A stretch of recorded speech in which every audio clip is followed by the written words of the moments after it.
Всем привет-привет! Так, как ваши дела, как поживаете? Ой, мамочки. Ясно, все понятно. Так, Нихтион, привет-привет. Тимур, привет-привет. Пламбобочка, привет-привет.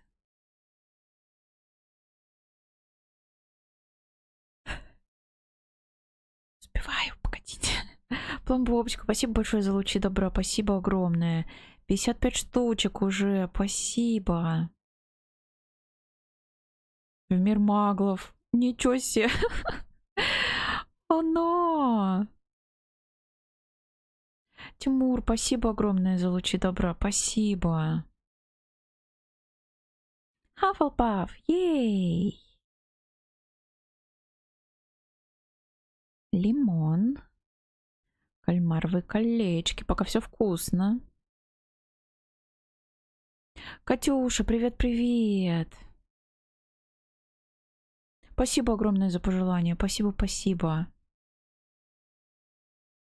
Тимур, спасибо за сердечки. Спасибо большое. Катюша, спасибо большое за сердечки, спасибо. Ярослав, здравствуй. Здравствуй. Катюша, спасибо большое за цветочки. Спасибо.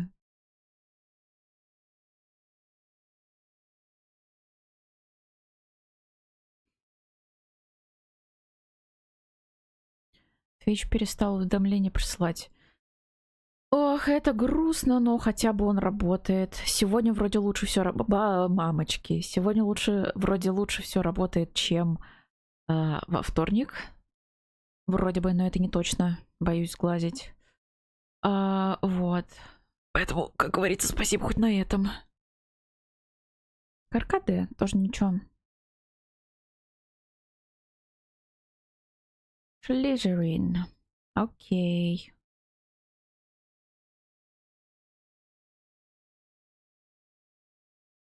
Ишенка с беконом. О, бот сегодня добрый, видите? Все работает, и бот добрый.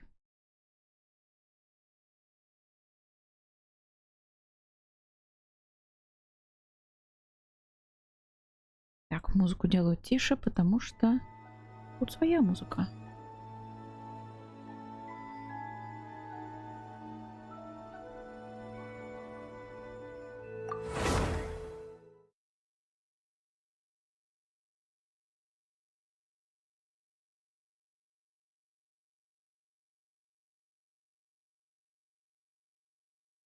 Ярослав, спасибо огромное за 40 стримов подряд. Обалдеть. 40. Ой, мамочки напугали. Тихо, не шуми. Спасибо большое, спасибо. И Пламбобочка, спасибо огромное за 65 стримов подряд. 65! 65 дней с прекрасными людьми. 65 дней с самой прекрасной Пламбобочкой. Спасибо огромное. Гиганты. Реально. Покажи. Я в шоке. Давайте красиво в камеру будем смотреть. Так.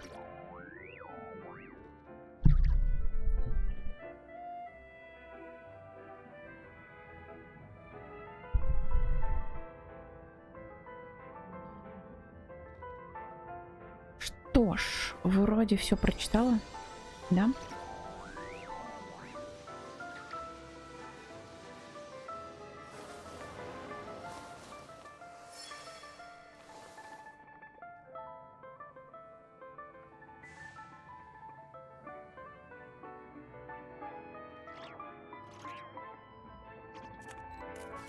А еще с прошлого стрима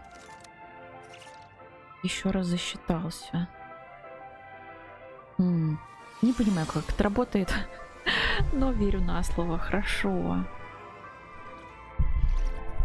Так, что мы делаем?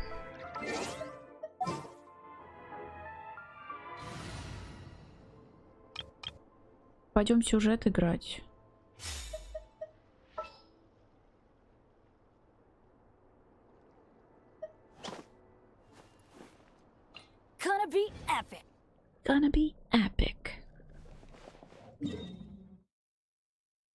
Так, у нас вторая глава.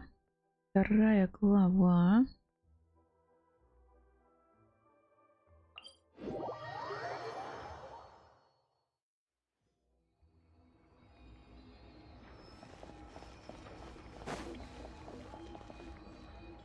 Посмотреть вверх. Оу! Прикольно, спасибо. Угу, хорошо.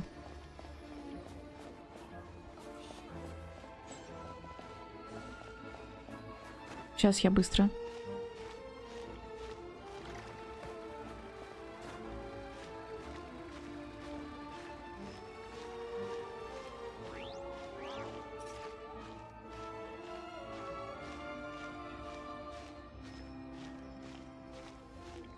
Ярослав, привет-привет. Спасибо большое за лучи добра. Спасибо огромное. Так, где? Вот.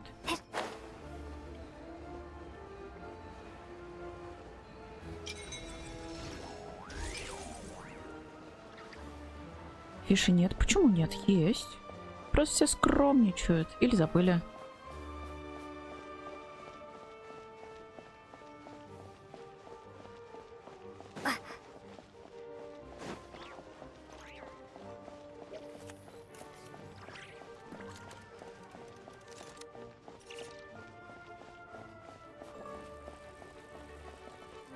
Дорофея. Ох, какая красивая Дорофея-то, а.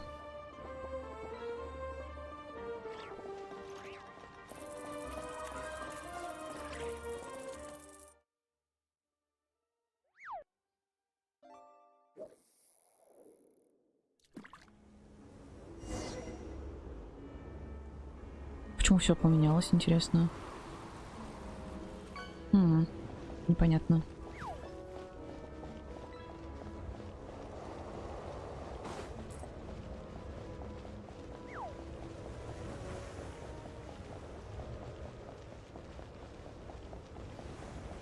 Ой, блин, как неудобно-то. Но красиво. Жутко красиво. It sure is cold today. I wonder how much heavier the snow's gonna get. Here to see Odette? I just need to see your tickets for the preview. Perfect. Thank you. I'll hold on to your tickets. Come on in. It's freezing outside.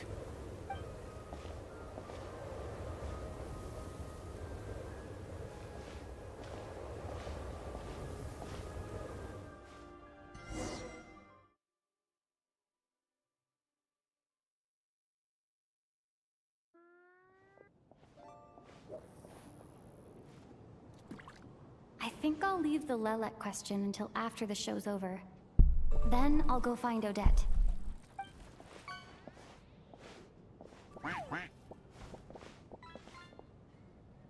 Child said he was originally going to come with Tonya. So I'm guessing Tonya's already here somewhere. Is there anyone here who looks like a Tonya? Let's see. It's a small audience. Makes sense for a preview. But wait, I do see some familiar faces. Mm-hmm. Mr. Chuganov's back again by the looks of it. Oh, and is that Mitya? And that Fatui officer, Valeri.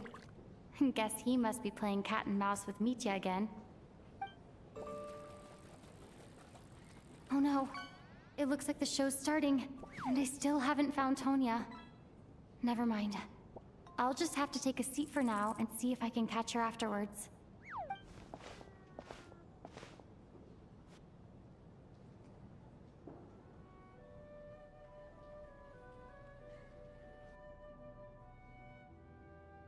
Вау. Какая музыка красивая. Вам слышно хоть?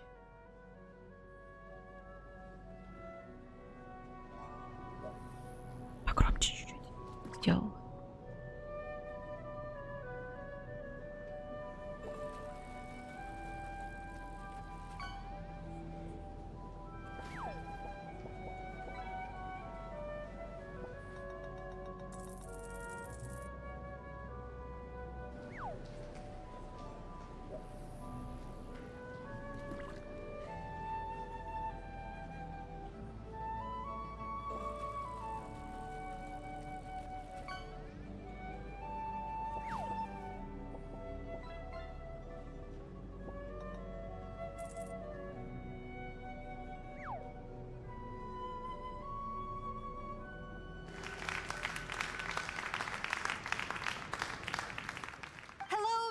of the audience.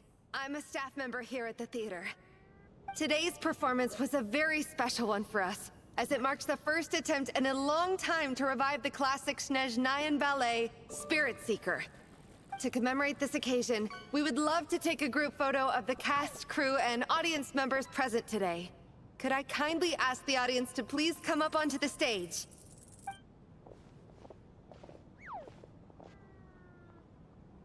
All right, everyone, huddle in a little more. Now, look at the camera. 1, 2, 3. Ух ты! Ой, Валерий какой гигантский. Ничего себе. Аня, привет-привет! Хорошей игры? Спасибо огромное. Буду потихоньку поглядывать, кажется, было написано. Хорошо, тебе тоже хорошего вечера. Спасибо, что составляешь компанию. Спасибо. Лиля, привет-привет.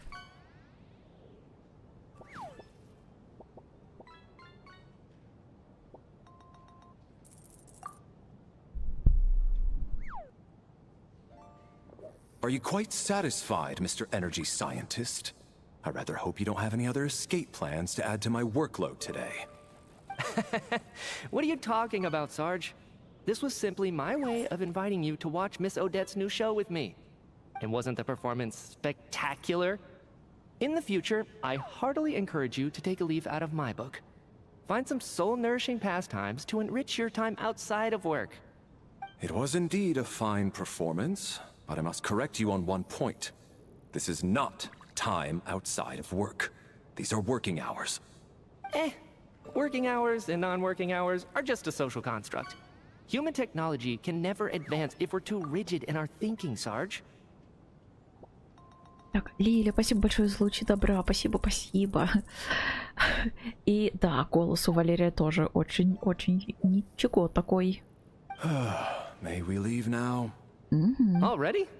I mean, I was kinda hoping to soak up the atmosphere for a little longer, but... No? Okay, guess I'm pushing my luck. Didn't seem like too much to ask, but fair enough. Off we go then, Sarge. Back to the land of working hours. Lead the way. That has to be her. She's the only person in the audience around Tonia's age. Excuse me? Are you Tonia? Huh? Your brother's busy today, so I took his ticket. Don't worry about him. He's fine. Oh, okay. Sorry for the trouble. What's wrong? Are you sick? No, I'm fine. It's nothing. Maybe she caught a cold on the way here because of the weather?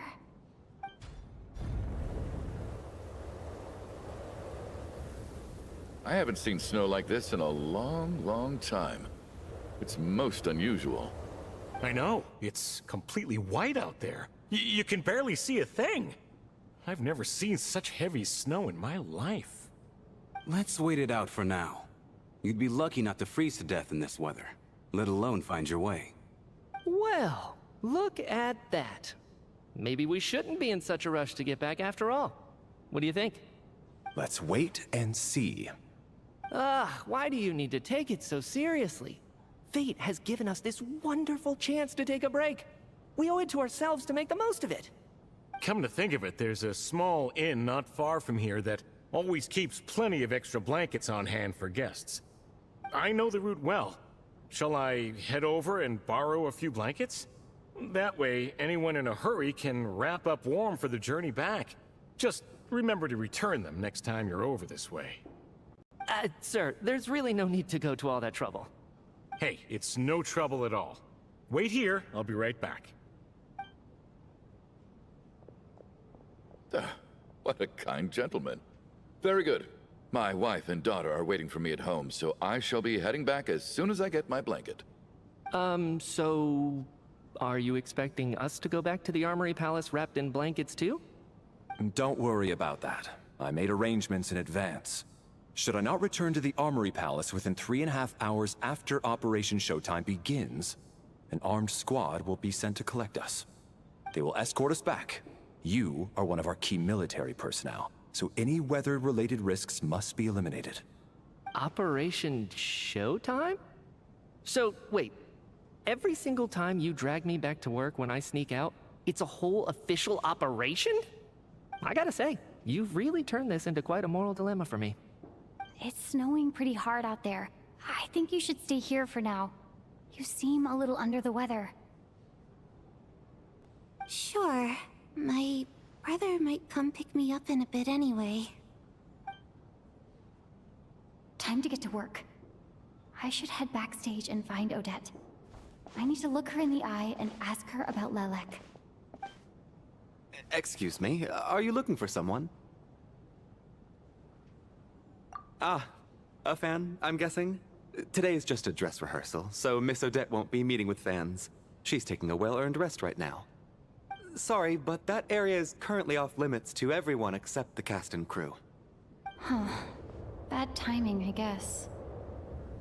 Well, I might as well stick around. I doubt Odette will be leaving before the snow lets up in any case. Буквально через экран чувствую холод. Почему они все ходят в стране, которая называется Снежная в летней одежде? Потом еще удивляется, почему такие, как Пайман и Тони, заболевают. Ну, может, они закаленные. Кто знает. Я, кстати, бегала тут в свободное время от стрима и всего прочего по Снежной. Господи, как же там красиво, как же я скучаю по снегу. Ох.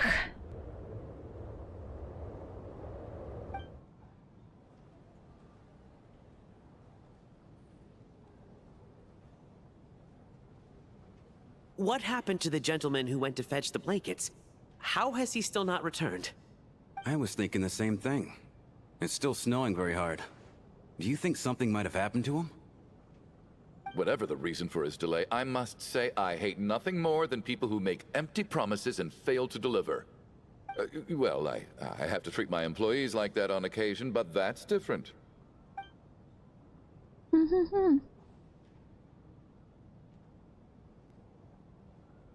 You seem anxious, Mr. Valeri. Не могу налюбоваться. Нереально красивые локации, да.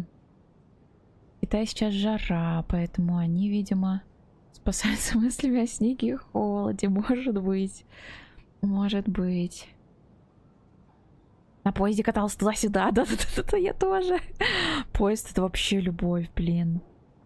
Это самое гениальное, что они сделали в Геншине. Ладно, я преувеличиваю, но я просто обожаю этот поезд. It's been nearly 4 hours since I left the armory. The army should have arrived to extract us by now. They know how much I despise tardiness and disrupted plans. There's simply no reason that they shouldn't have shown up by now, barring exceptional circumstances. Surely a snowstorm like this one counts as such. Few things in this world can stop the Snezhnayan army, Mr. Mitya. And a snowstorm is certainly not one of them. Why don't you go out and take a look? They might be right outside, waiting for your orders before they dare come in. An absurd hypothesis. I have no intention of leaving your side for even a moment until I have escorted you back to the Armory Palace. This doesn't look like an ordinary snowstorm to me. That guy who left earlier.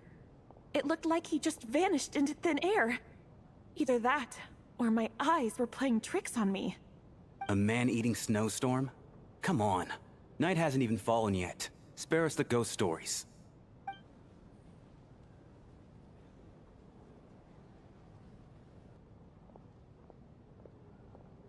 Traveler, didn't know you were coming today.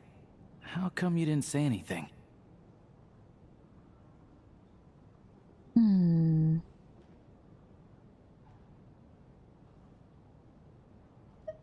What is it? Something the matter?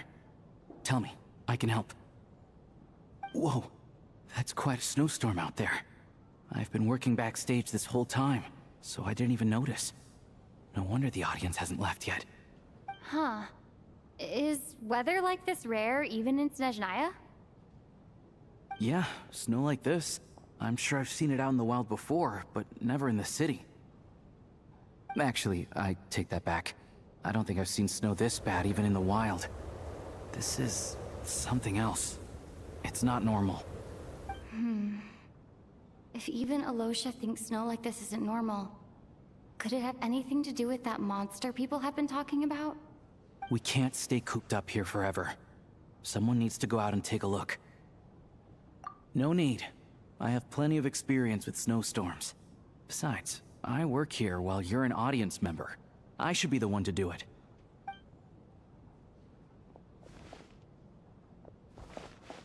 Everyone by the door.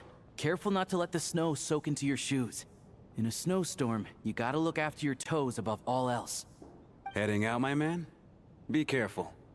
I've been told the snowstorm eats people alive. Thanks for the advice.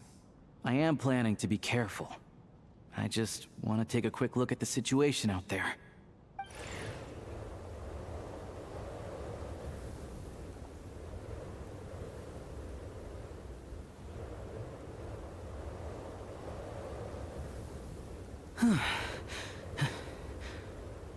He's back! He's back! How was it? What's going on out there? Алёша съедят 100%.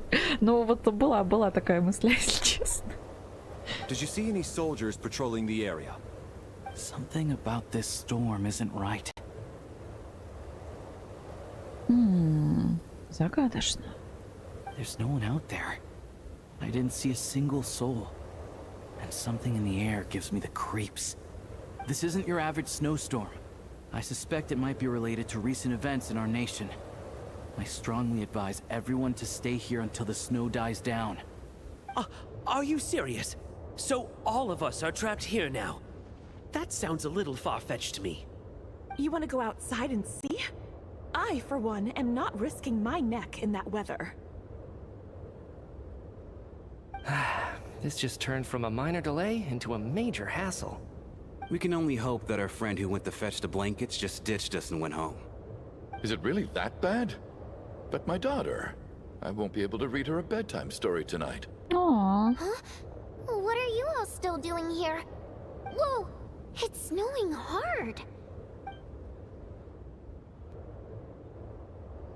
So now we're stuck here? Yep.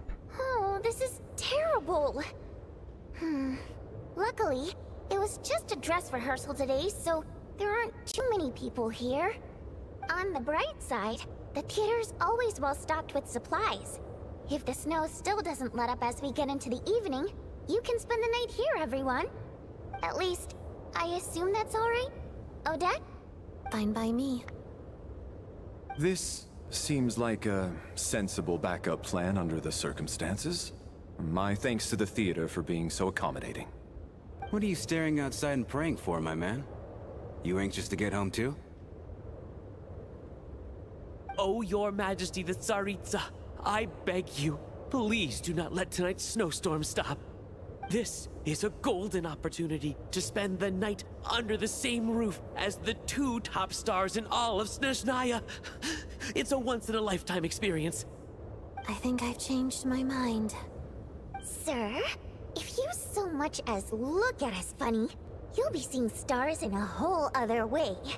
Behave yourself, or you'll be begging for that blizzard. It's getting colder. We need to keep the indoor temperature up. Close the door and lock it tight. Let's head somewhere warmer.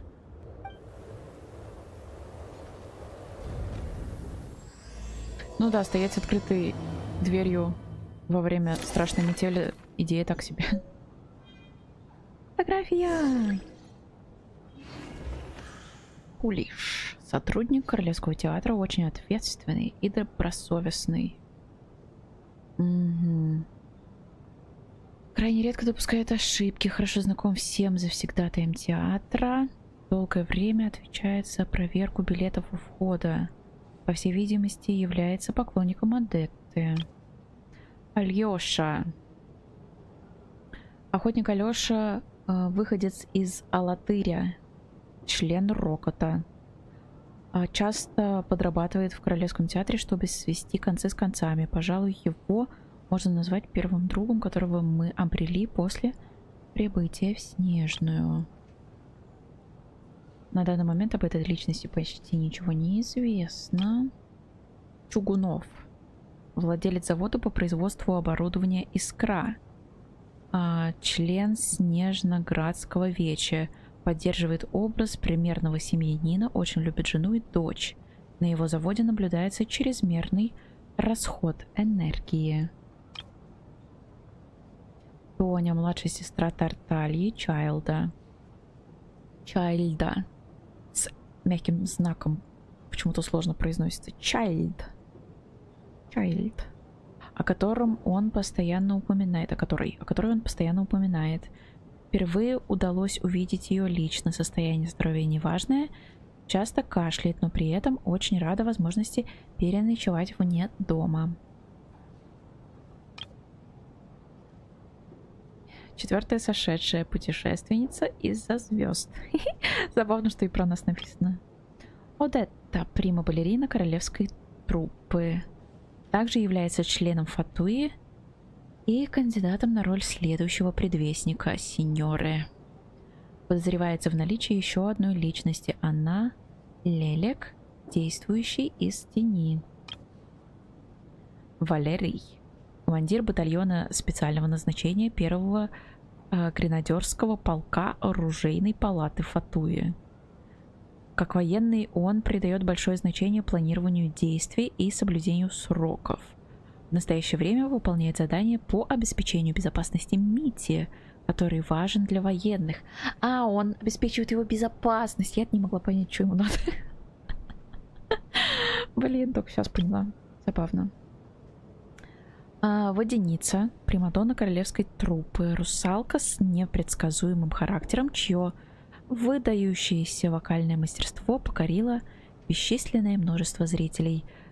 Состоит в рокоте, неравнодушна к проблемам выживания простых людей. Митя. Эксперт энергетической комиссии, важная фигура в военных кругах. Превосходно владеет всеми технологиями, связанными с энергетикой. Хоть иногда он и говорит слишком много, его шарф прекрасно это контролирует.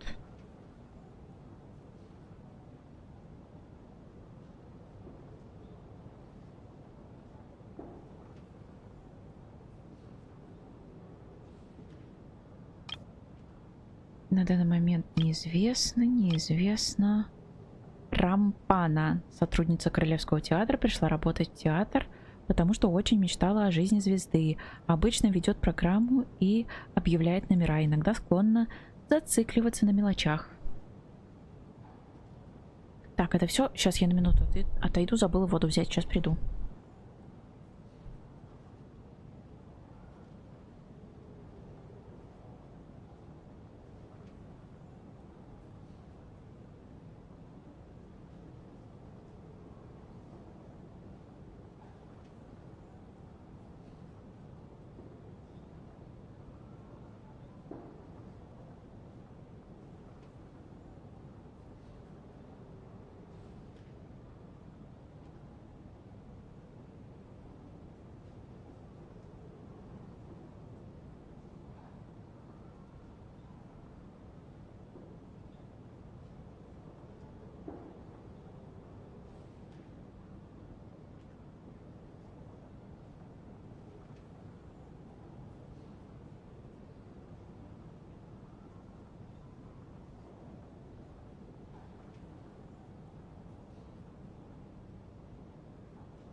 Такс.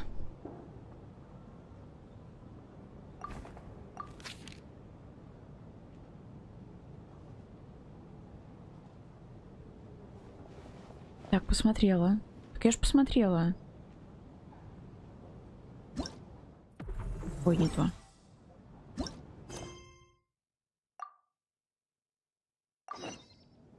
Ладно.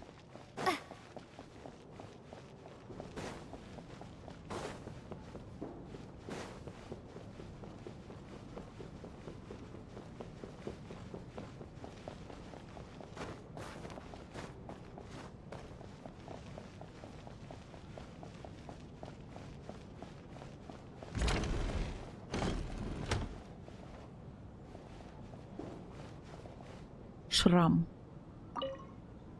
And then there's the aristocrats. Easiest of all to deal with. You don't need to use any force whatsoever.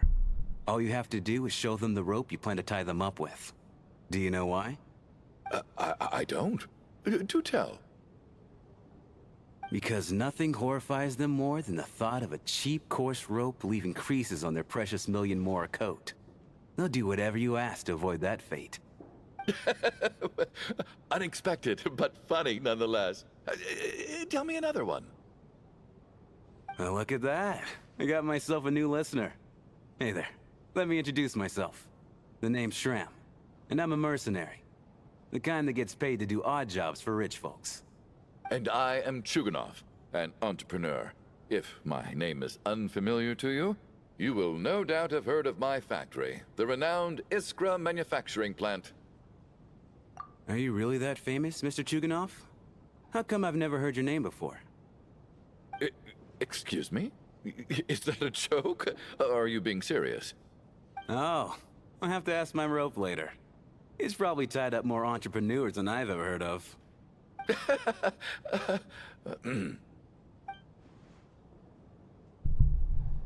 Вот поговорили.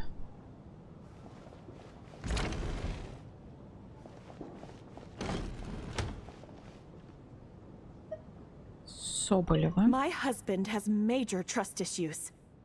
To him, I doubt even this snowstorm is a good enough excuse for me to stay out all night. That's the price of marrying into wealth. You'll get used to it. I'm not about to stop you if you want to leave. But don't drag me along. Hello? Can I help you?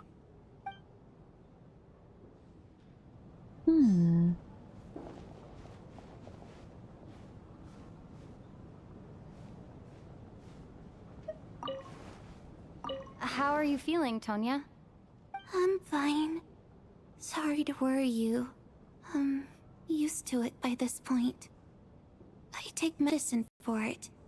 My brother usually helps to get it ready for me. Child must take great care of his sister. He's never mentioned Tonya's illness, though. Не тянет Чугунов на богатого, смех у него не денежный. Но немножко, да, не совсем понятный персонаж такой. Может, что-то и скрывает, кто знает.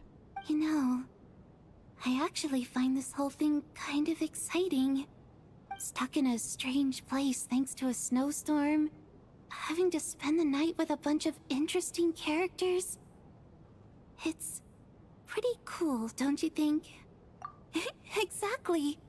It's like one of those stories where an ordinary school trip turns into a magical adventure. I've always wanted something like that to happen in real life.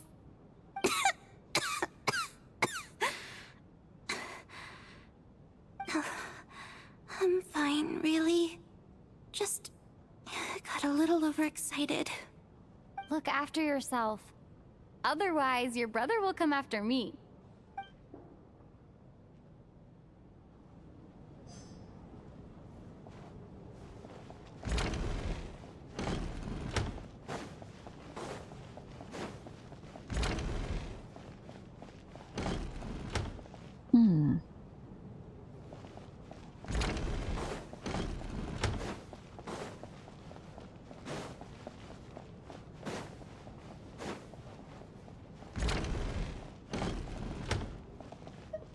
This is highly irregular. A delay of over an hour during an operation like this theoretically warrants a Harbinger-level response. I wonder what the issue is. The storm, or something else. Sarge, the day you learn to let go and just enjoy moments like this is the day you'll finally understand the meaning of life. Why, hello, ma'am. I believe you were the one sitting at a nearby table back at Podvorye restaurant. Any friend of the theater's star performers is a friend of mine. It's a pleasure to meet you. I'm Mitya from the Energy Commission. Greetings. Major Valeri, head of the Special Assignments Battalion. Armory Palace Royal Grenadier Guards, 1st Regiment. I am here to ensure Mr. Mitya's personal safety. Please let me know if I can be of any assistance. Miss Traveler, I cannot help but notice that Miss Odette is stealing glances at me. Any idea what that could be about? I've racked my brains, but I can't think of anything I might have done to offend her. Perhaps she noticed me spacing out during her performance? So, Mr. Mitya, is your work related to Project Stuja? Yes, that's right. The higher-ups in the VII transferred me from the Energy Commission to the Armory Palace because they wanted me to... Really? I can't even talk about that? Pretty sure it counts as part of my private life. All right, I won't say anything. Sorry, traveler. As you can see, I'm afraid this pleasant chat will have to end here.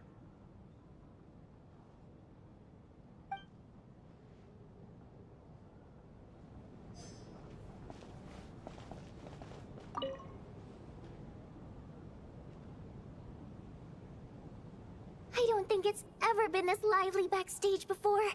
I didn't know you were coming today. Hey, have you seen Chuganov? I heard he was coming today.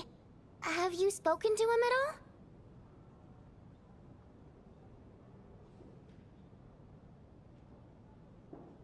Имейте проблемы, похоже, с ДВК. Единица отвлекся, вот этот отвлекся. Он просто, опять же, мы не знаем, на что он отвлекся. Может, там правда что-то серьезное. Между Митей и Валерием хорошая динамика, интересная, да. Неплохо сработались. I'm with you. This could be just the chance we need. Yeah, I gotta figure out a way to coax some more intel out of him. I want to know why he suddenly changed his stance on Project Stuja. What exactly happened before the most recent VII vote? For the Rokad, or just out of personal interest? Shh! There are other people around. Don't say the R word.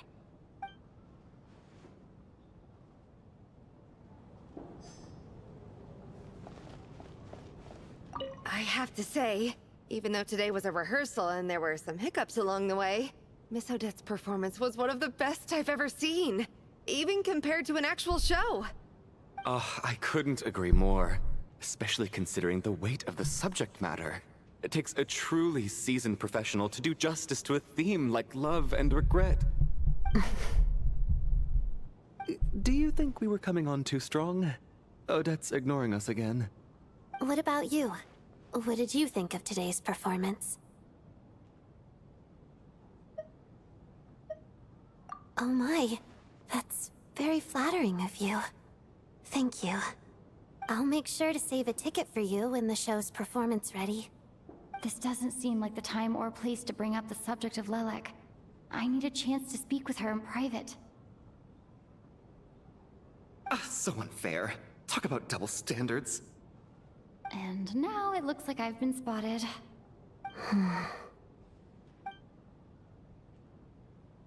You know Mitya too? No, I don't. I just have a feeling that he might be dangerous.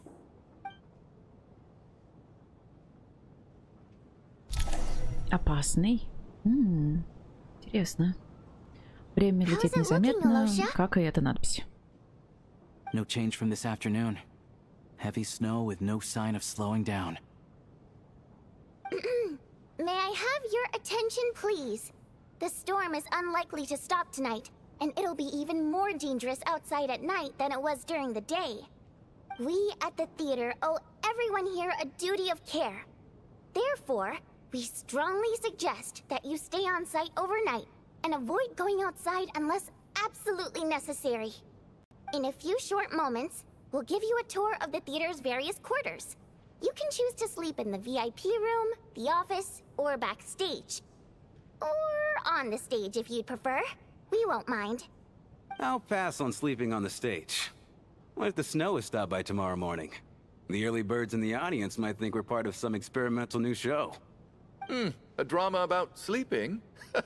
That could be fun. Maybe we could come up with a title for the production.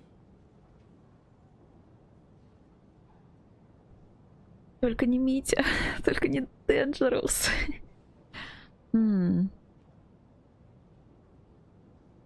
Пока вроде бы Вот вроде бы не похоже, чтобы он был плохим, но кто знает, кто знает. Интересно посмотреть, как будет развиваться. Изя, привет-привет. Спасибо большое за сердечки. Спасибо, спасибо.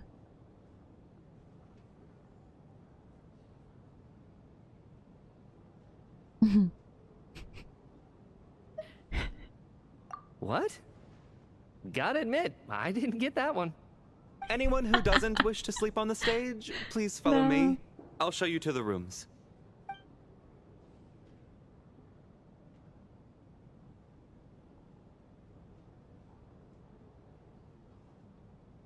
I guess I'll call it a night. Though, I feel like I won't sleep very well without Paimon here. I'm sure she'll be worried that I haven't made it back yet.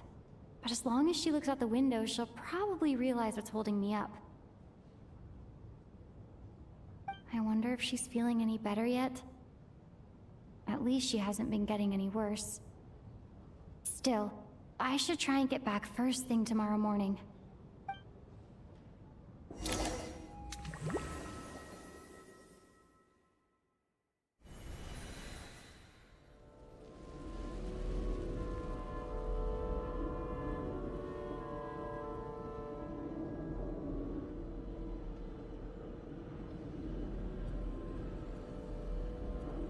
Ah, finally.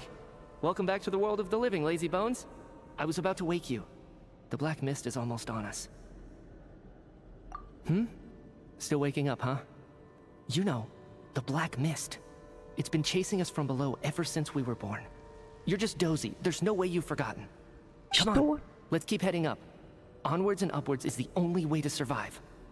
Don't listen to a word those black mist cultists say. Here we go again.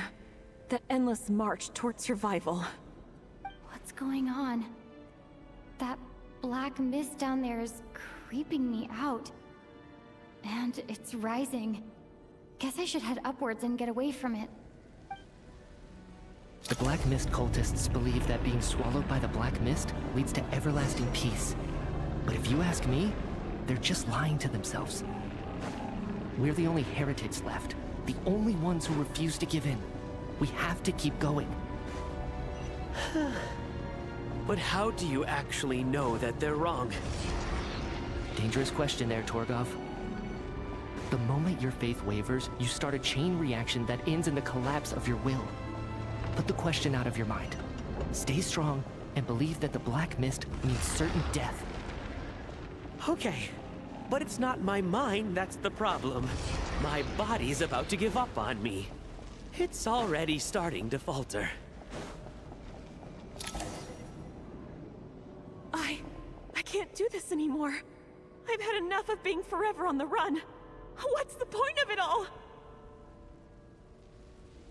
All this will pass eventually, I promise. Keep fighting. It will be worth it. You accuse the Black Mist cultists of being liars. But you're lying too. There is no end to this path. It keeps going up forever. There was never any hope to begin with. The cult of the Black Mist has poisoned your mind, Sobolova. Are you thinking of giving up as well? I am. I think I'll take my chances with the Black Mist over this perpetual torture.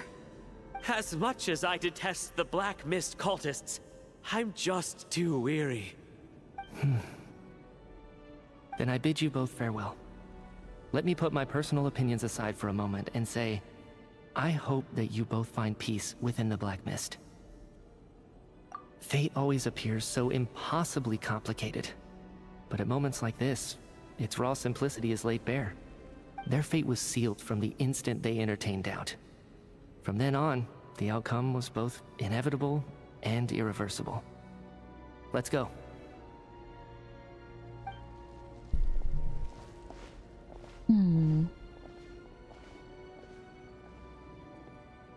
Torgov and Sobolova are gone.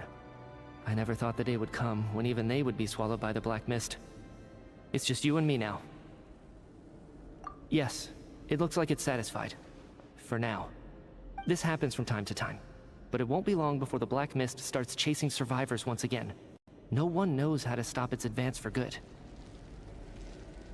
Well, We should make the most of the precious moments of rest that those two bought for us.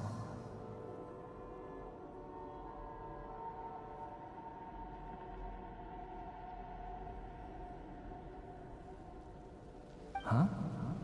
Are you really that sleepy, traveler?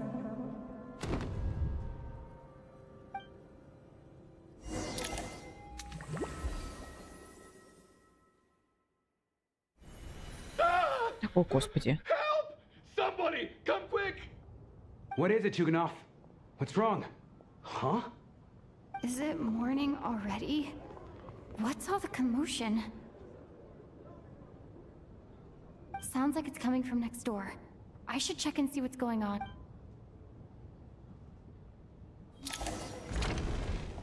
Нет, ты лучше расскажи, что это был за сон.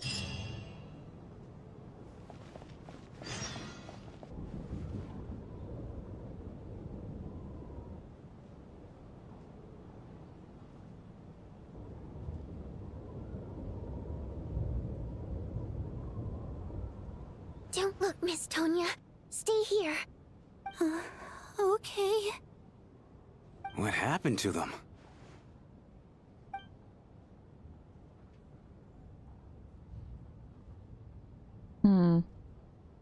Начинается. Ой.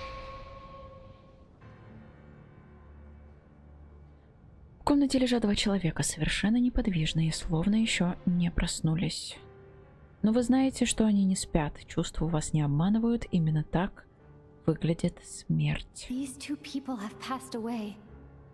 And the strange thing is that somehow I knew this was going to happen. I knew that they would be the ones to die.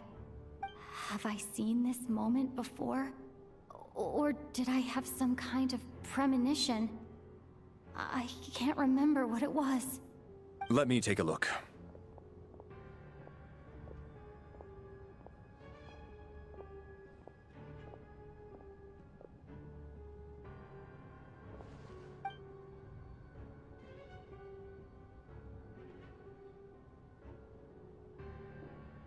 No vital signs in either of them. They're dead. The cause of death, however, remains unclear. No wounds on the bodies, no signs of a struggle, and no skin discoloration caused by the buildup of toxins. But just last night, they were chatting and joking away. This is so sudden. Could they have had pre-existing medical conditions? Even then, the odds of them both dying of sudden complications on the same night are extremely low. It's hard to believe that they died of natural causes, nor does this appear to be a suicide. Попахивает Агатой Кристи. Ее произведение «И никого не стало». Who was the first to discover the bodies? It was me. But these deaths have nothing to do with me, officer. I got up early because I wanted to see if the snow had stopped. Then I noticed that the door to this room was open, and it looked like there was a man and woman inside. I just went over to see what was going on. I had no idea they were... I can corroborate this. I was doing my morning exercises near the stage.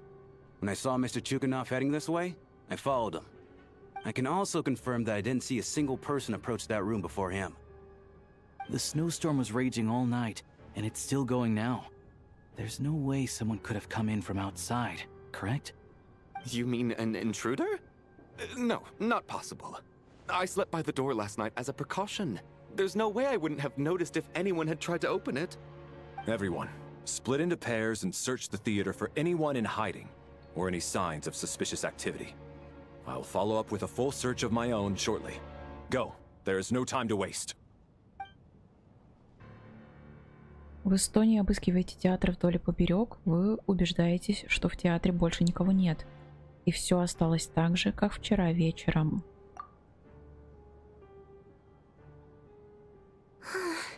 Nothing on your end either? Backstage is clear. No signs of suspicious activity. We checked the basement. Also clear. I don't think there's anywhere here that a living person could hide. Are we certain that the theater doesn't have a back door? Or any tunnel or passageway wide enough for a person to fit through?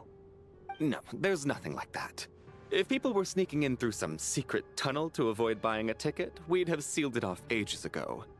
I also checked the windows. All of them are locked from the inside, and there's no sign of anyone entering or leaving. It sounds like we can safely rule out the intruder theory. If anyone came in during the night in this weather, there'd be no way for them to avoid leaving footprints or water stains. This can only mean one thing. It's like one of those murder mysteries you see in novels and plays, isn't it? The ones where the killer is one of us.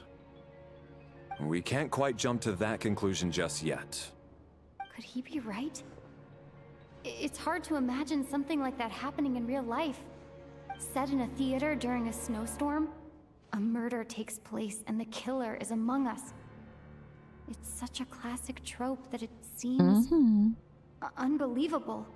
Looking at who the killer targeted and the clean entry and exit, it all adds up. I know what this is. It's obvious now that I think about it. What is? What have you figured out? Both victims were wealthy, well-known local merchants. And the door was deliberately left open so I would discover the bodies and witness the crime scene first thing in the morning. Such ruthless methods. This was your doing, wasn't it, Lelik? Lelik? You mean Lelik is among us? And he's the killer? Lelik. I know this code name. Member of the Rokot, anti-Project Stuja. Always works alone. I've read the case files at the Armory Palace. Walk me through your reasoning, Mr. Chuganov. What do you know about Lelik?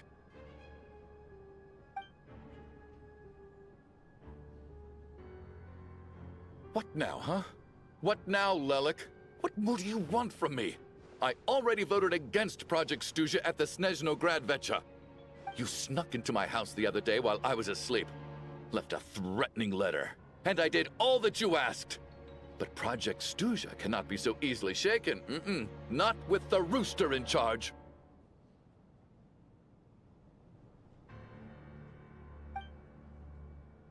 So he really was threatened by Lelik.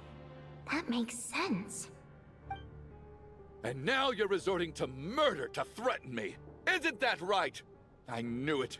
The Rokot despises the rich. The lives of the wealthy are but refuse in your eyes.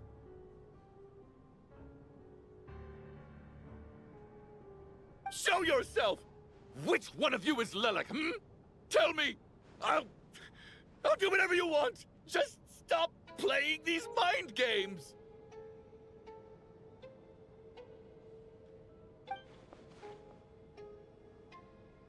Was this really Lelek's doing? Would Odette really do something like this? If Odette really is Lelek, this seems out of character. But then again, how well do I really know her?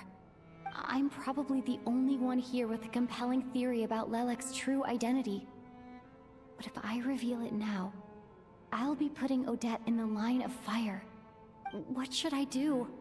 I don't think it's likely that Lelik killed anyone. At least from the stories I've heard, he's never killed anyone before. And his name has never come up in connection with any murder cases. Besides, even if Lelik did want to threaten you, why resort to such an extreme and roundabout method? It's not his style at all. Vodianitsa doesn't know that Lelik might be Odette, but her assessment is pretty much identical to mine. Miss Vodianitsa, why do you suddenly feel the need to speak in Lelik's defense? Defense? Oh, no, it's just... I'm worried that we're jumping to conclusions here, so I wanted to share my point of view. Also, I don't think the Rokot is as bad as you're making it out to be.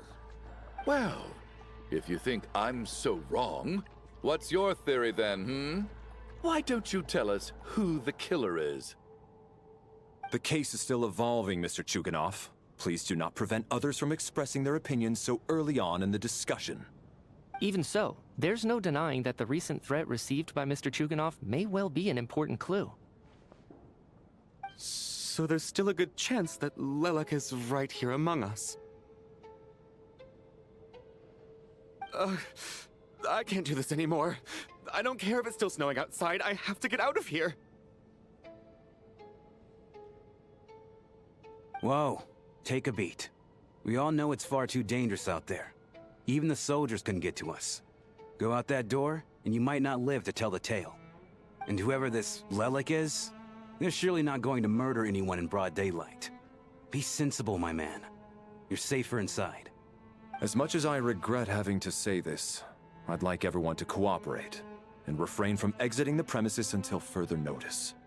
Because as things stand, every one of us is now a suspect. Unless anyone has further information to share, let's adjourn for now. Feel free to keep searching for clues, but make sure you don't go off alone.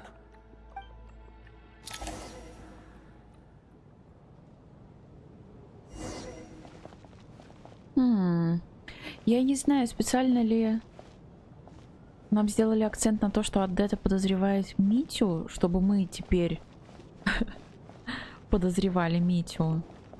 Но я теперь подозреваю Митю.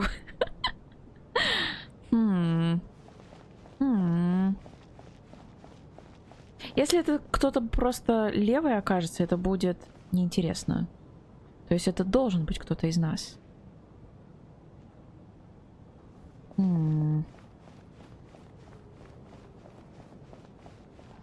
Спасибо большое за водичку, Катюш. Спасибо, спасибо.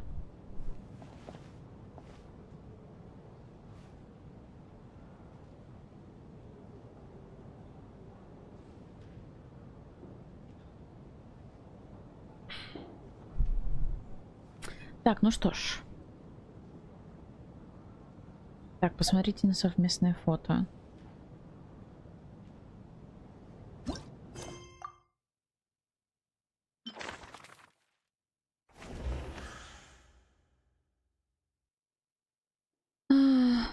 Так, это, по-моему, мы читали. Торгов. Смерть забрала свою жертву.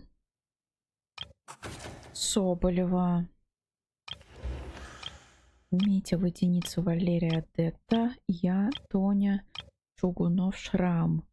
Независимый наемник, не принадлежащий ни к одной наемнической организации. Работает по ситуации, часто выполняя заказы знати Снежной. Обладает ярким темпераментом и неисчерпаемым запасом наемнических баек.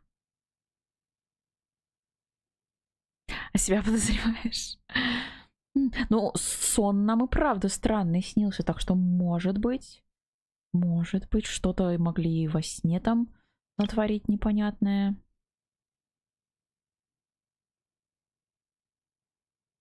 На Митю во время разговора было очень много драматических кадров, так что он что-то знает, но не факт, что именно он убийца. Ну да, секретики у него точно есть. Так, то есть подождите, мы не читали только про убитых, да? Ну-ка, что здесь? Состоятельная предпринимательница в юности занималась торговлей теплой одеждой, умело сочетая моду и практичность. Впоследствии вступила в брак с представителем знатной семьи, надеясь расширить свое дело, но в конечном итоге ее бизнес перешел под контроль семьи мужа, умерла ночью. Богатый купец, начавший свое дело в энергетическом бизнесе. Впоследствии получил поддержку Банка Северного Королевства, и все развивалось успешно. Однако в какой-то момент бизнес стал полностью контролироваться Банком Северного Королевства. Умер ночью. Нам неизвестно, что за семья у мужа. И, например, связана ли она как-то с Банком Северного Королевства, потому что есть некая схожесть. Банк стал полностью контролировать его бизнес.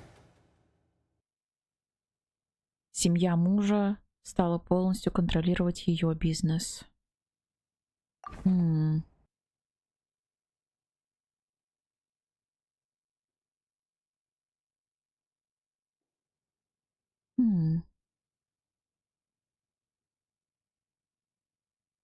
Вот почему все в летнем ходят, потому что Соболевый бизнес не пошел. Ну да, теперь точно не пойдет.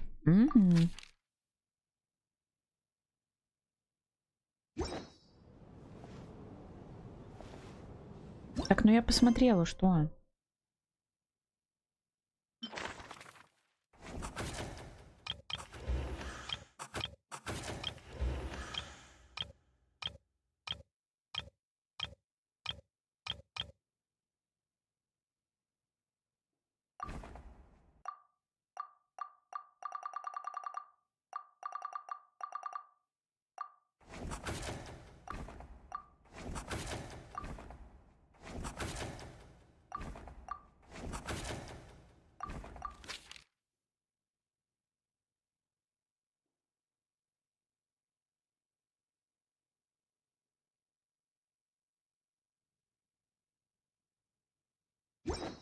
Так, поговорить с кем-то еще надо.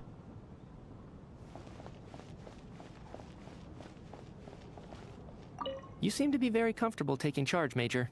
You took the reins as soon as things went south. I simply made an executive decision that someone needed to take control of the situation on the military's behalf. Does this offend you? No, quite the opposite. We feel much safer for it. By the way, what does Major mean exactly? Is it a pretty high rank?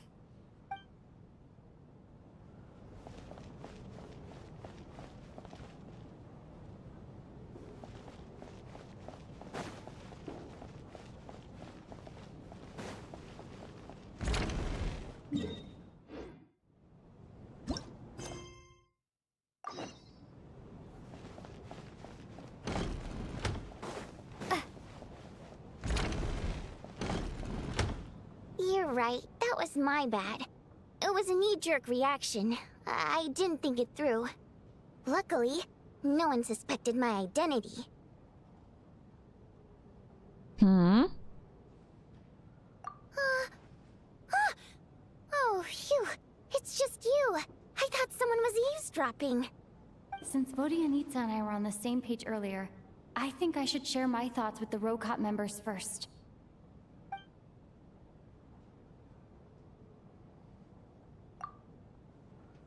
Whoa, whoa, whoa. Are you serious? I don't know if this counts as gossip, but it's definitely on track to be the juiciest this whole year. Odette? Really? Odette? Oh god, how dumb does this make me look? Lelek has been right under my nose this whole time, and I didn't notice a thing. Actually, it's exactly what you'd expect. Sometimes, hiding in plain sight is the best strategy. And now that you mention it, the more I think about it, the more sense it seems to make. It all adds up. What are we up to now? 1, 2, 3, 4... Odette's identities. She's my coworker, specifically a ballerina, and also a Fatous, a member of the Rokot. Now, Lelek. It must be so exhausting. I just want to give her a hug. I guess since I've always known her as a member of the Fatui, it never even crossed my mind that she could be involved with the Rokot, let alone be Lelek. I don't understand. If she's with the Fatui, what reason could she have for being so opposed to Project Stusha? Probably best if you ask her that in person. Well, since you waited until now to bring this up instead of announcing it to everyone earlier, does that mean we're all on the same page here? Ну вот да, Лелек может быть Алёшей. Или я, насколько понимаю, на самом деле мы ищем не того, кто Лелек, а того, кто от имени Лелека что-то делает. И, соответственно, может кто-то подставлять Лелика. Опять же.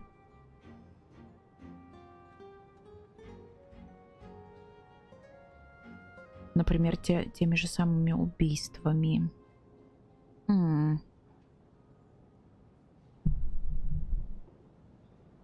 Смотрим дальше, да. Yeah. Lelek may not follow orders from the Rokot leadership, but as far as I'm concerned, she's never crossed the line. If anything, her actions benefit the poor. We need to confront her face to face. Do you think she'd really admit to being Lelek? I don't know. We'll have to see how it goes. For now, we'll work on the assumption that she didn't kill anyone, and see how much she's willing to tell us.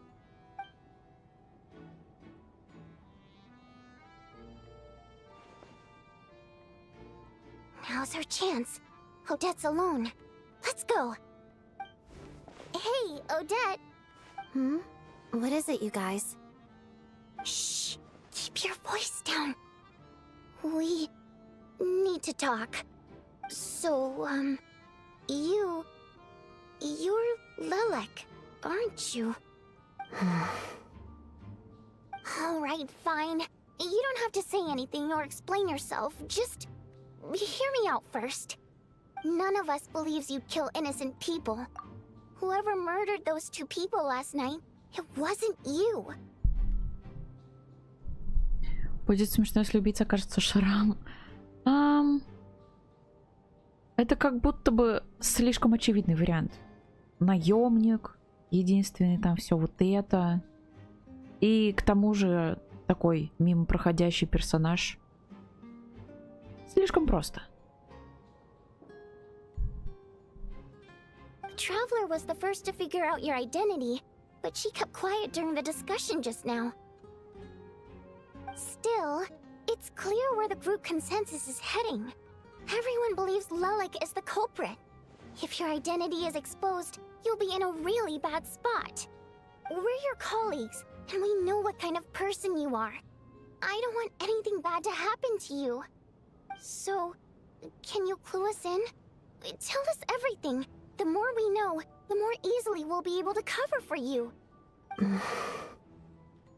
All right. Ой, господи, простите. Декстон, привет-привет. Спасибо большое за сердечки, спасибо. Yes, I'm Lelik. And no, I'm not the murderer. And thanks, but I don't need you to cover for me. Actually, I'm planning to reveal my identity. Huh? You're gonna reveal that you're Lelik? Here? That's right. I'll admit I was surprised at first when Shuganov guessed that I was here. It was just a lucky guess, but it caught me off guard. But after taking some time to assess the situation and confirm where everyone stands, I don't believe I have anything to worry about. Are you sure you don't need a second opinion? Given the circumstances... Mr. Valeri! What?!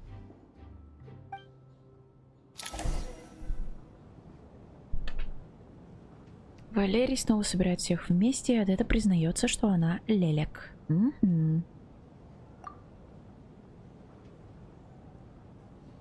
So...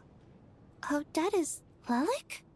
I don't know what game you're playing, but you've got a lot of nerve. It's just one identity. So what if it's exposed? I can disappear and adopt a new identity anytime I please. I made my peace with this when I chose to become Lelik. But more importantly, I promise I am not the murderer. Which means that someone else is. So, if anyone still insists that I did this, you'd best produce the evidence now. Otherwise, I suggest that you bite your tongue. Because if you really believe I killed 2 people without making a sound or leaving a trace, pointing fingers at me would surely only make you my next target. Is this really the truth, Miss Odette? That's confidence, all right. I believe you. A real no-nonsense attitude. I can see why Marionette said that she's on track to inherit the title of the Fair Lady. Are you seriously buying this? Hey, officer! She just admitted to being Lelik. Aren't you going to do something about this? I do have one question, Miss Odette.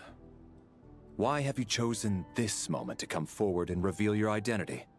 If I didn't say anything, everyone would be focusing all their efforts on finding Lelik. And that is exactly what the real culprit wants. I don't want to be the scapegoat who lets the murderer get away with this crime. Despite all the accusations, she made the smart choice.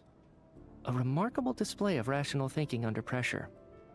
Clearly, Odette's talent extends far beyond the art of dance. She thought so far ahead. Why do I always feel like I'm one step behind her in everything?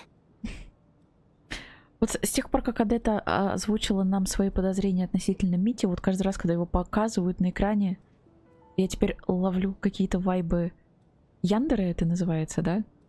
Короче, снаружи вроде сладкая булочка. А что внутри? You've convinced me. Dealing with the murder case remains the top priority right now. Let's put the name Lelik and all related incidents aside until further notice. Nevertheless, the group still considers you the prime suspect. I assume you have no quarrel with that, Miss Odette? I understand. You're welcome to keep an eye on me around the clock. I have no objections. Mr. Chuganov? For my wife and daughter's sake, I'll let you off the hook for now. But don't think you're forgiven for breaking into my house and threatening me. Just wait till we get out of here, Lelik. We'll settle the score then.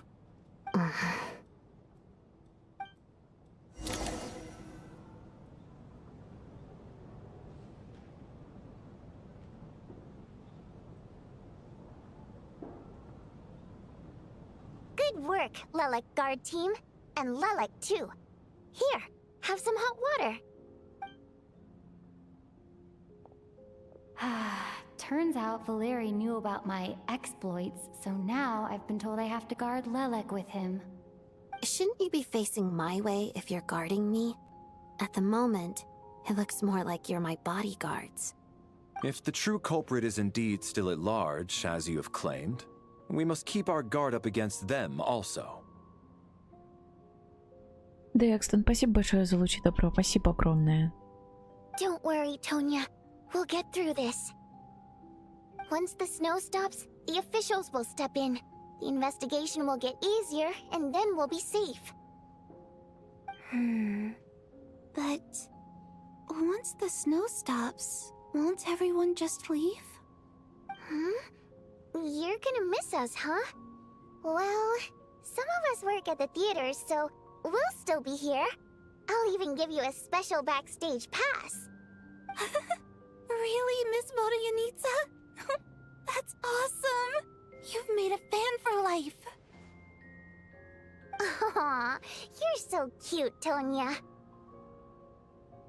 All right, let's swear to it. I promise to give you the pass, and you promise to never change your mind about being my fan. Promise. Don't indulge her, Tonya. You don't have to swear an oath over things like that. You really do get carried away sometimes, don't you, Miss Vodyanitsa? Hey, mind your own business.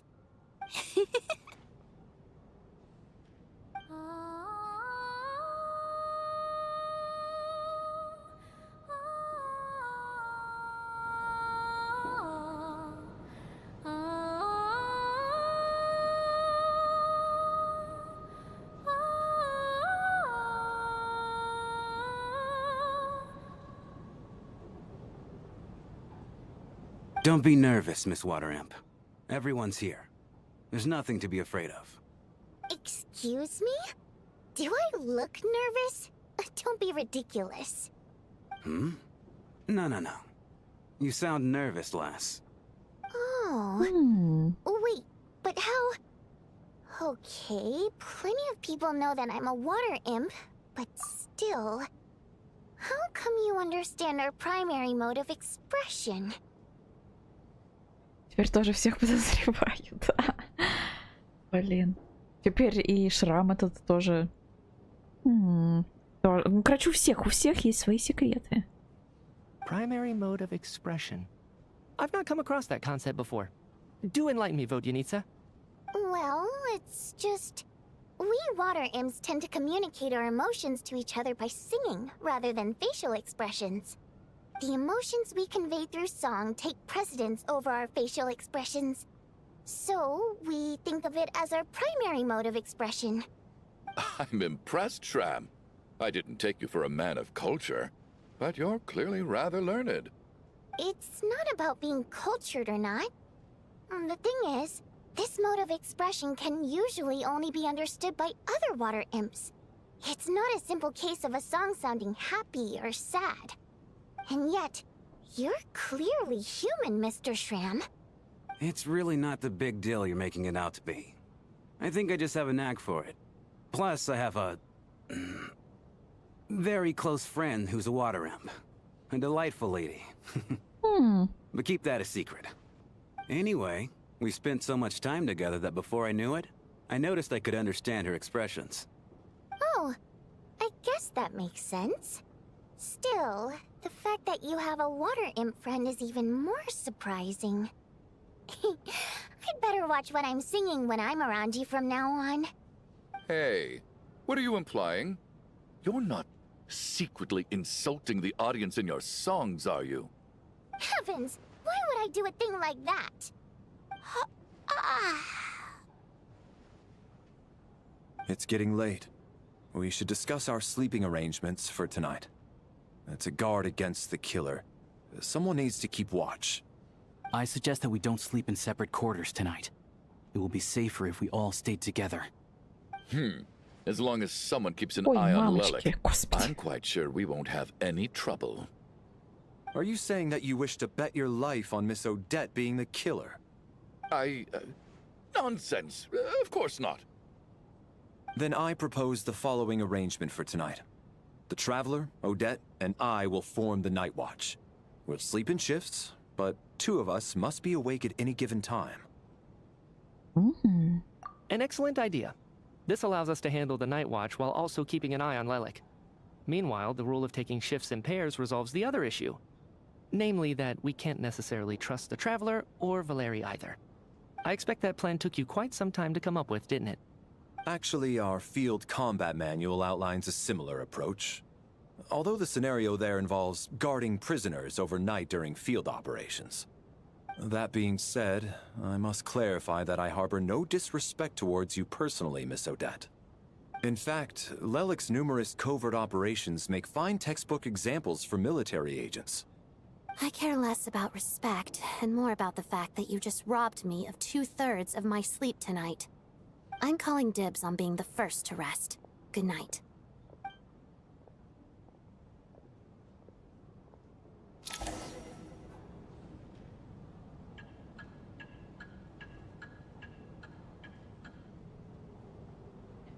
Мы с Валерием заступаем на первое дежурство. На сцене все спят. Эта картина напоминает сцену из спектакля театра абсурда. Не успели вы оглянуться, как подошло время первой смены дежурных. It's almost time. We should wake Odette. How are you faring?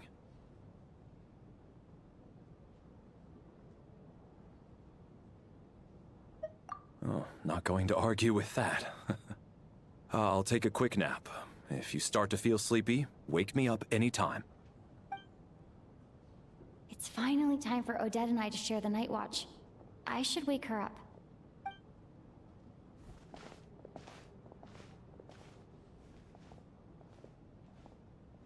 I came here to get information from her in the first place. Maybe I should think about what questions I want to ask before she wakes up. How long are you gonna keep staring at me? Couldn't sleep. My mind's been running haywire. Plus, there's something I've been meaning to talk to you about. Поражают огромное пространство их помещений. Ну, это театр. Тут, наверное, да, задумка в том, чтобы пространство помещения было большим. Мы просто здесь случайно застряли. I had a hunch that you wanted a conversation, too. Let's take this chance to clear the air, shall we?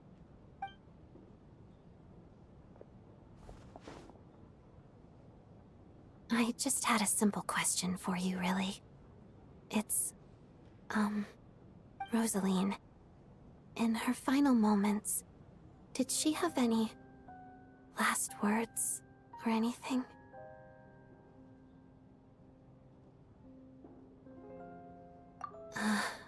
I see.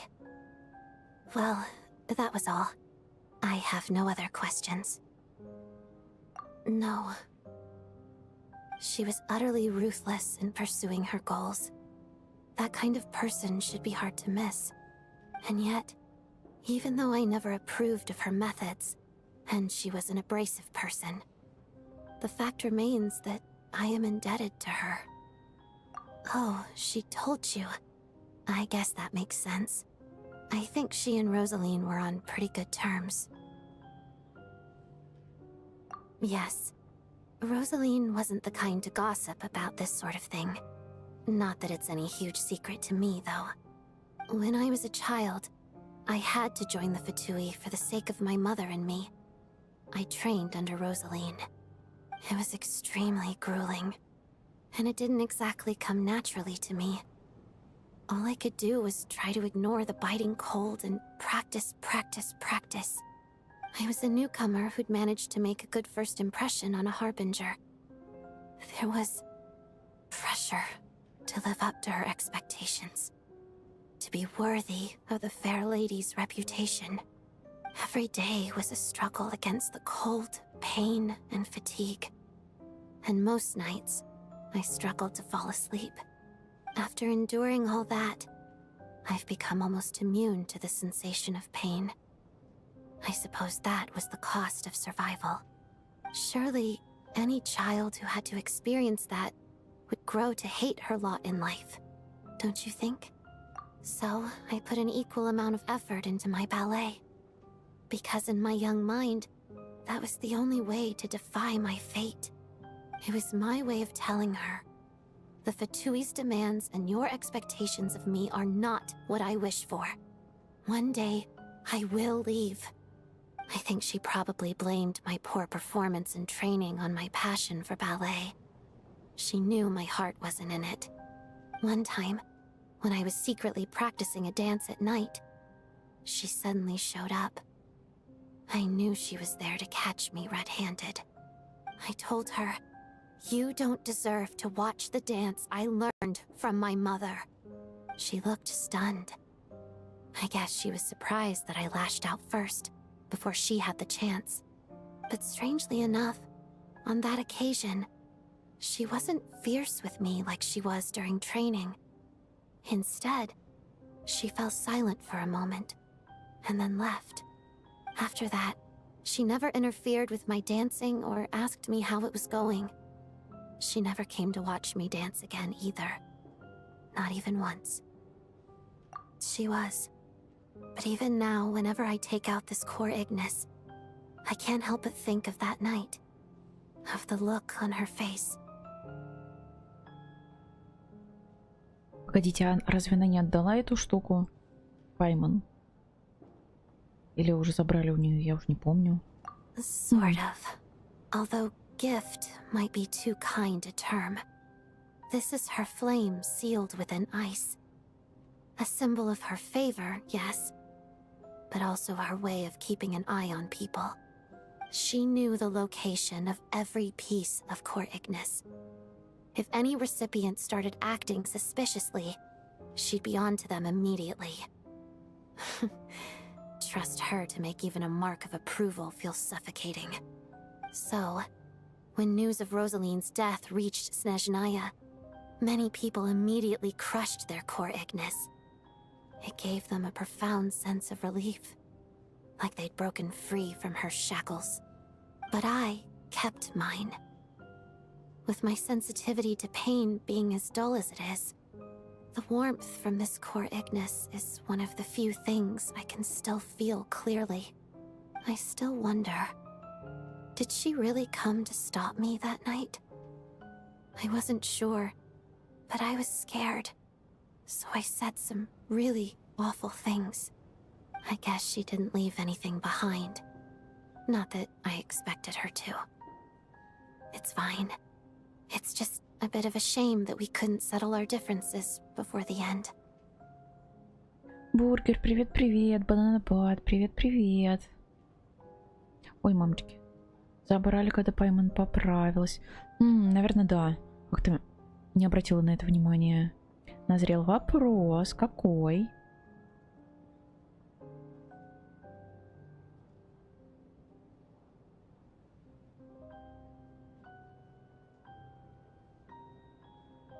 А чё это вы в мистерию не играете?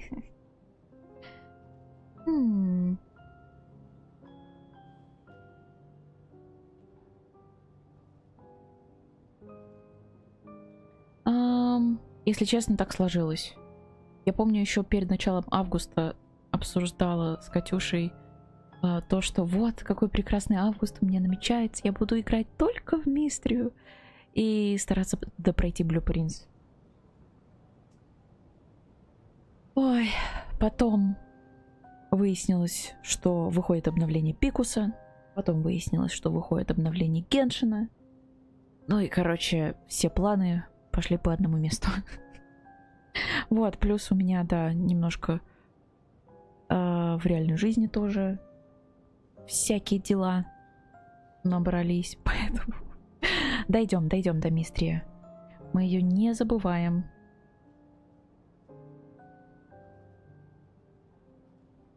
То времени нет, то настроения нет. Вот это все, да.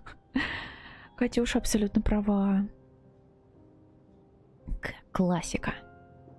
Понятно, все с вами. Оправдано. Спасибо большое. Мы честно не специально.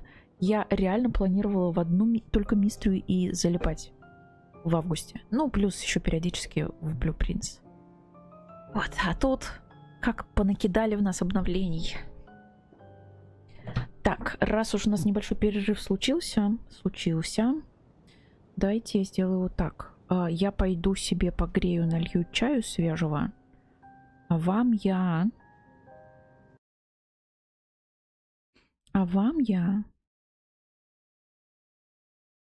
включу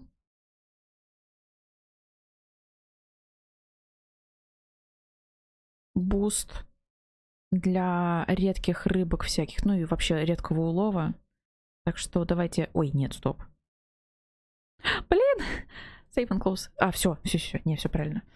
Вот, все. Ловите рыбу. А я провернусь.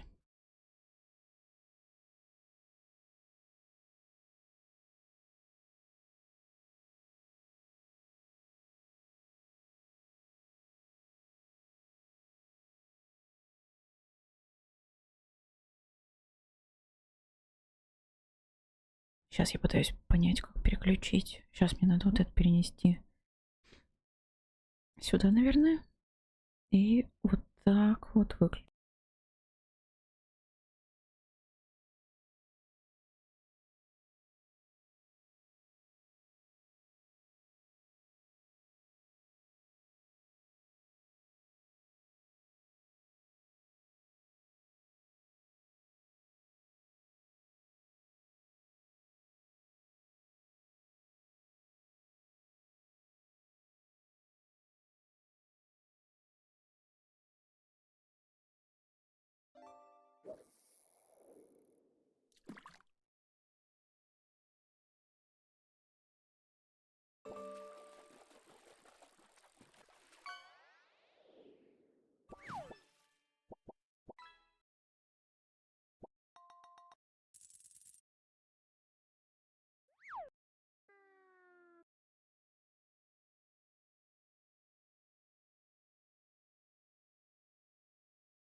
Ужас какой. Если честно, долго сидела, не могла никак выйти из паузы. Да, спасибо огромное за поддержку. Спасибо большое. Мамочки. У меня сердце до сих пор колотится. Ужас какой. Да, спасибо большое. Спасибо.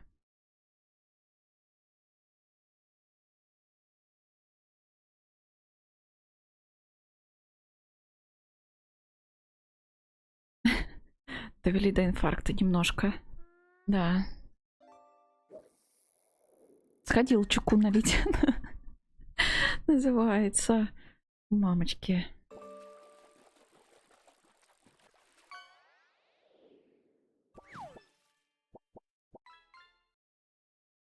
Как вам песенка, кстати? Сейчас потише. Так, музыку сделаю. Я этот алерт стырила у одной девочки, на которую очень много лет была подписана, да. Вот именно в таком сочетании гифка и песенка. Мне она очень нравится. От доната, да-да-да-да-да. Подрыгала попой, да. Не успел увидеть. А я могу еще раз проиграть, если хотите. Донат крутой, очень, кстати, хорошая музыкальная пауза вышла. Спасибочки. Я обожаю этот алерт. Это самый крутой алерт в мире. Сейчас, секунду. Давайте я музыку выключу. Давайте я вот так сделаю.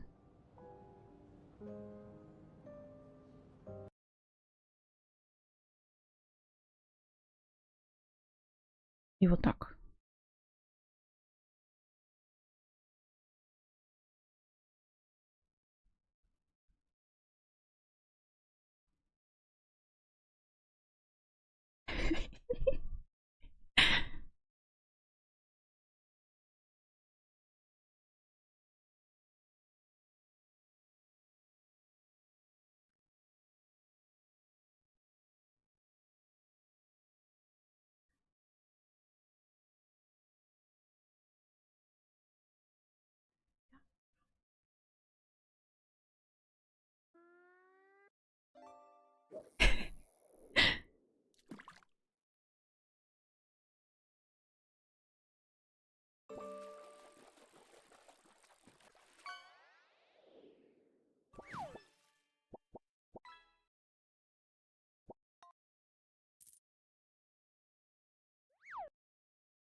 Я примерно год, может, чуть больше не смотрю уже эту девочку, но я как сейчас помню, что у нее этот алерт был на 25 подарочных подписок. Эх, как сейчас помню, как мы все ждали в чате тогда, чтобы кто-нибудь 25 подписок подарил. Эх.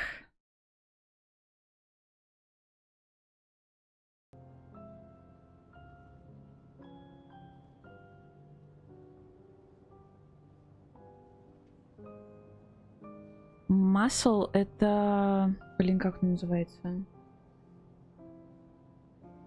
Ну, в раковине такая штука.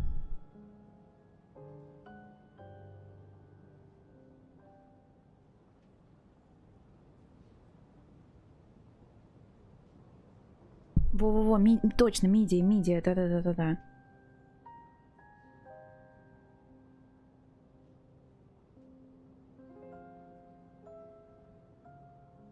Так. Что, поймали что-нибудь интересное, стоящее?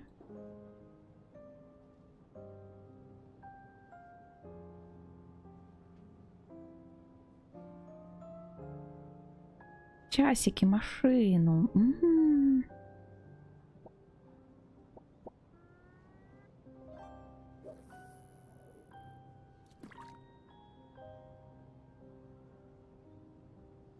Ну, я же ненадолго включила, поэтому, да, там много вы не могли поймать. Вот еще одна масл.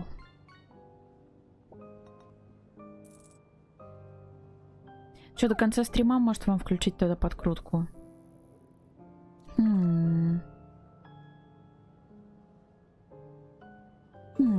не надо. Все, понял, не буду. Чуть-чуть хватит. Пришло худи желтое. И как тебе?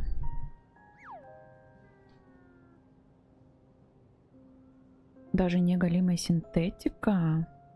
Фланелька, здорово. Приятная. Это хорошо. Это самое главное, я считаю. Ладненько, играем дальше. Я взяла чай, конфеты. Надеюсь, он не супер быстро остынет.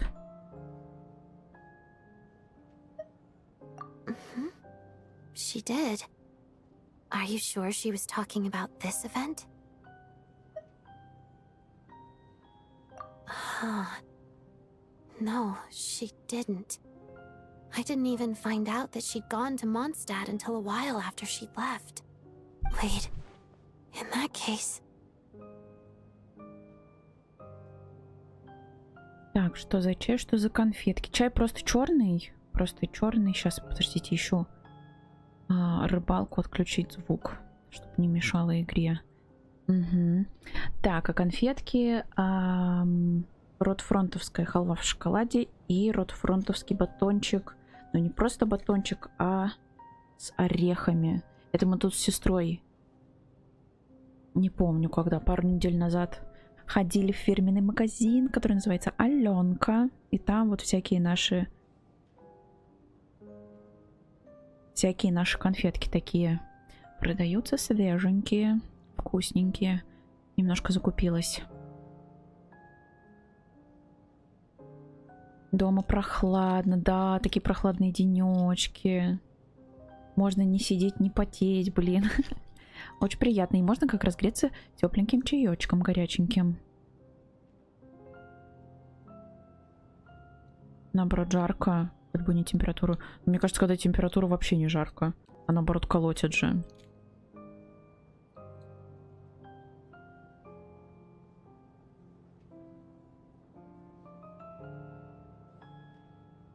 Альёша. Ага. Зеленый батончик, да, зеленый.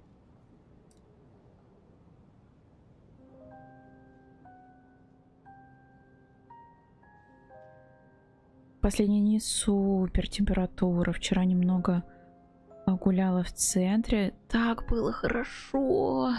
Взяла кофеек, разгуливала по маленьким и не очень улочкам Москвы. Блин, как здорово. Звучит абсолютно очаровательно. Если тебе комфортно, можешь рассказать, как у тебя вчерашний поход прошел. Ну или потом поболтаем, как тебе будет удобнее.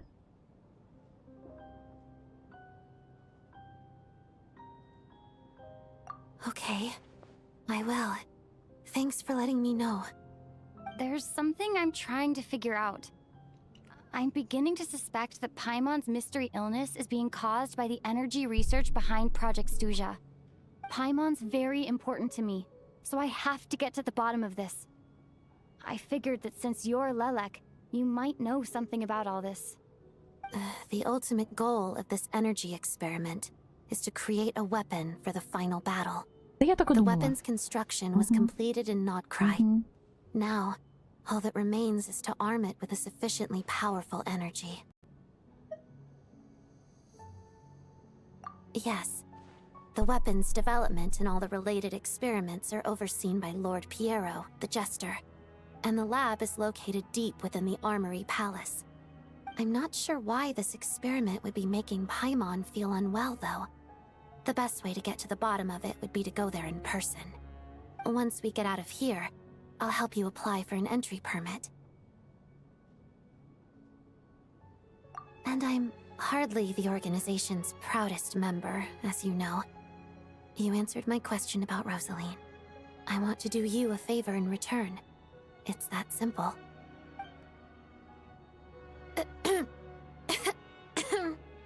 Huh? What's wrong? Are you not feeling well? You two seem to be hitting it off.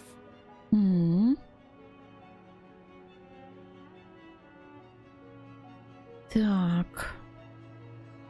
Круто, VR поиграли во вторник в какой-то детектив. Что значит в какой-то детектив? Какой? Подробности, пожалуйста. Ничего не понял. Завтра будем продолжать. Блин, очень круто. Люблю всякие детективы. Как же глаза от него устают. Да, согласна. Я один раз пробовала играть в VR. У Макса, кстати, да. Вот. И, блин, да, мне, наверное, 10 минут и все. Я уже больше не могу. Сложно.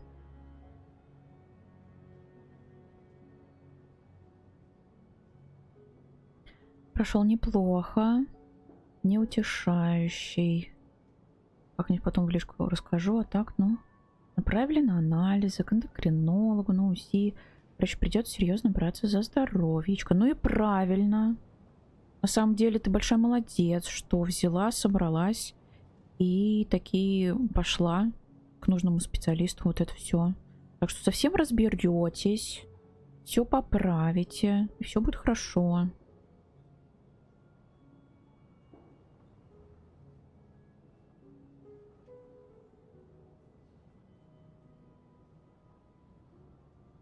Угу. Угу, угу. Вот, и самый страшный, самый серьезный шаг ты уже сделала. Самый первый шаг. Да, и он всегда с наибольшим трудом дается. Вот. А остальное так, потихонечку, помаленечку, и все получится.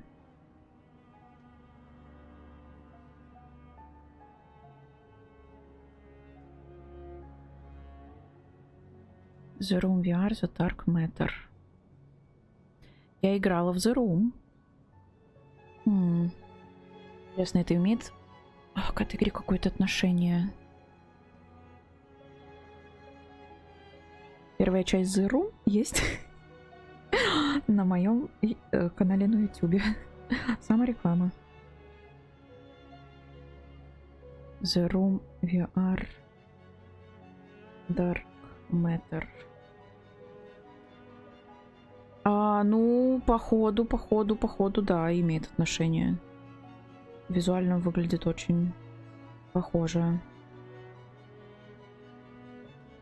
Пятой частью серии... Подождите, а как вы играли в пятую часть, не пройдя первые? Там же сюжет. Вы чё?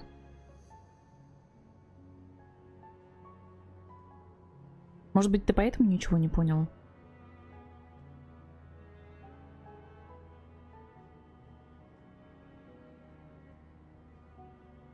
VR. Надо подумать над этим. Угу. Скорее всего, имеет вот поэтому... Ну да.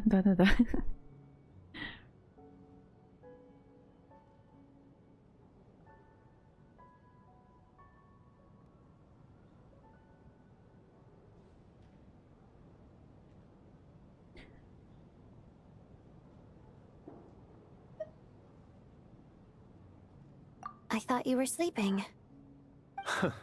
Of course I was. In the military, one learns to fall asleep quickly, even in the most inhospitable environments. It's vital to staying alert and energized. Why? Is something wrong? Even if he was awake, he can't have overheard us, right? Well, thank you both for keeping watch. Traveler, I'll take over for now. It's your turn to get some sleep. Sure.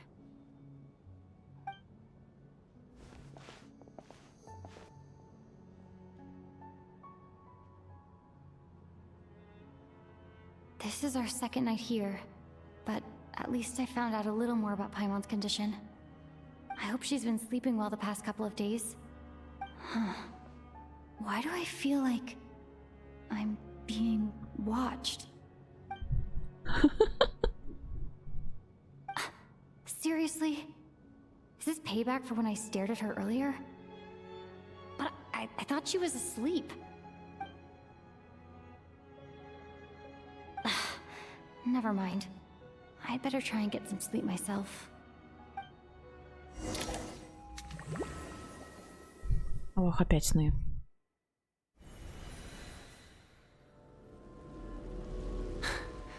Hey, what are you spacing out for? Are you reaching your limit too? О-оу. Ну, реально вспоминается, и никого не стало Агата Кристи. Очевидно, следующие жертвы. How long have we been walking for? Do you remember? Time's lost all meaning. Ever since we noticed that thing above our heads. What was it called again? A star key? Or key star? Anyway, the person who named it was swallowed by the black mist.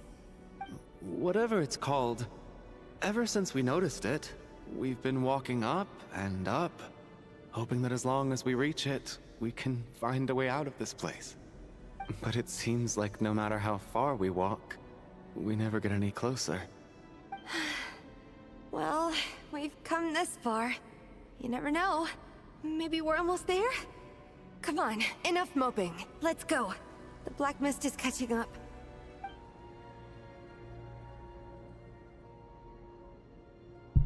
Это как мгла в цитадели поднимается, ужас. Не в ту сторону бежишь.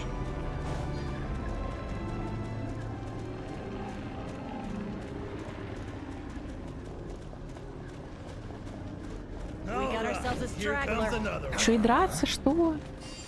Да у меня не прокачанный меч.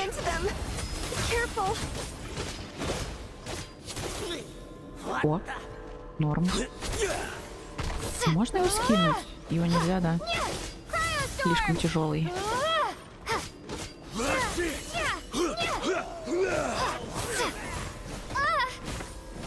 Да ну!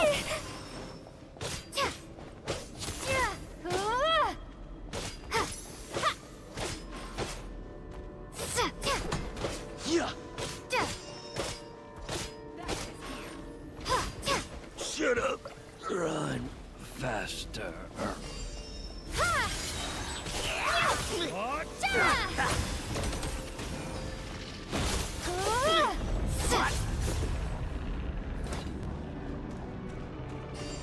Ты идешь.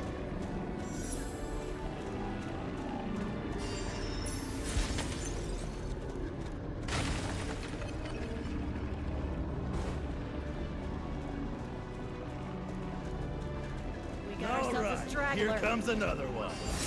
Here they come again! Get ready! Gotcha!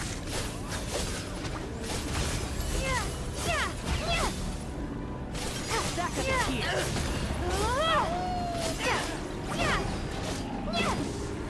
What the? Round away!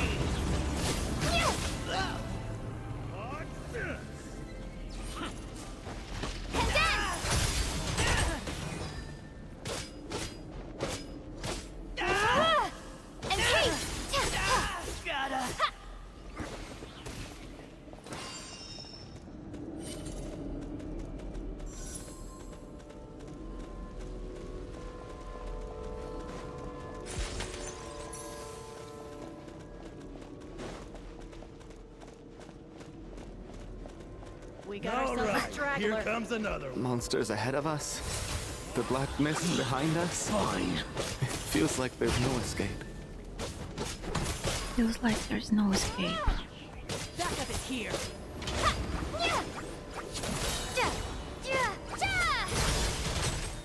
Cryostorm! Shut up! Run faster.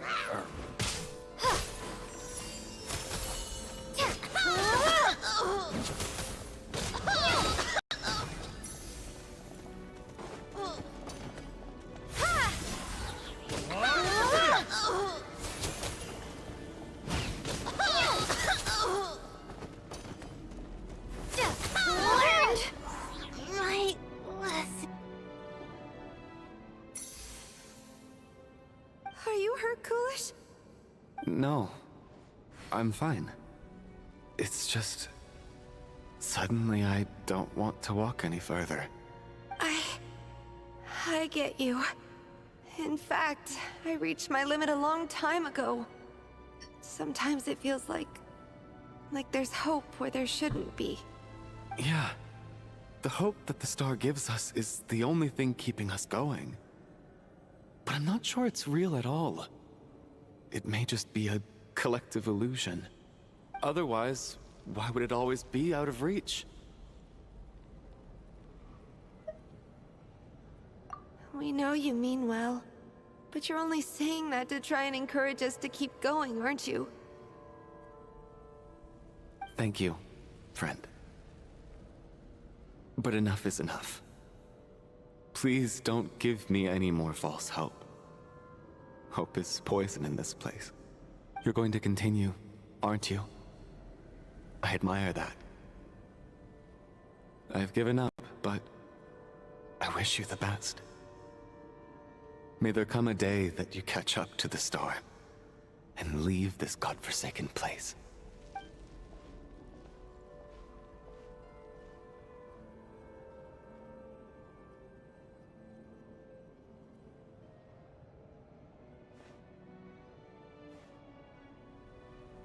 It's not an illusion.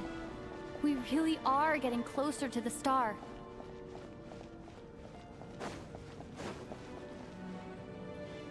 Congratulations. You're the first person to make it here.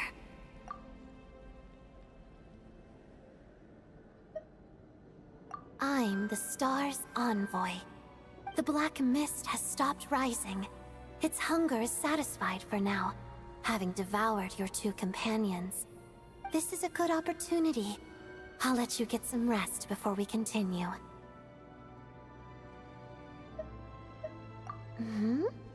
What do you mean, leave? The star represents the starting point. It's the waypoint for the beginning. Congratulations on reaching the starting point. Once you are ready, we will head out and walk upwards. I will be right by your side the whole way.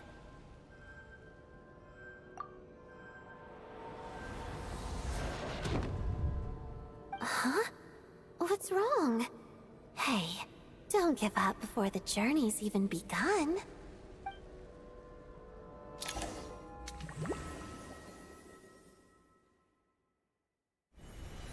Rampana! Rampana! Is that Vodyanitsa's voice? What happened? Coolish, wake up! Please wake up!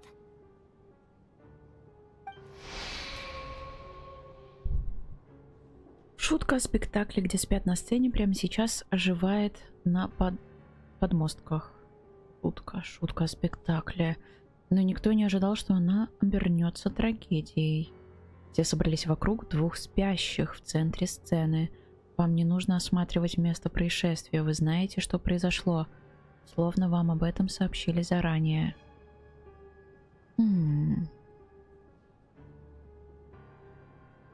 Пломбобочка, по-моему, пошутила, а не подозреваю ли я себя?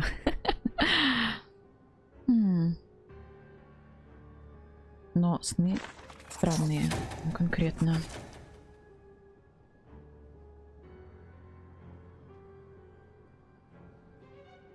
Кулиш. И Рампана. The situation is identical to that of the two casualties yesterday. We cannot ascertain the cause of death.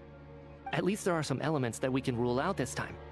They slept on the stage with everyone else. So I suppose the surrounding environment can't be a relevant variable. Rampana. Coolish. Weren't some of us keeping watch last night? 3 of us, in fact. How could you not notice something was wrong? А с учетом того, что сейчас остается здесь всего 2 NPC, и вряд ли будут убивать играбельных персонажей, соответственно, мы можем догадаться, кто умрет следующим. I'm as confused as you are. Хотя нет, здесь их 3. Я про то не забыла. Их 3. Надеюсь, это будет не Тоня. Likewise, and from what I've observed so far, both Miss Odette and the Traveler can be trusted. To be honest, I didn't get a wink of sleep last night. I couldn't help but think I was the target. so I just laid there with my eyes closed. I heard the Traveler and Lelik chatting, but otherwise I don't recall hearing any commotion during the night. Me too. I didn't want to wake everyone up, so I was concentrating hard, trying not to cough. I hardly slept at all. If anything had happened, I'm sure I would have noticed. Then, what could possibly be causing this? Once was bad enough. I can't believe it happened again. I worked closely with Rampana and Coolish for so long. I never imagined that one day they'd... And on this stage of all places... Florianitsa... 4 victims in just 2 days, and we still don't have a single lead. I need to get to the bottom of this as soon as possible. And above all, keep Tonya safe. I'd never be able to look Child in the eye again otherwise. Still snowing? Yes, I just checked. Still no sign of anyone outside either. So we only have ourselves to rely on. If you ask me, this killer can clearly strike whenever they please. The Night Watch was a useless endeavor from the start. Lelik must be an expert in poisoning. Clearly she used some poison that can't be detected on the corpse. Here we go again. Listen, I was already thinking to myself last night, was Lelik's reason for revealing her identity the real story? Well, now I have my answer. It most certainly was not. She's been playing us for fools. You get off on this, don't you? Revealing your identity, only to carry on with your killing spree? That's a hideous thought. One that only a hideous mind like yours could dream up. How dare you? That's enough! Yesterday, you named Lelik as a suspect because the victims were both wealthy merchants. Lelik might have had a motive then, but today's victims were just ordinary people. Not to mention that they were colleagues of Odette and mine. What reason would she have to murder them? Let me guess. Just to scare you? Who knows? Maybe you don't know her as well as you think. I implore you all to ask yourselves, how many people are there really in this world that have what it takes to kill another person? Not many, I'd wager. Lelik is well known to be a ruthless operator, and now she has revealed her identity. How could it be any more obvious? Everything you've said so far is still just conjecture, which doesn't constitute a concrete lead. You need to back up your claims with some evidence. How can you defend her, officer? What did she say to you while you were on Night Watch? Maybe I shouldn't be so surprised. You military types are always colluding with criminals to target the rich.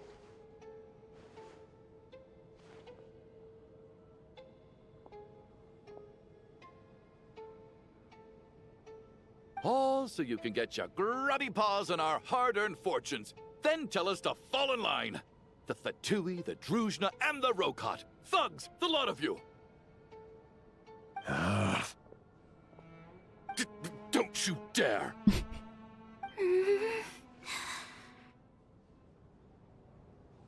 Sir, but... You were the one who told us not to stop other people from expressing their opinions yesterday. 4 people have already died. Only yesterday I was chatting with Mr. Coolish. Then we woke up in the morning and he's... Turning against one another is the last thing we should be doing right now. Little girl. Even if Mr. Chuganov is a puffed-up, pig-headed windbag who doesn't have a clue what he's talking about, he's still one of the victims here, isn't he?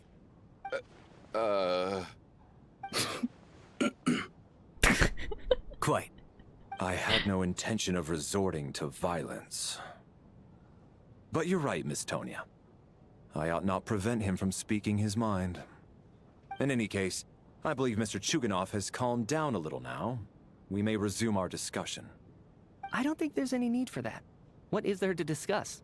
Nothing about this situation is normal. Did you have an idea, Mitya? You're the brainiac here, right? Come on, clue us in. I've been mulling something over. All the leads we have so far concern things from outside the theater. Miss Odette's alter ego, the threats Mr. Chuganov received.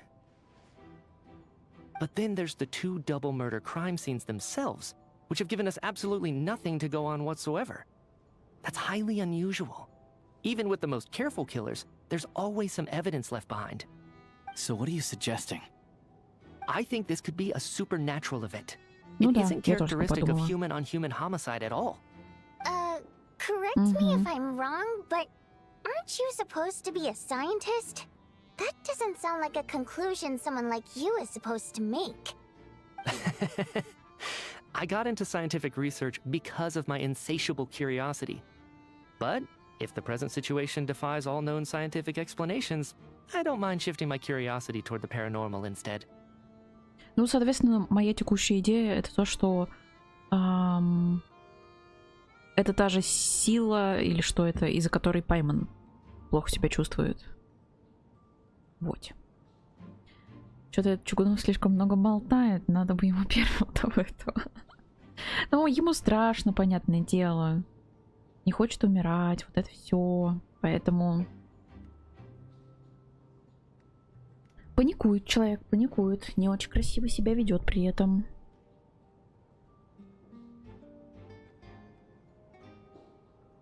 Ешьте такое.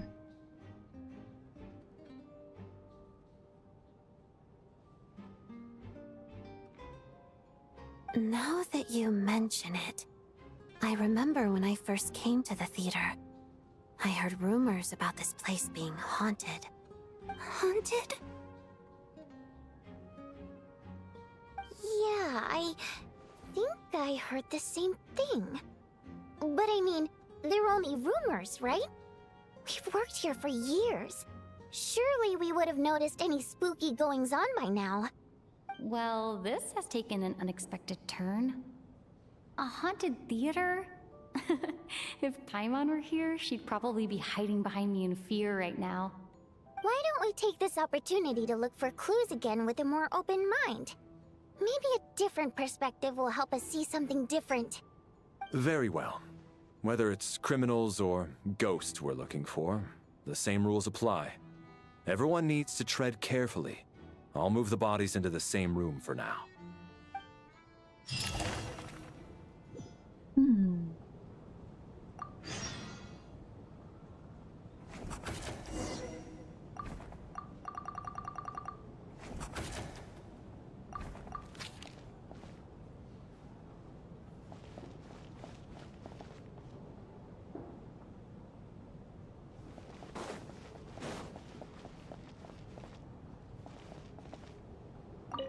I need to think very hard about whether there's anything that ever needed hiding. After all these years, there must be some things even I've forgotten about.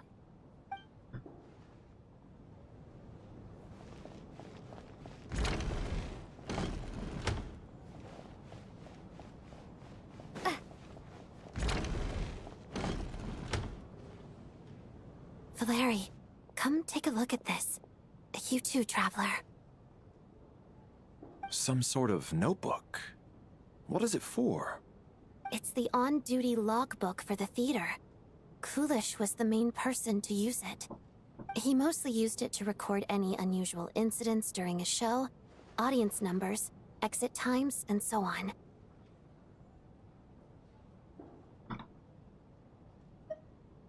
Yes, he'd always have this logbook with him when he checked tickets at the entrance. This should confirm a lot of key details about the recent show. So, you find anything unusual? Yes. The number of people. I've checked and double-checked, but the numbers just don't match what's recorded in the logbook. Apparently, we have an extra person among us. Are we certain that logbook is accurate?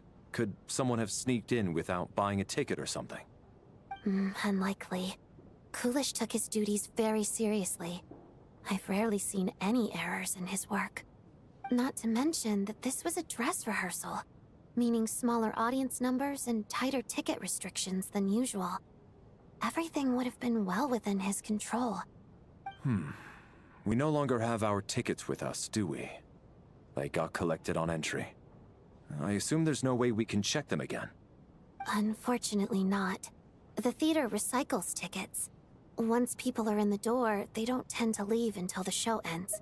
So we collect the tickets at the point of entry. Still, I'm inclined to believe that this discrepancy in the head count is significant somehow. Did an extra person just materialize out of thin air? Так кто лишний-то? Почему нам не сказали?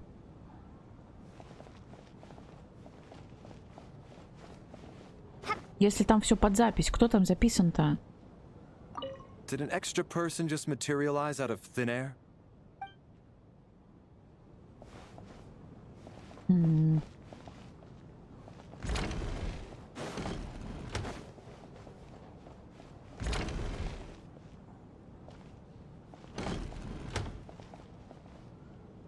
Tonya? Did you find anything? Not yet. Still looking. So... Are we supposed to be looking for something paranormal? I think I'd prefer teaming up with you than looking around on my own. This looks like somebody's notebook. Shall we read it together?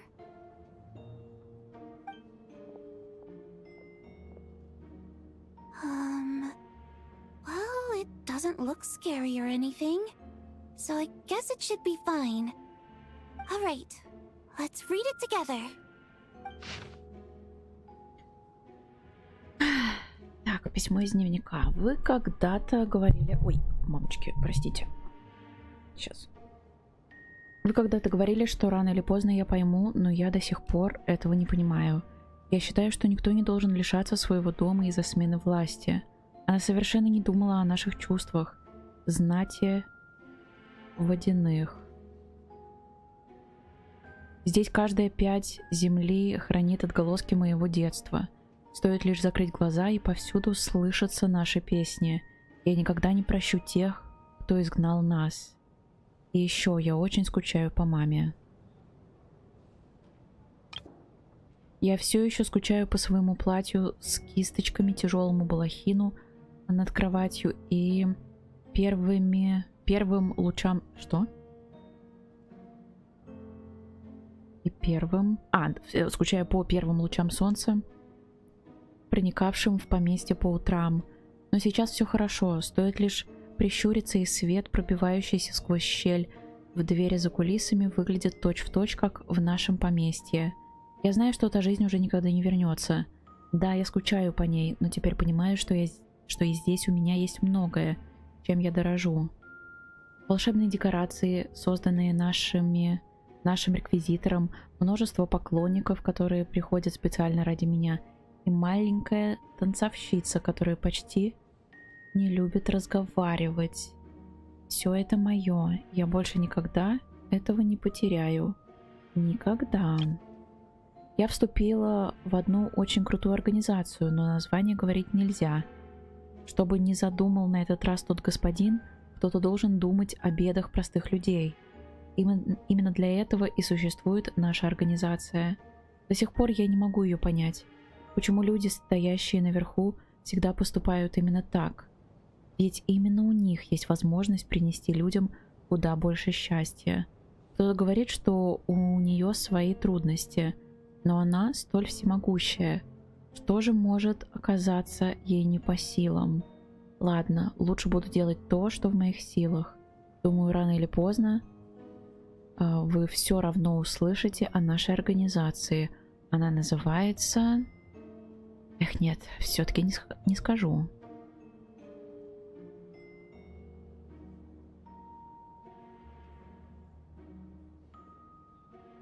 Неужели водяница импостер? Вот намекают, как будто бы, но возможно кто-то другой.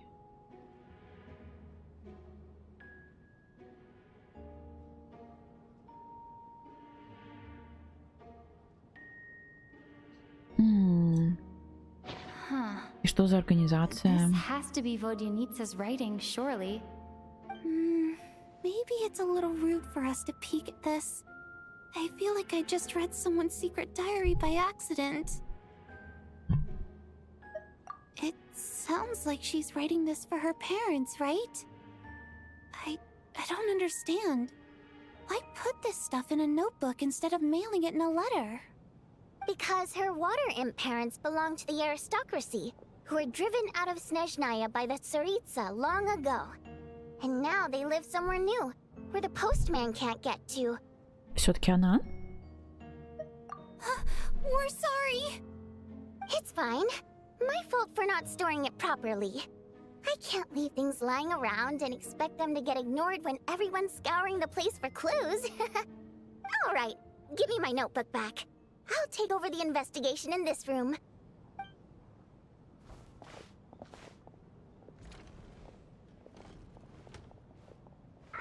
Ой, мамочки.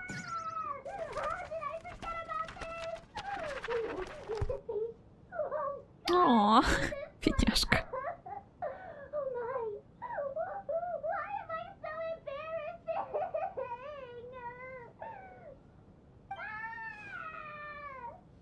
Ужас просто, да.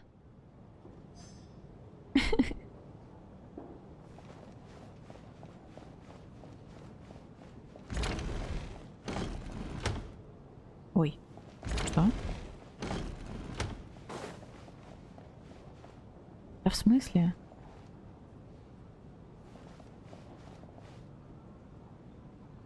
Нет. Кто-то врет. Опять сюда?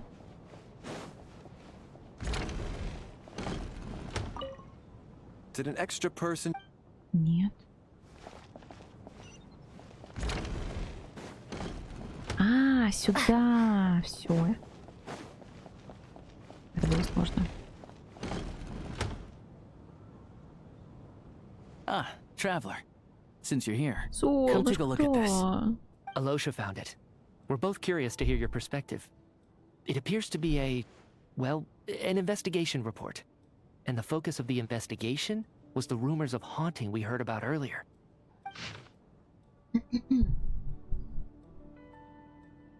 Отчет о расследовании паранормальных явлений в театре. Сейчас.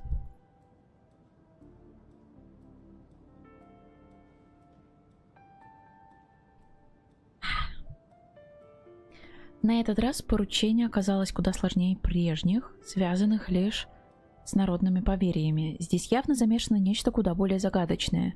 Погибшая цивилизация. Спасибо большое за водичку, вот буквально только что, да. Спасибо, Бургер. Погибшая цивилизация, творение древних богов, сила, пришедшая извне мира, простор для воображения поистине огромен. Впредь стоит помнить этот случай. Простота внешних проявлений вовсе не означает, что скрывающиеся за ними истины находятся на том же уровне.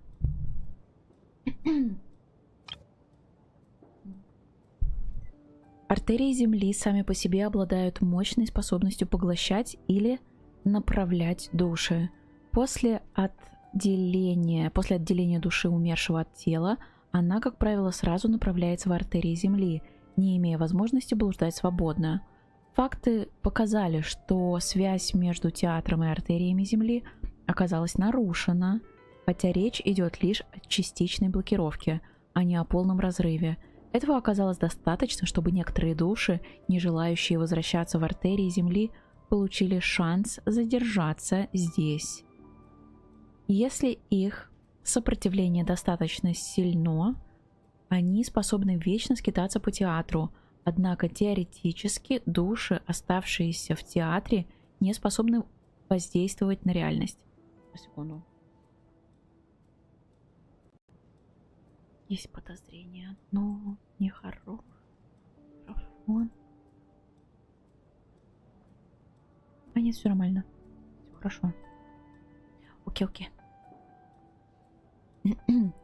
Если их сопротивление достаточно сильно, они способны вечно скитаться по театру. Однако, теоретически души, оставшиеся в театре, не способны воздействовать на реальность. Лишь в крайне редких случаях они могут вызывать заметные зрению явления.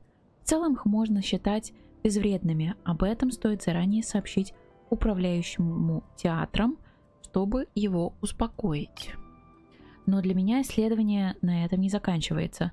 Поиск причин, по которым артерии Земли оказались заблокированы, и есть главная цель данного расследования. После изучения множества материалов наиболее правдоподобной на сегодняшний день выглядит следующая гипотеза. О существовании ангельской цивилизации и ее первых попытках преобразования артерий Земли. Здесь слишком мало доступной информации, я должен поскорее вернуться на родину. Так. Либо опять соседи что-то готовят, либо я забыла выключить чайник. Сейчас, погодите. Я быстро сбегу и проверю.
Это не чайник.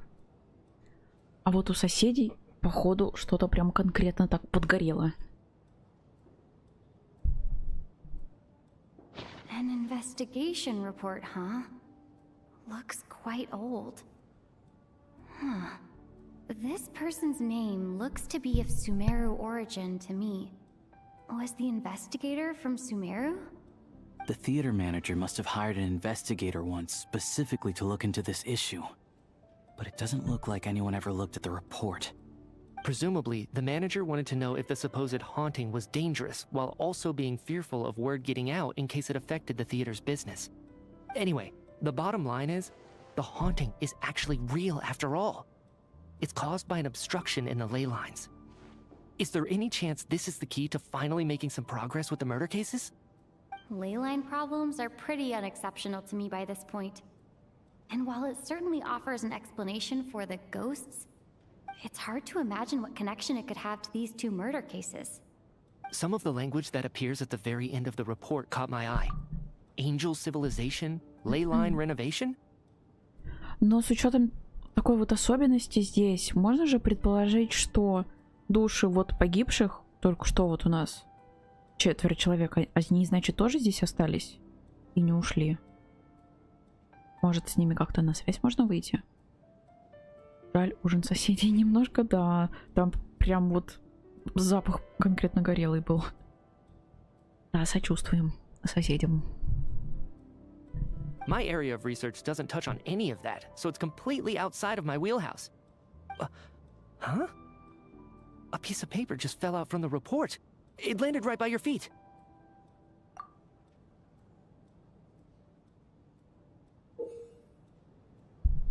Смерть рядом.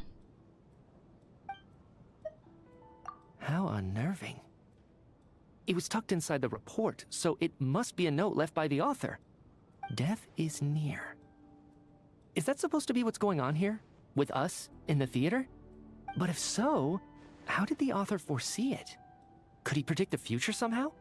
Maybe things are more complicated than we thought. Ну, если честно, пахнет луком, да, жареным. И я согласна с Катюшей. Лук — это основа основ. В большинство блюд кладется лук, и это очень вкусно. No, wait a second. If we take the report and the note at face value, They completely contradict one another. The report definitively concludes that the hauntings in the theater are harmless and cannot affect the real world. But the note seems to be warning of potential danger. The question is, what exactly does the note mean by death? Спасибо за водичку, Декстон, спасибо большое. И да, лук — это база, это жизнь. Полностью согласна.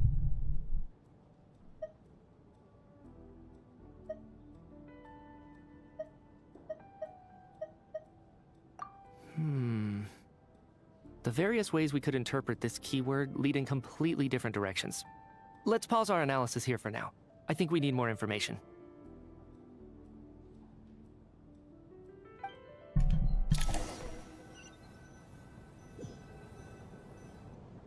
If we take all this together, it's not impossible, is it? If anything, it's the natural conclusion. Oh, I beg to differ. This sounds to me like a product of a researcher's vivid imagination. And perhaps it's because I'm still viewing this through the lens of a typical murder investigation. But still, I'm struggling to be persuaded by your theory. Does it really sound that far-fetched? Alright, well, let's treat that as speculation for now. I do agree with what you've said, so let's go with your idea for now. Good. Okay, now that we finally have some meaningful leads, I think it's time to reconvene. Let's get the others.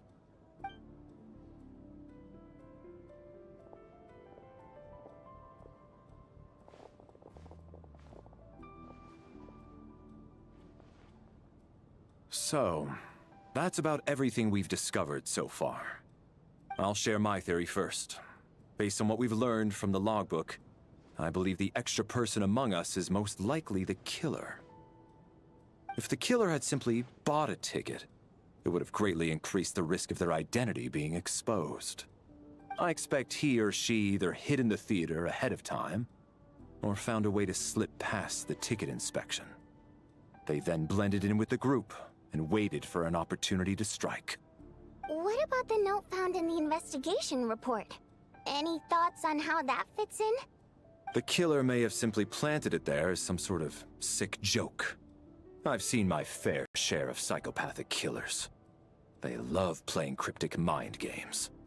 So, it has nothing to do with the haunting of the theater after all. This theory makes sense to me. If we have an audience member unaccounted for, chances are they didn't come here to watch the show. Could it really be that simple? So, in other words, all we have to do is find out who got in here without a ticket, and all our problems will be solved?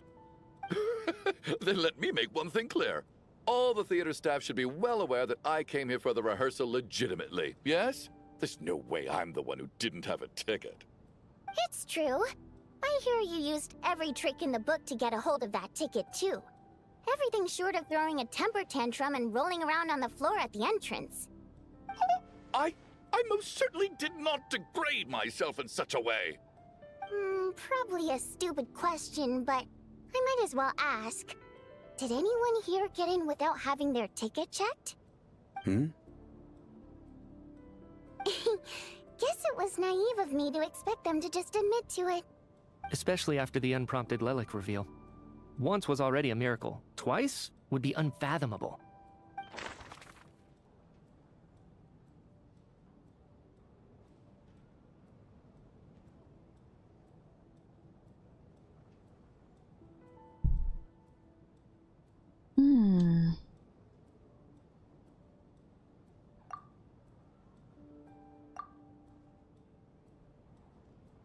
Шрам?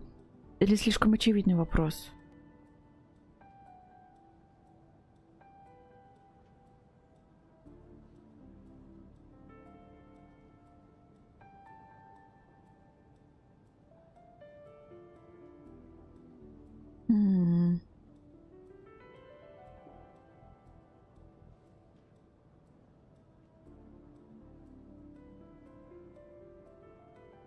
Почему-то еще на Алёшу думаю. Альёшу.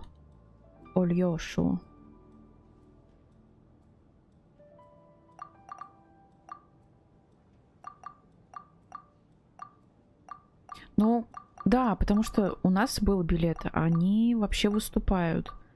У Мити всегда есть билет. У Валерия, наверное, тоже. У Тони, насколько я знаю, тоже был билет. Этот всегда выпрашивает себе билеты. Остаются только два. Альёша и Шрам. Тони была бы интересным вариантом, учитывая прошлое Чайльда. Голосуй за себя. Не, ну, конечно, вариант, да.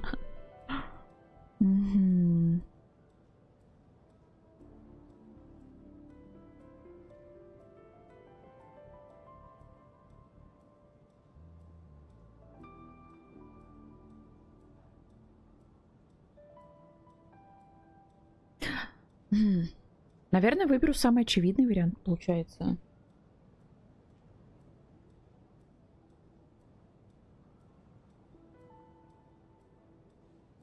С другой стороны, не хочется обидеть человека. Не хочется обидеть человека. Так. Наемник, наемник. Кто вообще такой Алёша? Алёша. Нет, Алёша подрабатывает в театре, правильно нам сказали? Осмотреть, можно осмотреть. Часто подрабатывает, чтобы свести концы с концами. Первый друг.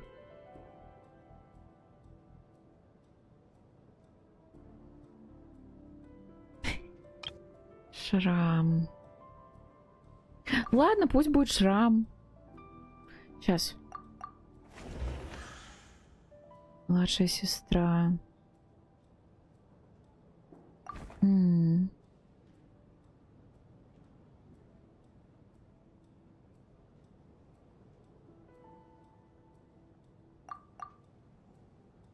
Ладно, пойдем на поводу у сюжета.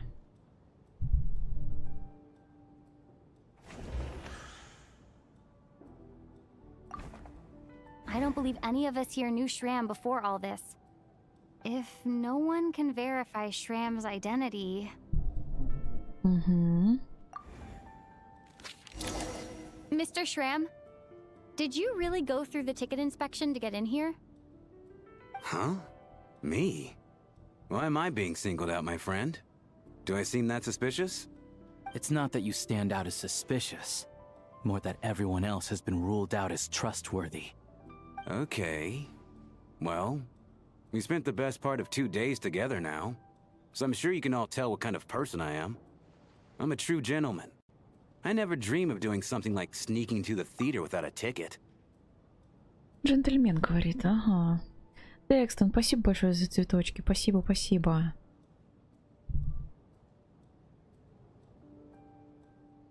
Yeah, I have no doubt that you're a good person. But the problem is, none of us here actually know you, so no one can say for sure that you are who you claim to be. Although, actually, what was it you said last night? Yeah, you're friends with that water imp, which is why you understand our primary mode of expression. Last time I checked, there were barely any of us remaining in Snezhnaya, since most of the water imps left. Could you tell me a little bit more about your friend? There's a good chance I actually know her. And I suppose it's also kind of a way for everyone else to get to know you a little better.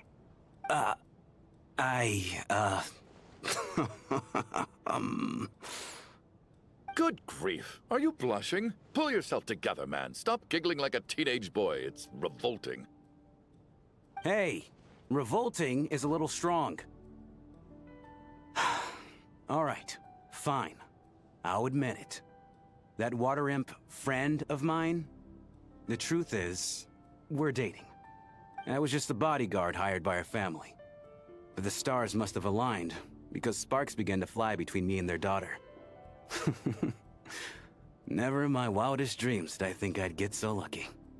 We don't need details. Just get to the point. Okay. I'm just a little hesitant to reveal her name, that's all. You know how it is. These are delicate times.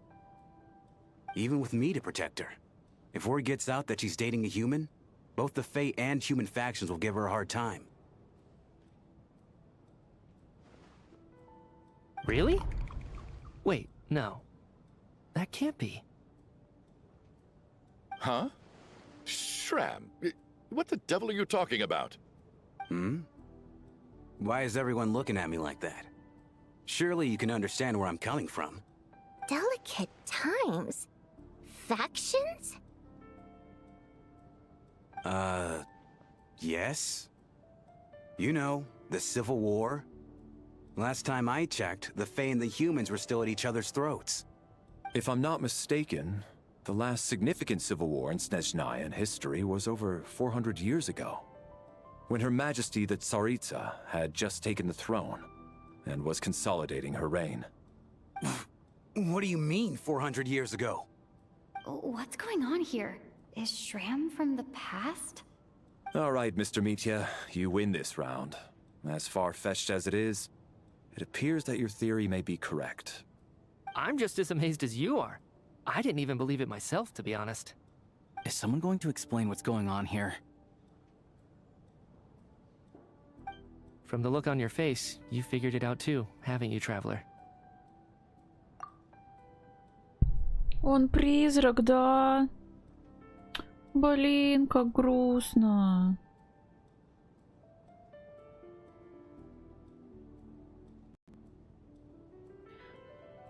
Ох, сейчас, секунду.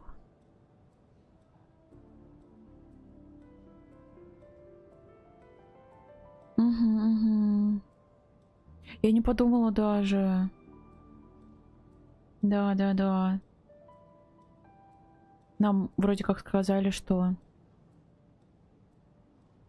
их не должно быть видно. А он прям человек. Тебе сейчас тяжело будет сделать расклад, но как сюжетку эту пройдем, наверное, или на ближайшем перерыве. Наверное, не тяжело, просто, если честно, я не знаю, сколько еще будет длиться сюжетка. Может час, может 2, может 3. Тебе точно будет удобно ждать?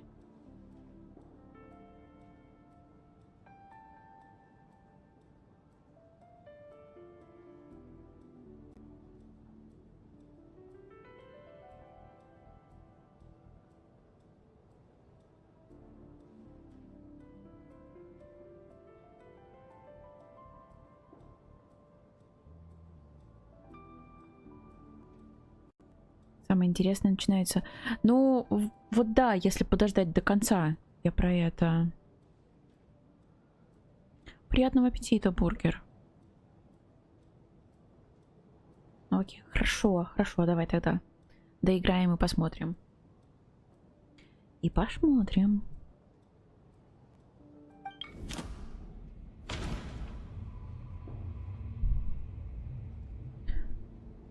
Так. Согласно журналу дежурств театра, там оказался один лишний человек. Письмо в единице, написанное семье, но так и не отправленное.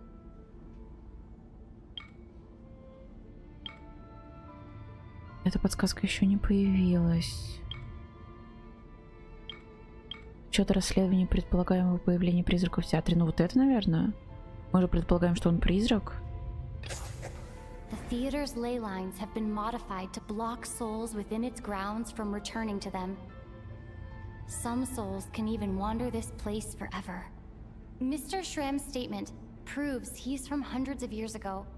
And according to the investigation report on the theater hauntings, Mr. Shram is very likely a lost soul wandering the theater.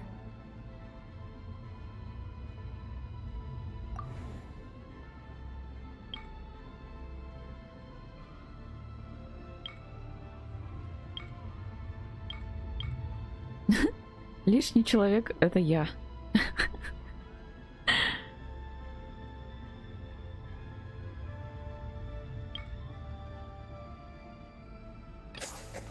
For some unknown reason, the soul that has been wandering the theater due to the ley line issues has joined our group and blended in. Yeah, that must be the immediate reason why the ticket count doesn't match the number of people present.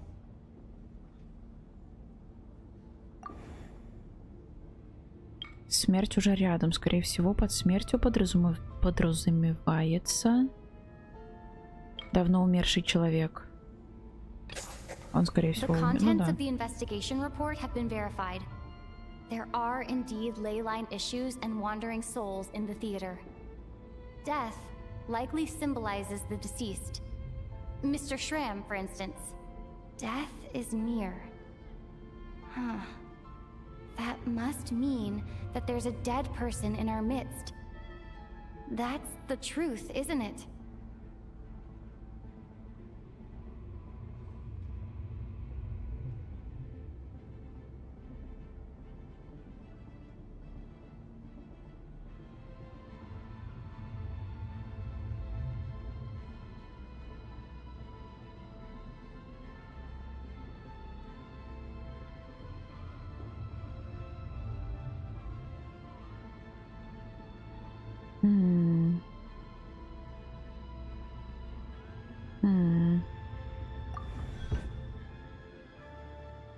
Yeah, the logic is clear now. The investigation report said that there would be souls stuck wandering around the theater because the ley lines were cut off. Mr. Schramm must be one such soul who died in the theater a long time ago. In which case, that also makes him our extra person. So when the note said death is near, it must have been referring to death as in the deceased, people who died a long time ago. Someone who died a long time ago. In short, there's a dead person among us. The extra person we've been searching for is a ghost from the past. You mean I'm a ghost? No. Don't make jokes like that, my man. There must be some mistake. But even if I was dead, I know for a fact I didn't kill anyone these past 2 nights. Yeah, even if all that's true, the report also said the souls inside the theater can't affect reality, right? They're harmless. Then what if the problem isn't the souls at all, but the ley lines themselves? The ley lines have a powerful ability to attract and devour souls. Let's say that the ley lines are like a black hole, constantly seeking to engulf souls. But the souls that don't want to return are trying to avoid being sucked in. Huh. Why does this analogy sound so familiar? What happens when the black hole can't achieve its goal? I'm only speculating here, but what if it ended up swallowing innocent souls by mistake? Or intentionally taking other souls to compensate? That could explain why we weren't able to determine a cause of death. If you're right, and their souls were devoured by the ley lines, it does make some sense. It does seem to explain a lot of the things we couldn't make sense of. Does that mean it's true? Except there's no concrete evidence. Mitya is relying on a lot of logical leaps. Still, it seems like the best explanation we have under the circumstances. All right, so how could Schramm not know that he's dead? Seems a little unlikely that he hasn't noticed anything unusual even after several days interacting with us. On the contrary, it's perfectly normal for a soul to wander the theater for centuries without questioning their existence or reason for being there. It's simply what's natural for them.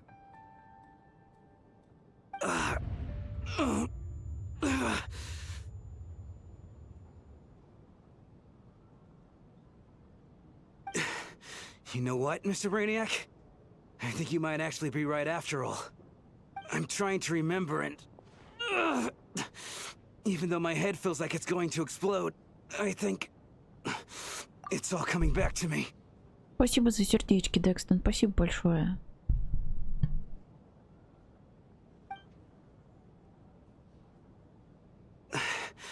I was the one who didn't want to remember my own death.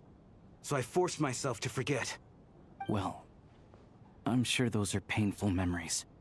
My lady and I snuck out to go on a date one day. We bought tickets for the theater. It wasn't really my thing, but I was just happy to be together. Aww. All of a sudden, a group of people burst into the theater, shouting for all the water imps to get out, performers and audience members included.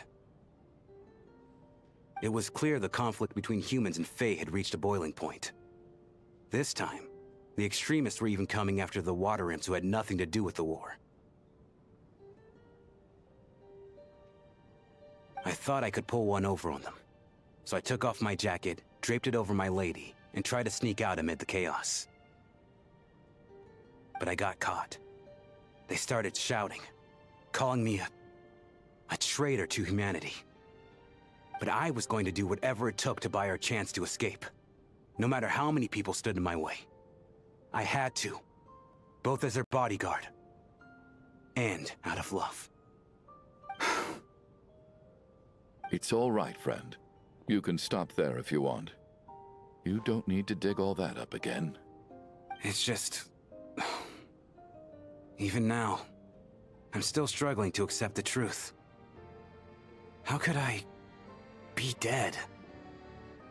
I'm sorry, everyone. If I'd known I was a dead man walking, I wouldn't have dragged you down with me. If I'm the cause of all this death, then punish me however you see fit. But, Mr. Shrim... No. I refuse to be a burden. I know what I have to do. You said I've been wandering the theater for centuries, right?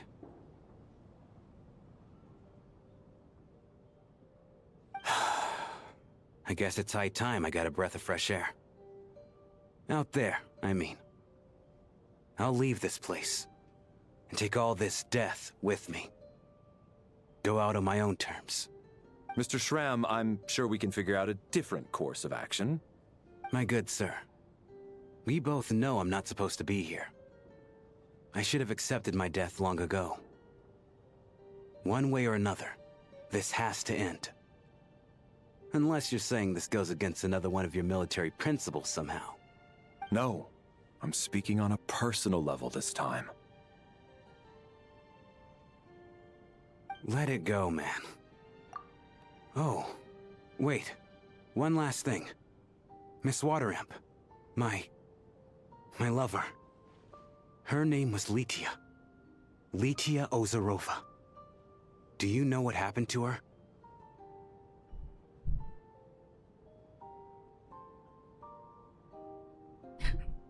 Да.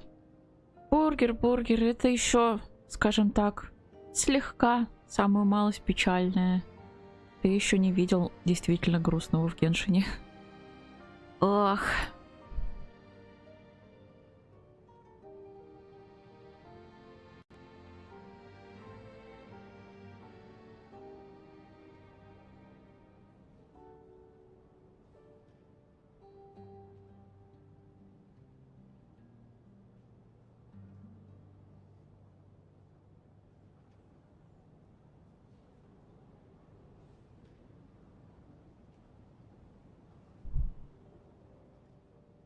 Ozarova. Oh, Auntie Ozarova. That's what we all called her. I remember her as a very kind elder. She had a bunch of kids, too. I'm so glad she survived. And she had lots of kids? Good. That's... good. I could hardly expect her to stay single just because of what happened to me, right? As long as she went on to be happy, that's all that matters. Besides, I'm dead. My soul's been wandering around here for so long because I was worried about her. But now, I can go without regret. There's no need to see me off, my friends. I've enjoyed our time together over these past few days. Perhaps we'll meet again in the next life.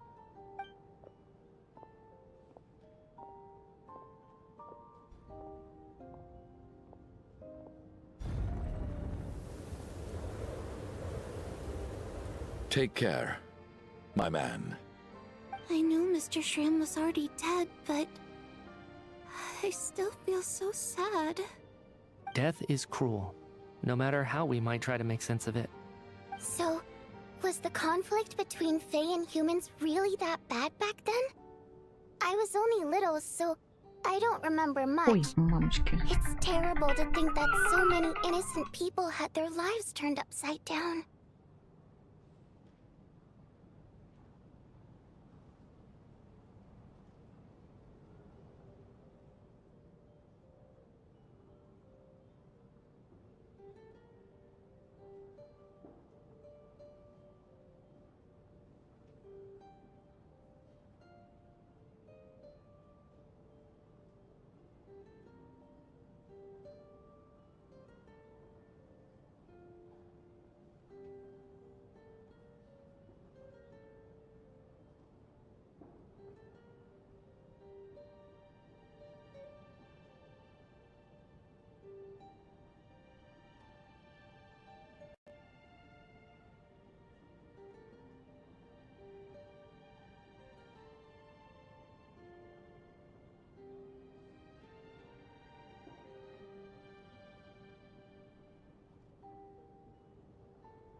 Едуть.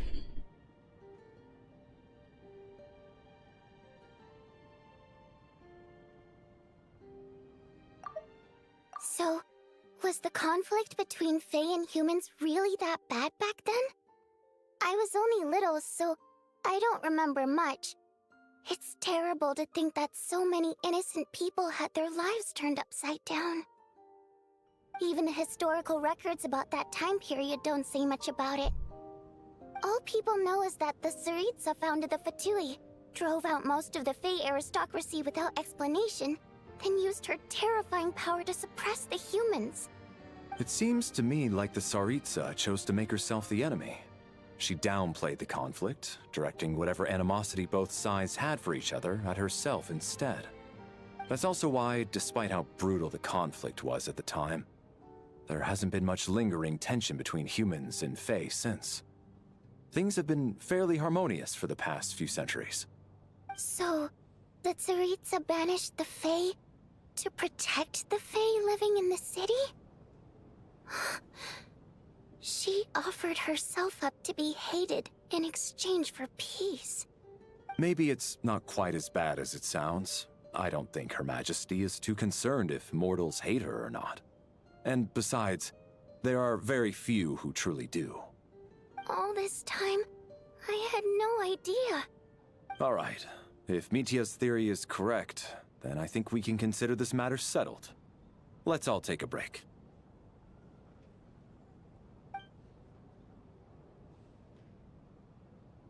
Ugh, if only this blasted storm wasn't still raging on. Мы опять сейчас спать пойдем? Очевидно.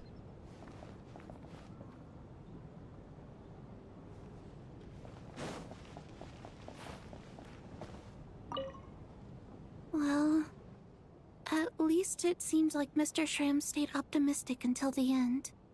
The information he revealed, it's given me a lot to think about.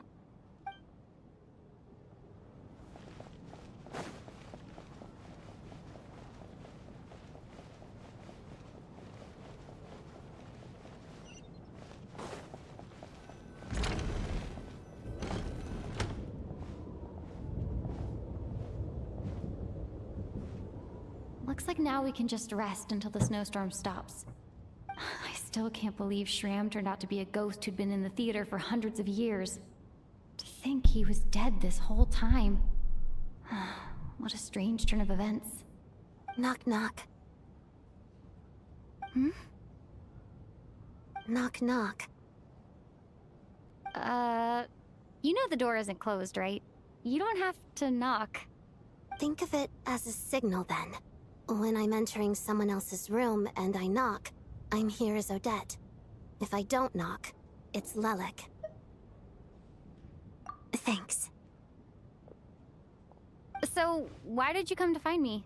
Is there something I can help with? Vodyanitsa said you knew about my secret identity from the start. But when everyone was discussing who Lelek could be, you were worried that revealing what you knew would be unfair to me. So you kept it to yourself, right?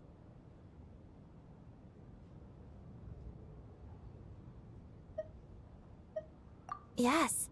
I'm extremely grateful for that. It's nothing. I mean, you didn't hold what happened to the Senora against me, so I should thank you for that as well. Actually, there's something else as well.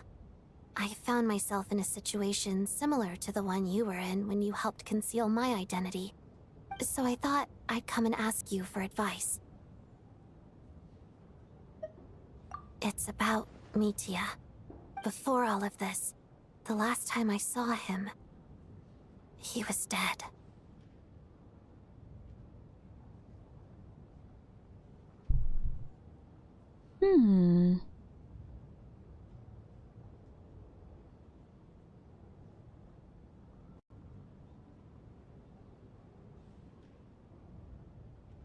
Как вам такой поворот событий?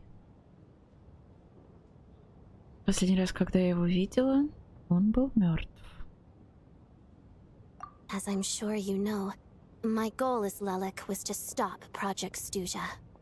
Well, When I found out the tech lead for the experiment behind Project Stuja was Mitya, I immediately started planning to track him down and threaten him to back out. I often saw him around the theater, but I soon concluded that making my move there would risk exposing my identity. So I decided to infiltrate the Armory Palace and go directly to his lab. That way, the threat would be much more effective.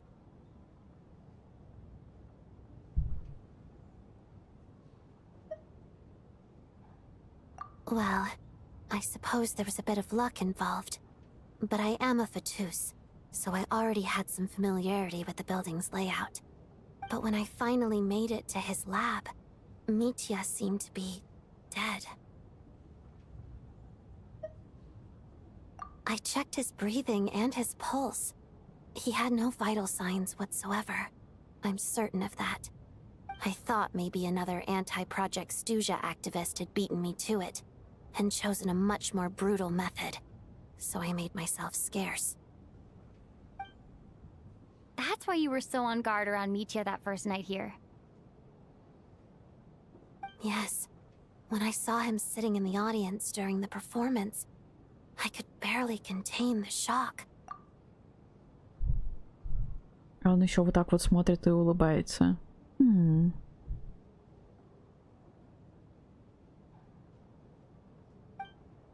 To me, it was a miracle. Somehow, he'd come back from the dead. But then, the murders started happening and things got so complicated that it wasn't really at the front of my mind. That is, until Mitya himself said there must be a dead person among us. Then, I couldn't ignore it any longer. And yet... you thought that bringing it up right away would single Mitya out. Just like when everyone was suspecting Lelek. Exactly. I thought there could be something I was missing. Besides, we soon figured out that Mr. Schramm was a ghost. And we knew there was only one extra person. So we thought he had to be the one. But now it seems like there's another candidate. I understand why you kept it to yourself. There was so much information being thrown around during that discussion. Bringing up Mitya would have just introduced more confusion. So, what do you think we should do? Let me confirm one thing first. When was it that you found Mitya dead? Around a week ago. Sometime in the afternoon. A week ago? That's earlier than I thought. I saw him just a few days ago at a restaurant. That definitely would have been after you found him dead. He seemed completely normal to me. Chatting with Vodjanitsa, trying to avoid Valeri. So he was definitely alive on that day. Huh. Well, all I can say is I know what I saw. Here's a thought. The reason we even suspected a dead person could be among us was because of the problem with the theater's ley lines. But Mitya's death happened inside the Armory Palace. The ley line issue affecting the theater shouldn't reach that far. You're right. I guess he doesn't fit the profile of the person we were searching for. I think the chances of it being him are very low. Surely he can't have died for real in the Armory Palace. Unless... Unless what? Unless he really did come back from the dead. You're right. Do you think we need to disclose this to the others? Huh, what's this? A private meet and greet? Where do I line up? That's not what's going on here. Well, I was just making the rounds. Thought I'd try to lighten the mood a bit. Vodjanitsa's handing out food if you're hungry.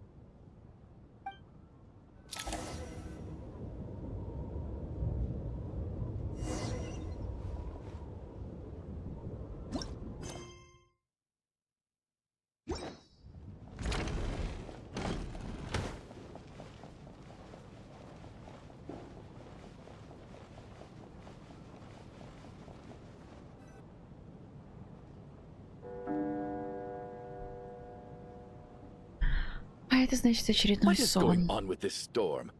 Could it be connected to that monster that just arrived in Snezhnaya? I almost hope it is.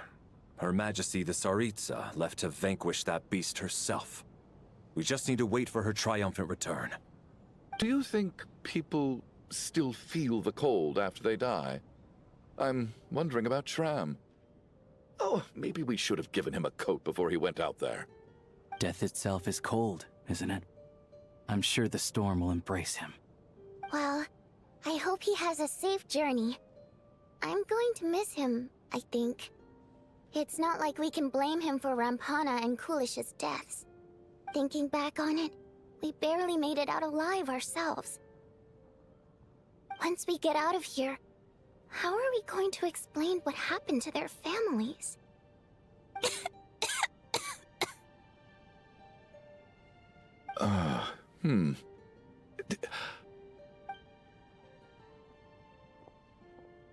Are you okay? Here, take this. I've never used it.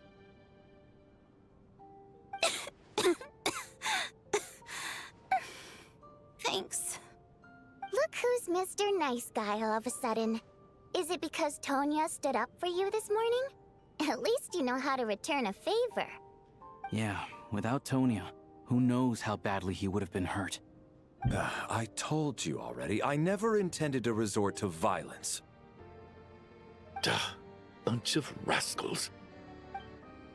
Little girl? I was rather surprised when you spoke up for me this morning. I didn't think I had many admirers here, so, thank you. Oh, no need to thank me. I said some bad stuff about you too. I've been, too embarrassed to admit it, but, you remind me a lot of my daughter. So kind to everyone, but never lets her old man off the hook. Unless my wife and I are having a fight, then she's always on my side. Especially when she was little. Every time I took her out...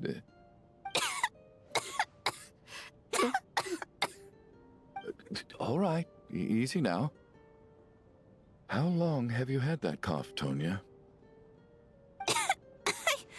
I don't know. It's probably been a while.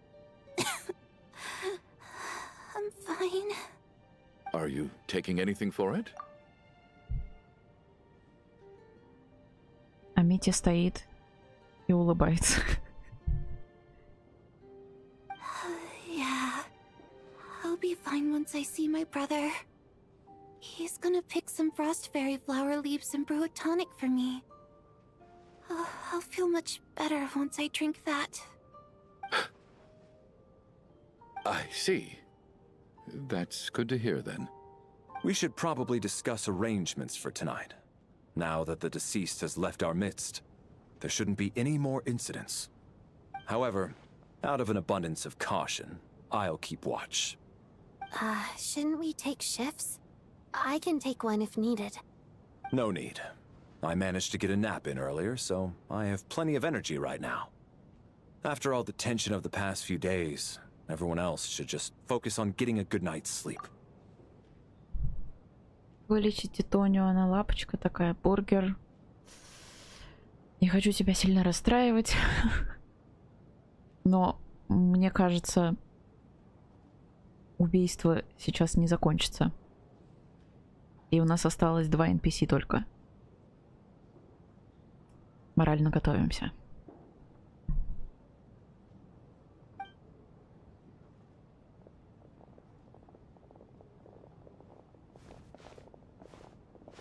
What a long day. This whole situation turned out to be way more complicated than I expected. But Valeri's right. I should just try to calm down and get some rest.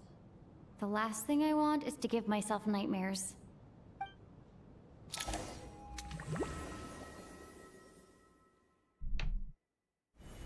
She's awake. She's awake! Get over here, you big lug, and take a look! If you must call me something, call me Mr. Door. The Black Mist is coming. Что? You need to go. Почему Валерий здесь?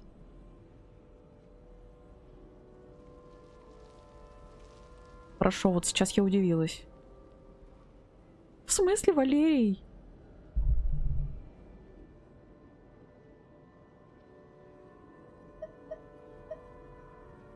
Are you all right? Can you walk? We just got attacked by monsters on our way up. That Mr. Door fellow protected us. He just seemed to come out of nowhere. Not much of a talker, but when it comes to taking down monsters, that man doesn't hold back. Curses! The black mist is catching up to us. We need to keep going. Спасибо за водичку, Катюш, спасибо. Mr. Door, I don't believe I've ever seen you around here before. Why is that? There's no need to try to get to know me. I'm just Mr. Door. Mr. Door! Looking for trouble! Quick, get rid of them! I can just push these ones up. Well, anyway, we're lucky to have you here. Thanks for saving us earlier. No need to thank me. This is where my duty lies.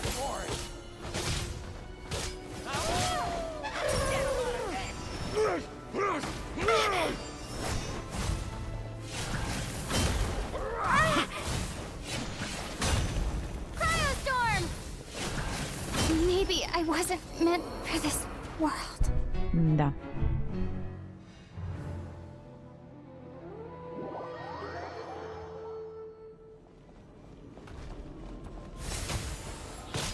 Looking for trouble?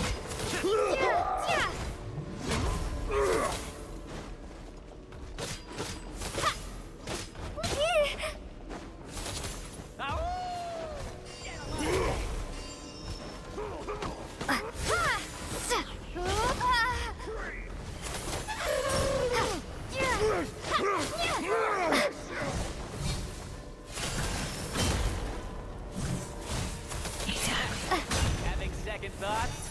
Cryostorm!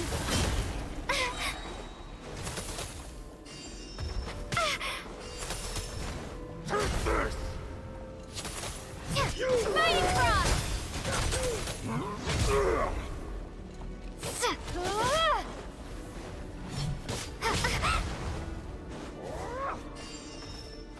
Encase! On the ground.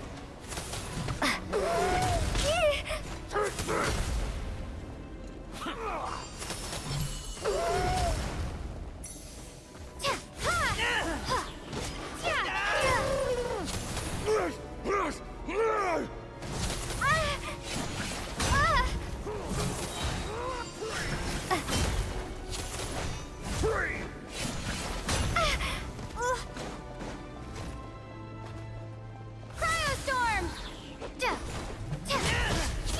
Gotta.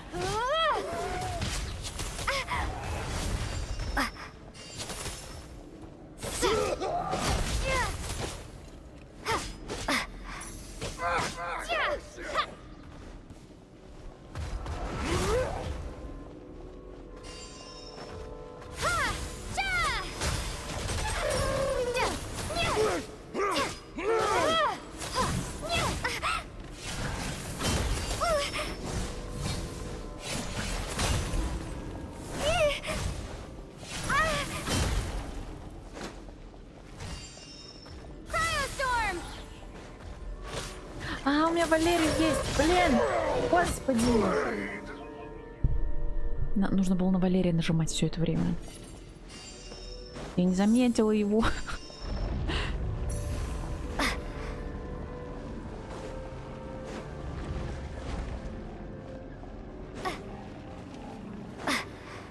So we're doing this the hard way. Ready to taste my fists? Fighting Frost! You win this. Remarkable Вот оно как work, делается. Mr. Door. If I had your muscles, I'd do the same.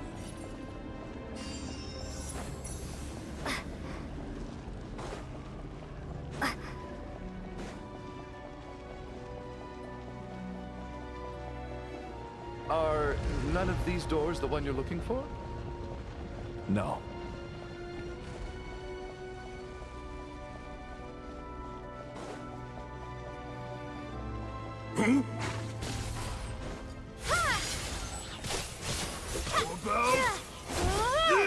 Боже, что за Дед Мороз?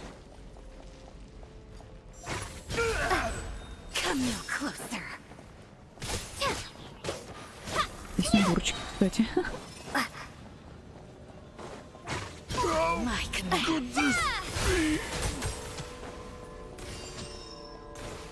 Cryostorm! Impossible. Impossible. I'm so exhausted. And the black mist is still rising. Oh. Wait, look! There's more monsters down there.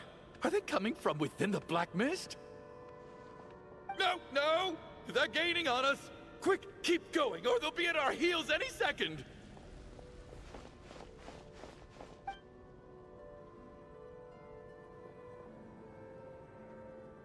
Mr. Door, what are you doing? We need to get out of here. They're coming! Found it. This is my door. What? You mean you're going to stay here? I am a door. This is where my duty lies. Что происходит? Блин. I am the door.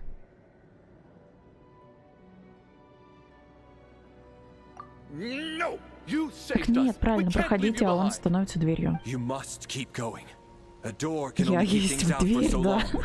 You must make haste. But...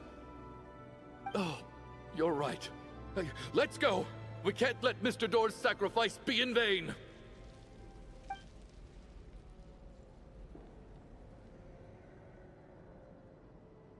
The black mist isn't moving anymore.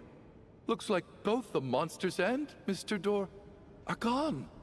I didn't just imagine all that, did I?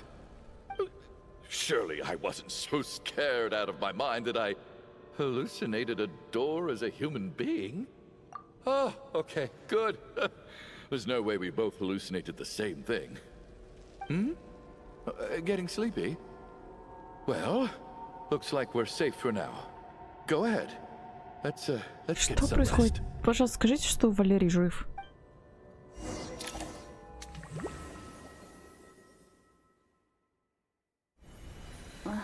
What time is it? Is it morning? I think I had a nightmare. Oh, I guess Уже третий, everyone's между still прочим. asleep. These past 2 days have been exhausting. Valeri's keeping watch though, so he's probably the only one awake. Valeri? Мне страшно, я не хочу подходить. Чугунов, он же... Ноктюрн мёртвых душ. Я не могу даже вокруг посмотреть, мне чисто туда. Только вперед нужно идти. Я не хочу.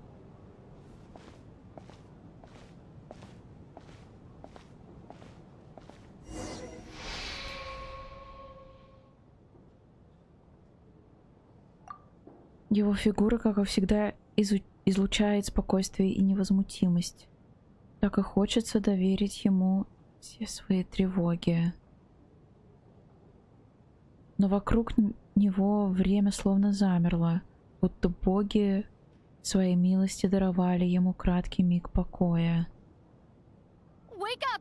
Everyone needs to wake up!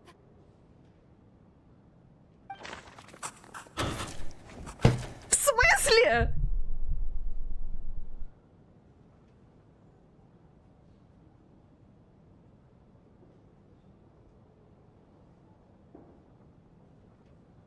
Ну нет. Валер, куда? Нет, слушайте, ну это уже бред. Быть не может. Быть не может. Умер ночью. Нет, я не верю, я не верю, я не верю. Валер, ну ты чего?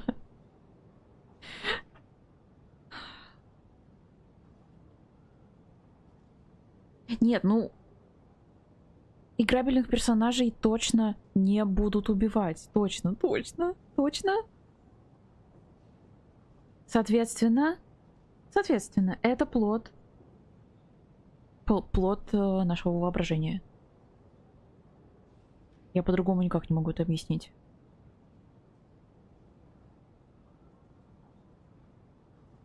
Я аж проснулась, если честно. Немножко засыпать начала, ну блин. Это что за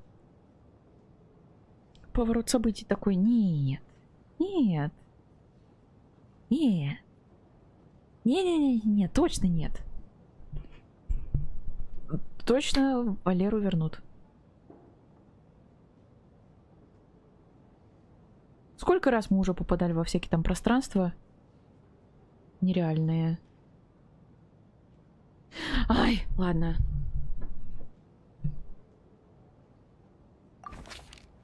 Just like the last 2 nights. No clear cause of death. I've been a real thorn in your side, haven't I, Mr. Valeri? Now you can rest in peace. But for me, life will be all the duller for not having to run away from you, my friend.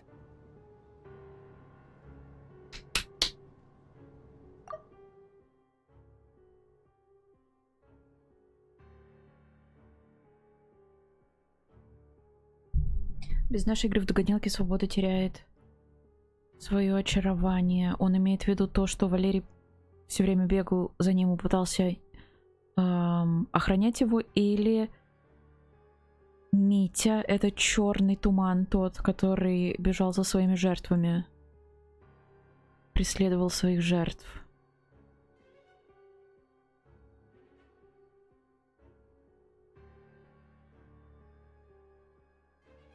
Митя. Нет, все-таки, мне кажется, это что-то Митя тут натворил. Мне кажется.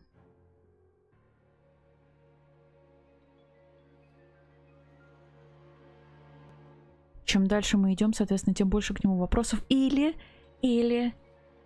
сюжет специально так развивают, чтобы у нас было все больше к нему вопросов. Я не знаю.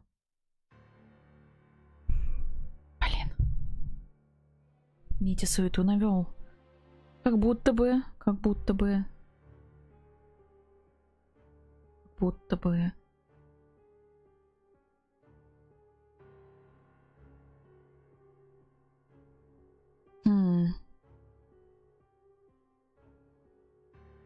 Кошмар приснился. У нас уже было много разных похожих ситуаций. Просто вопрос в этот раз. Кто за это отвечает?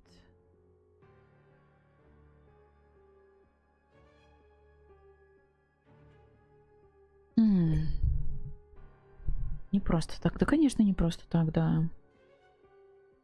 Нет, ну просто реально, ну, я не верю в то, что могли прям совсем точно окончательно убить Валерия. Быть не может. Стоп! Стоп! Или. Возвращаемся к Агате Кристи. И никого не стало. Это будет спойлер для тех, кто не читал. Блин, я не могу тогда сказать. Или сказать.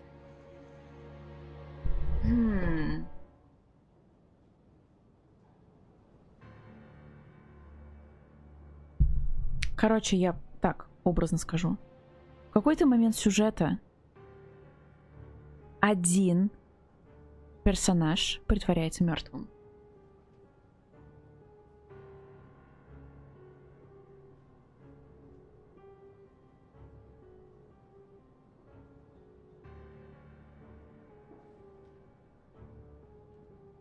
Не буду говорить кто, не буду говорить почему, по каким причинам, но вот так.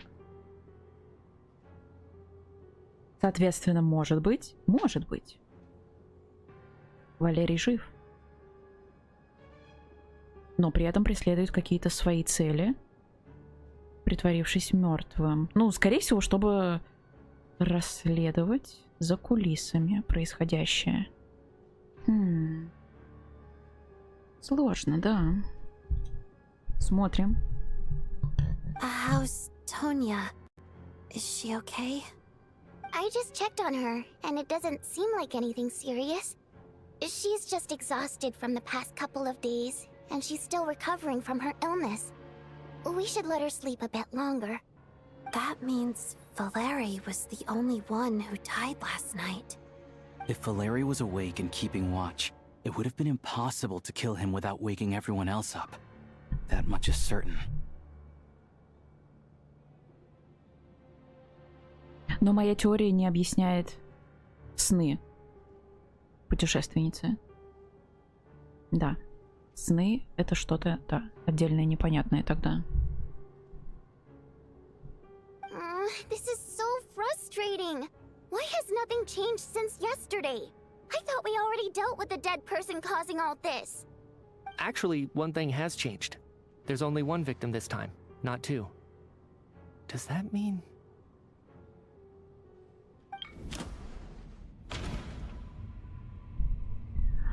Вчера вечером число жертв сократилось с 2 до 1. Возможно, причиной такого изменения было: Валерий умер дважды за одну ночь. Господин Шрам был одним из тех, кто должен был погибнуть прошлой ночью. Я вот тоже про это подумала. Валерий пожертвовал собой, чтобы защитить другого человека, но это видели только мы во сне. И количество жертв каждую ночь соответствует количеству мертвецов среди нас. То есть среди нас 2 мертвеца? То есть среди нас 2 мертвеца. И получается, Митя тоже мертвец. И поэтому... Ну, а поскольку один мертвец ушел... Ну, правда, это из ниоткуда. Из ниоткуда. Вот этот факт.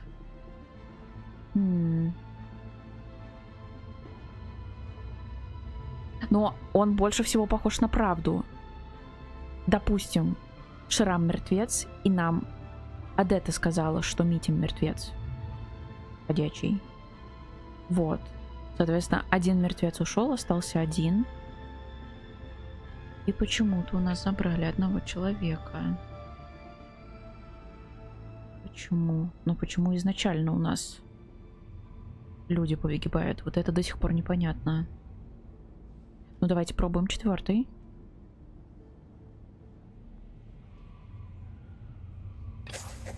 After the deceased Shram left, there was one less victim last night. That more or less tracks. It's a reasonable conclusion, considering the only variable that changed. Получается,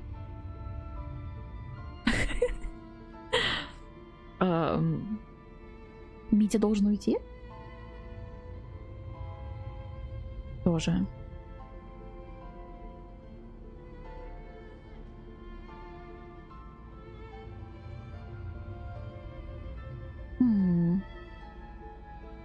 А я не знаю, что если не то. Я не знаю, может быть, я и выбирала что-то не то, но все равно как бы идет дальнейшее развитие. Может, и выбирала. Или я такая умная, что каждый раз выбирала правильно. Кто знает, кто знает. Всегда правильный вариант. Вот да, я не знаю. Либо я реально каждый раз правильные варианты выбирала, либо здесь неважно, что ты выберешь, будет какое-то дальнейшее развитие. Oh, the number of people who die each night is equivalent to the number of dead among us. That's your theory, right? Exactly. We identified Mr. Shram, and the night after he left, the death toll dropped from 2 to 1. By that logic, there must be one more dead person left among us. Сказал Митя. Может, он тоже не в курсе? But there was only one person unaccounted for in the ticket checks, right? The head count should match up now. Может, он тоже не в курсе? Having an extra person was definitely a cause for alarm, but being one person short isn't nearly as unusual. Someone could have left in the middle of the show, or made it out before the storm hit. One more dead person among us. If Mitya's theory is right, then what Odette told me seems a lot more relevant. It's just, at the time, we had no reason to think there was more than one dead person. If only we'd taken it more seriously as a possibility, maybe this could have been avoided. I'm sorry. This is my fault. I had information that could have been helpful, but I held back. I should have brought it up right away. I'm partly to blame as well. I was too quick to dismiss Odette's concerns. What is this about? What have you two been getting up to behind my back? Sounds like there's some big news you've been keeping from the rest of us. Well, we're all ears.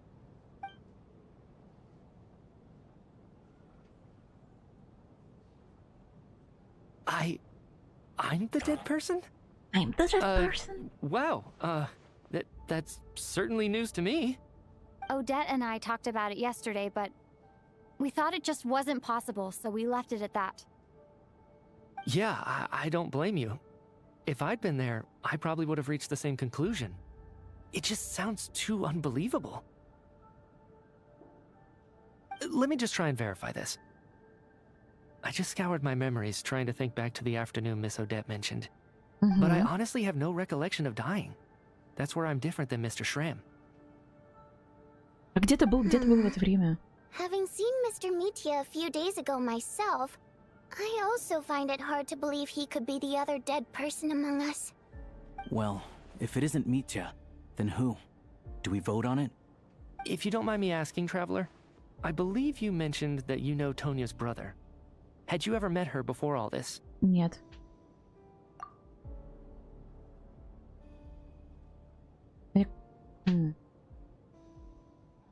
Если честно, когда я ее первый раз увидела, у меня немножко какой-то диссонанс в голове возник, потому что я думала, что она маленькая девочка. А тут молодая девушка оказалась. No, never. Wait, are you saying... Но я не знаю, откуда у меня в голове эта информация по поводу того, что она маленькая девочка. Может быть, просто почему-то мне так казалось. Я не знаю. Now just 1 minute. I know where this is going. You can't just randomly point a finger at anyone you want. You're in the hot seat, and all of a sudden you want to divert our suspicions onto somebody else? Trying to pick a fight, Mr. Chuganov? Whenever you open your mouth, all you do is attack people, and I've had enough of it. If you don't want to engage in a civil discussion, you can shut up. You little brat! Did Mitya ask about Tonya because he suspects her? I suppose I only identified her by age and nothing else. Could that mean...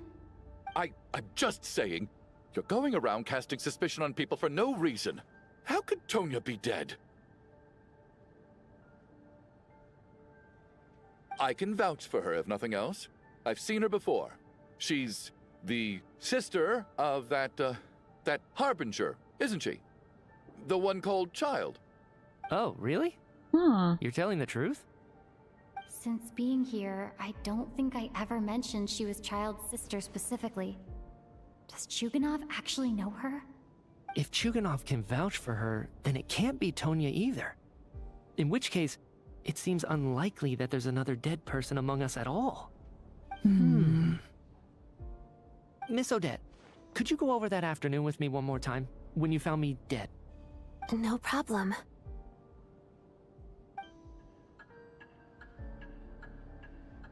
Так ты сам-то расскажи, где ты был в это время.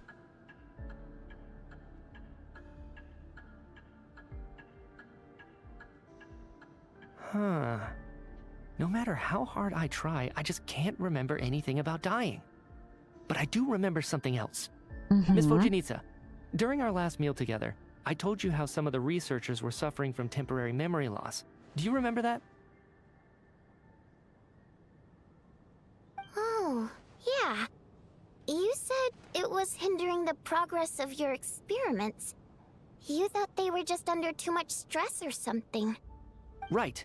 And even though I don't remember dying that day, I'm pretty sure I experienced something like amnesia. Some of my memories from that afternoon are missing. Are you suggesting you're missing the memory of your... Of course. How am I only just realizing this? Humans aren't necessarily aware of their own death. You mean being silently assassinated, or dying in your sleep? Situations like that? The researcher's amnesia. Suddenly it all makes sense. I must thank you, Odette. I think your perspective just helped me reach a breakthrough on a series of issues that have been troubling me for quite some time. All right. It's decided then. I'll be the one to leave today. Oh, leave? Hey, wait a minute. Aren't you rushing into this? What if you're wrong? You'll pay with your life. Come on, kid. Aren't you gonna fight for your life? This seems like a rash decision. I have other reasons beyond what's been discussed. In fact, thinking... I remember during Miss Odette's performance, while I was sitting in the audience stalls, a brilliant new idea for my research popped into my mind. But then, my train of thought suddenly cut off. I can't remember it now at all, and I didn't take any notes. I guess that must be another instance of temporary amnesia. No. Hold on. I see where you're going with this. You're suggesting that each instance of temporary amnesia is a death, right? There's a glaringly obvious flaw in that idea, no? How can one person die so many times? I believe Miss Odette's account. During the period where my memory is blank, I must have been either dead or in a similar state. All it would take is for the same thing to happen in the theater, and I would come under the effect of the ley lines in this vicinity. This increases the likelihood of me being the deceased, does it not? But... There's no evidence to suggest that anyone other than me is a candidate for the deceased. So allow me, as a scientist, to treat this as an experiment. Please relax, everyone. I don't think things are as bad as they may seem. If I really am the deceased, then to leave the theater will be a relief for me. If, on the other hand, I'm still alive right now, well, apparently you've all witnessed my resurrection recently anyway. Who's to say I won't return from the dead again this time? Mitya's right. This is the only thing we can try right now. I think he's deliberately downplaying the gravity of the situation, though. He probably doesn't want to burden everyone. What is a scientist if not someone who gambles on experiment after experiment in an attempt to obtain the truth? With this snowstorm, the ley line phenomenon, ghosts of the dead, and my amnesia, we've been paralyzed by not knowing and powerless to do anything about it. It's a terrible feeling. But if I do get resurrected, you can be sure that I'll come back with the truth of all this. Just you wait. Если ты будешь что-то помнить.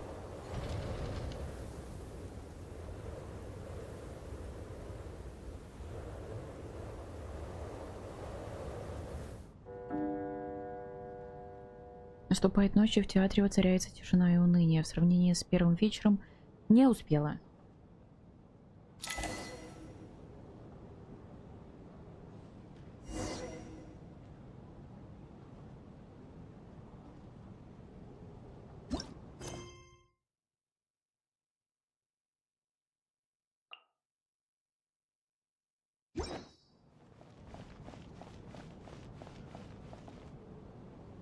Poor Mr. Mitya. I didn't even get to see him one last time. Maybe it's a good thing that you weren't there to see it. It was a hard thing to watch. I hate goodbyes. Why does it feel like everyone around me is slowly disappearing? Not just in here, I mean. In the outside world, too. Maybe it's the realization that, at the end of life, everyone has to face it alone. Come to think of it, the main reason we're still alive right now is pure luck. Each morning here, for every one of us, there's the chance that we might not wake up. You could take it a step further and say that the same is true outside, too. Who can never be 100% sure when they drift off to sleep that they'll open their eyes again in the morning? If I make it out of here, I'm going to cherish every moment that I'm awake and live without any regrets. Without regrets? I feel like a strange sense of anxiety has been quietly growing inside me over the last 2 days.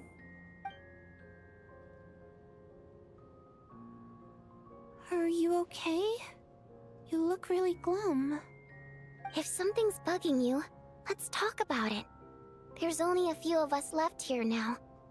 After everything we've been through, what's the point in keeping things bottled up? I have a travel companion named Paimon. Alosha and Odette have met her before. She's been feeling unwell recently. You're worried about her, aren't you? That makes sense. We've been trapped in here for days. To be honest, I used to feel like I was just a spectator in this world, watching everything that happens from the sidelines. Maybe it's because I'm a descender? A descender? But with Paimon by my side, over time, I slowly felt my connection to this world growing stronger. She loves eating, sleeping, and having fun, but she's also a great guide. It's her authenticity that makes this whole world feel more real for me. Over the last few days that we've been apart, I've often caught myself wondering, what would Paimon say if she were here right now?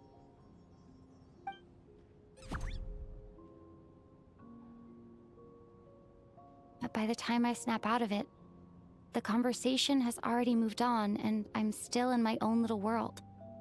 I'm trying to overcome this sense of detachment, but I really miss Paimon. I guess, in a way, she means the whole world to me.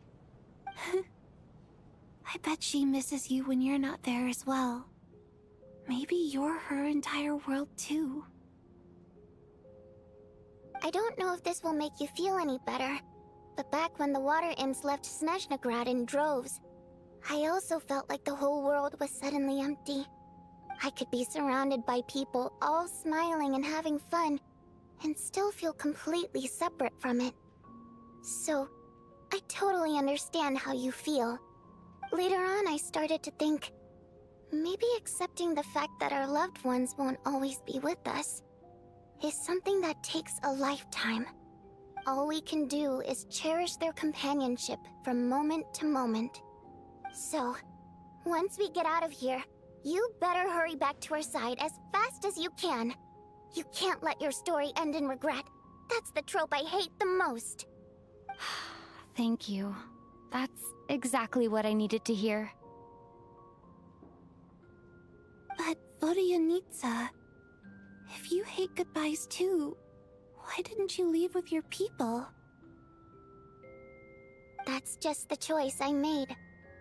I used to regret it, but I don't anymore. Like I said before, singing is a water imp's primary mode of expression. It's how we convey our emotions. Our songs have echoed through this theater for hundreds of years, each one a story pieced together through moments of joy and sorrow. But does a story exist without someone to read it? To me, the answer is no. So I made the choice to stay. That way, there would still be someone left to sing these songs and listen to their stories. Otherwise, they could have been lost forever. Could you teach me how to understand your people's songs sometime?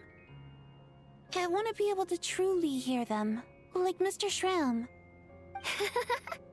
A fan after my own heart. Thank you, Tonya. How about I sing something for you, and you tell me what you hear? Okay, I'll do my best.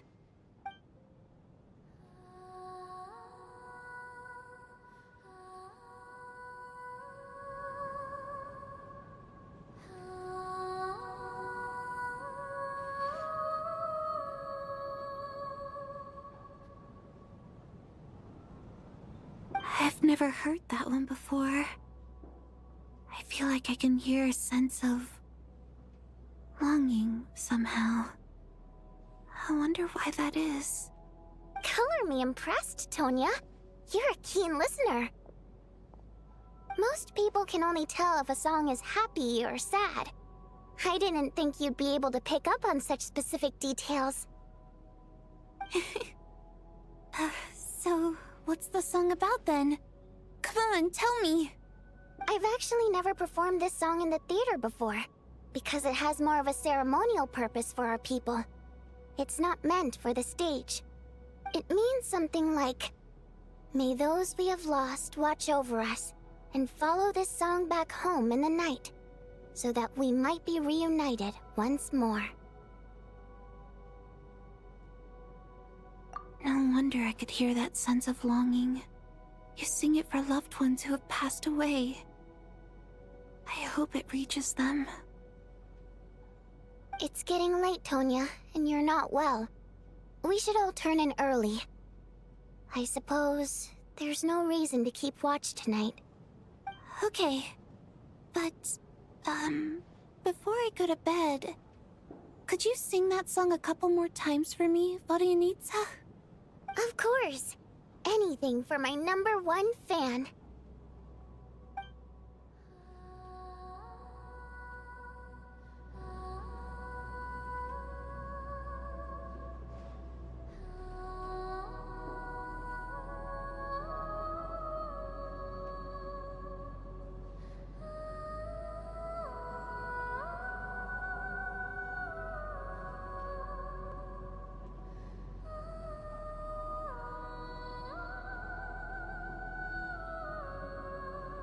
Once I get out of here, I definitely don't plan on ever coming back.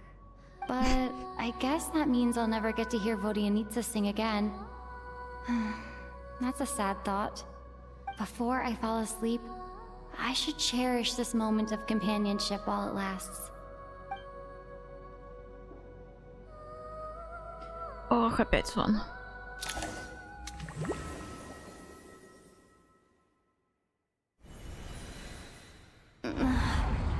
Where am I? Что-то новое. It's so dark in here, and I feel kind of dizzy. Am I alone? Huh? What was that noise?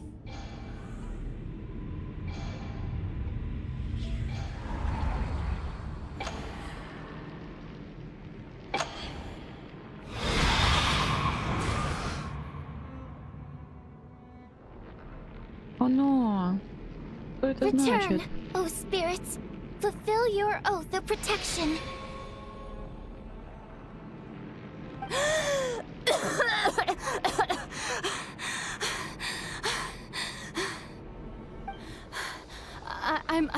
I'm alive?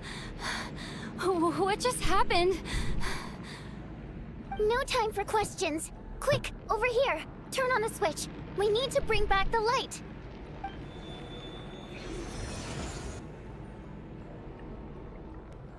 All right, we're safe. The spirit just now is called Night Prayer. The light subdues her, but she'll attack without a second thought in the dark.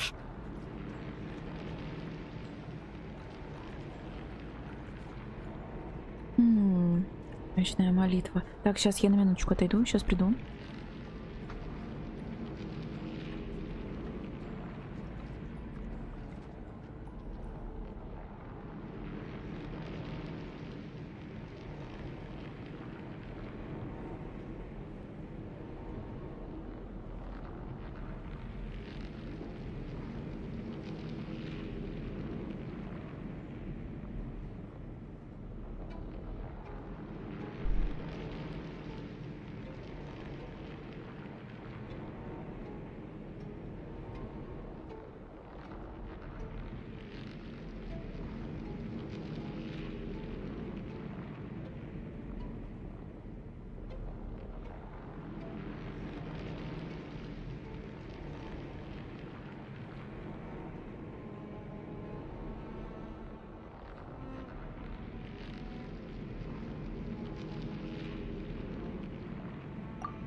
Sort of.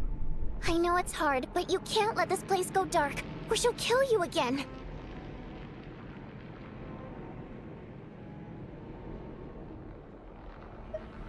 Yep. Luckily, I was here to resurrect you. Otherwise, that'd have been a real bummer. A bit more than a bummer, I'd say. Wait, so you have the ability to resurrect people? Sure I do. I'm your guardian spirit after all. I specialize in soul recall. Oh, it's nice to meet you, by the way. Oh, thanks. It's nice to meet you too. Alright, there's no time to waste. The black mist is already catching up. We need to avoid it at Night Prayer at all costs. Come on, let's go! We need to Ой-ой-ой. reach the next switch before the place gets too dark. If we bring the light back, Night Prayer won't be able to get to us. Sweet, sweet light! It's back! Now that's a sight for sore eyes. Shh! It's Night Prayer. We need to move quick, but don't let her notice you. Look out!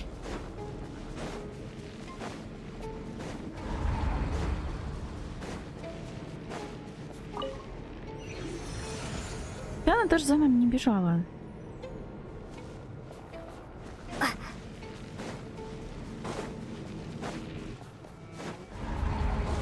The next switch is over there.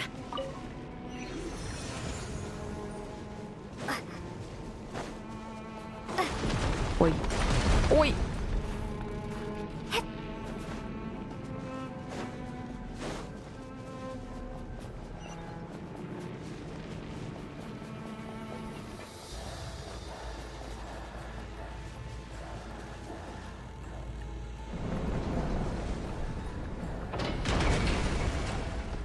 Удачненько.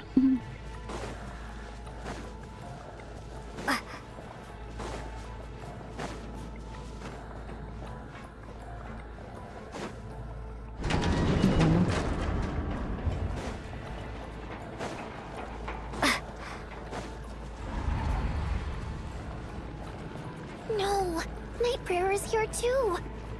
This can't be the only path. Let's head up there and take a look. The switch is just up ahead. Hurry! Тороплюсь. It's too dark. We're not gonna make it. Да Come тут on, рядом faster! стоишь. Чё медленнее идти можно? Traveler! I won't let you die like this. Not on my watch.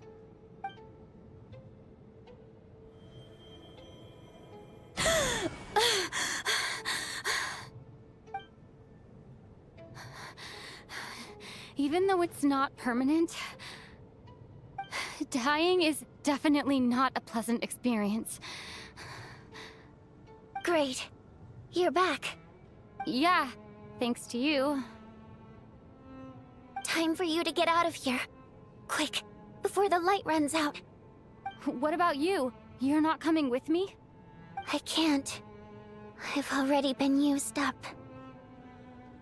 A guardian spirit's skills are finite. I can only resurrect someone so many times. I might not look any different, but my essence has been exhausted. Now, I will slowly start to fade away. I can go no further.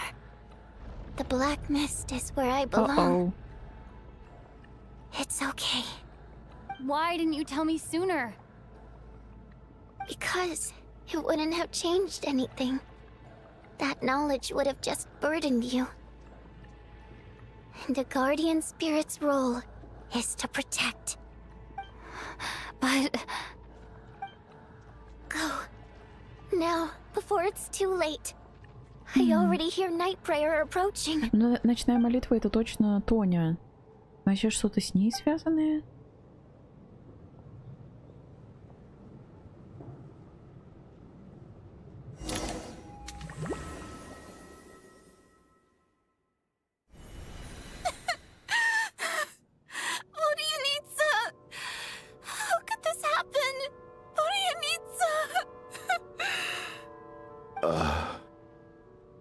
Well, I guess there's no need to inspect the body. Вы начинаете привыкать к дурным вестям каждое утро, к тому, что смерть приходит снова и снова. И вскоре вам кажется, что вы слышите над театром переплетение бесчисленных песен водяных, в которых звучит их скорбь и нежелание расставаться с водяницей. Песни пробуждают в вас сильные эмоции, их звуки заставляют сердце сжиматься от тоски.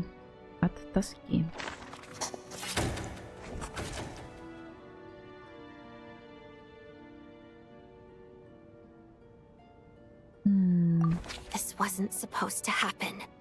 You lied to us, didn't you, Chuganov? You've been lying from the start.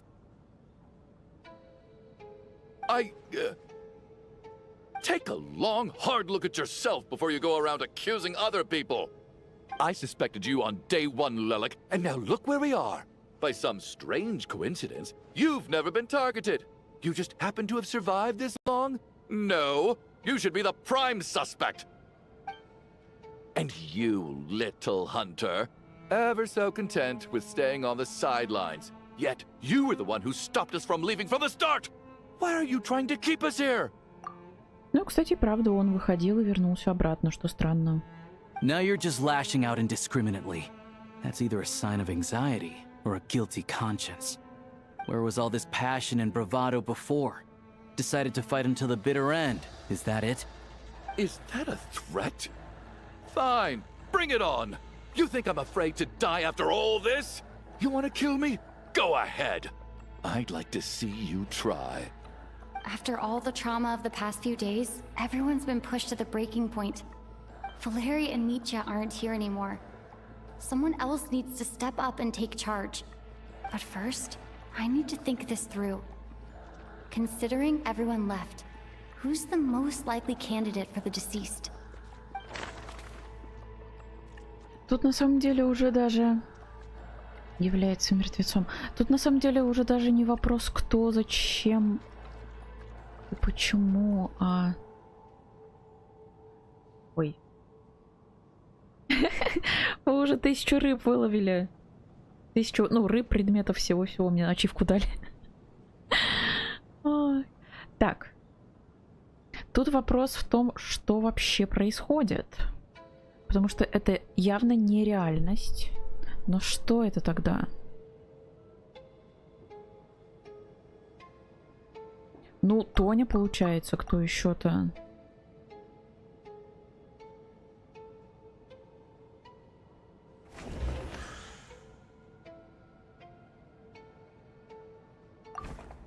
Of those who remain, the only person we've never met before is Tonya. There is room to doubt her true identity. People are easily misled by first impressions.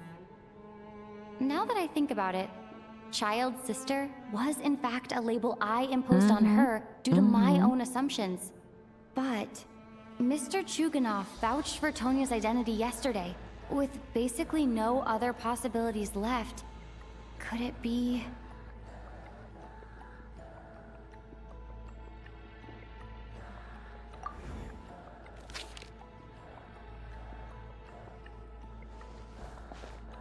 Tonya, how's Tusser been lately?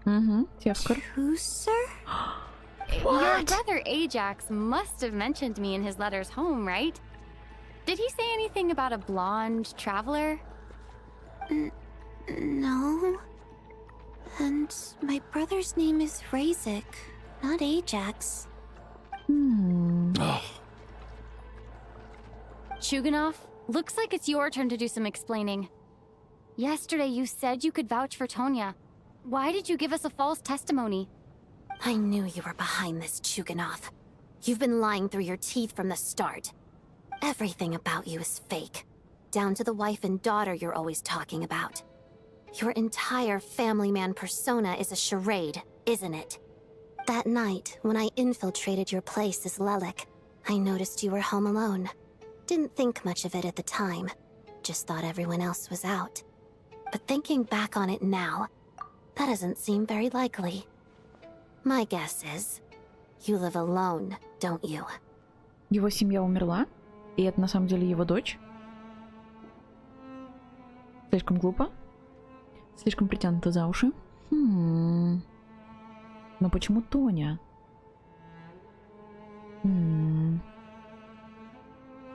Even that was a lie? But why would he lie about having a family? Oh, curses. Oh, why is there no end to this blasted snowstorm? If it would just stop. If it would just stop. I think I remember now. I know how I ended up here. It feels like a distant memory. But at the same time, it's just like it was yesterday. The reason I'm always coughing is because I got sick with frostbite. The locals usually call it the snow cough. It's not a very common illness.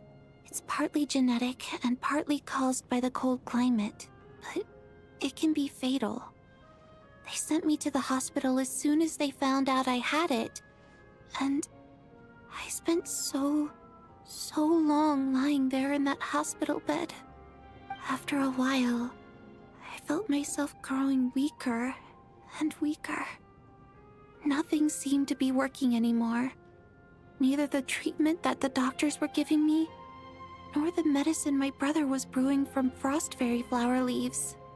So one day, I told my brother that I wanted him to take me outside for once, so things could be like they used to, just for one day.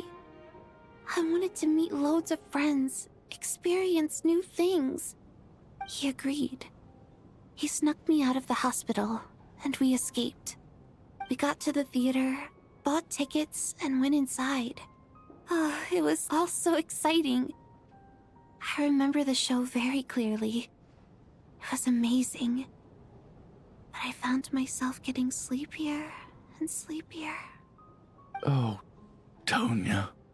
When I woke up, I couldn't find my brother anywhere, so I guessed he'd already left.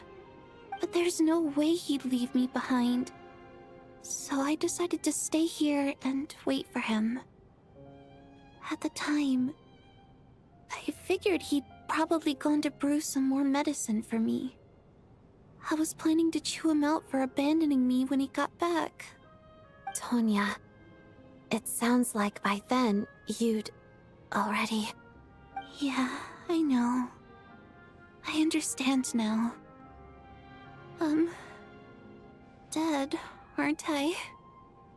This cough and the feeling weak, it's probably just my body's memory. After all of that, it turns out I can't blame my brother after all. I was the one who abandoned him. I'm sorry, everyone.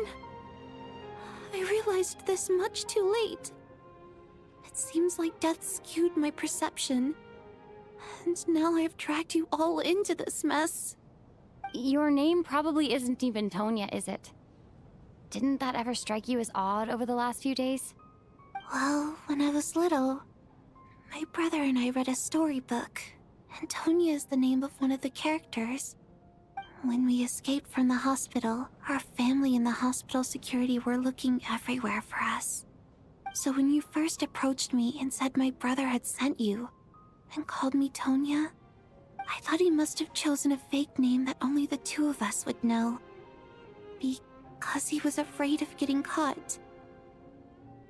Now, it seems like that was just wishful thinking.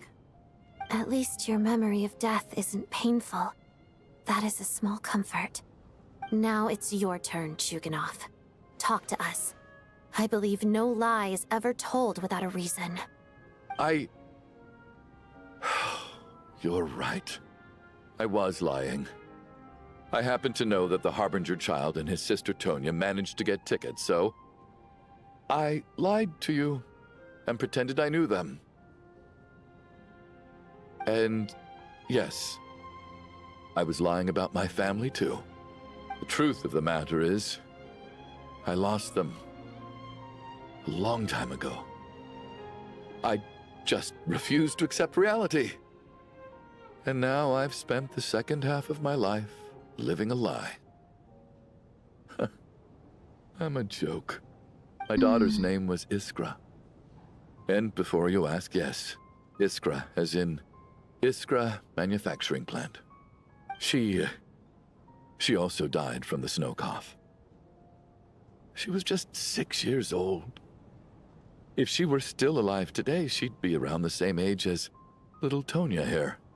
After Iskra passed, my wife couldn't bear to face those memories either. So she chose to start a new life without me.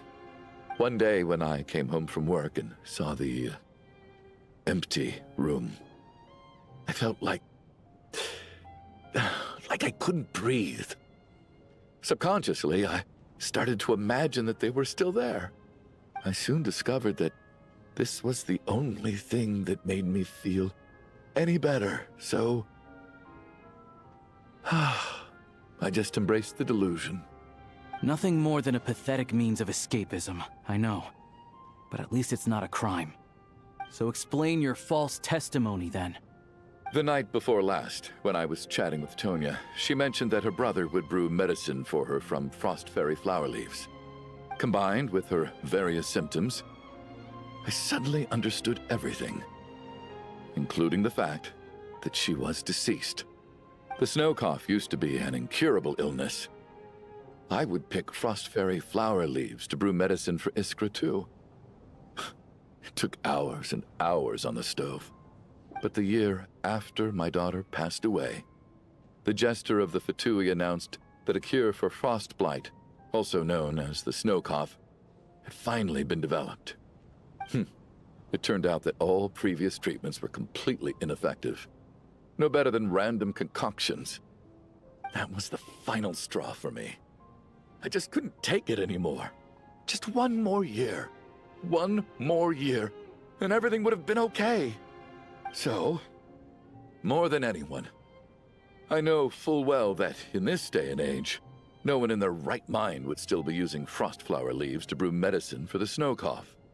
Poor Miss Tonya, therefore, had to have been from an era when snow cough was still a terminal illness.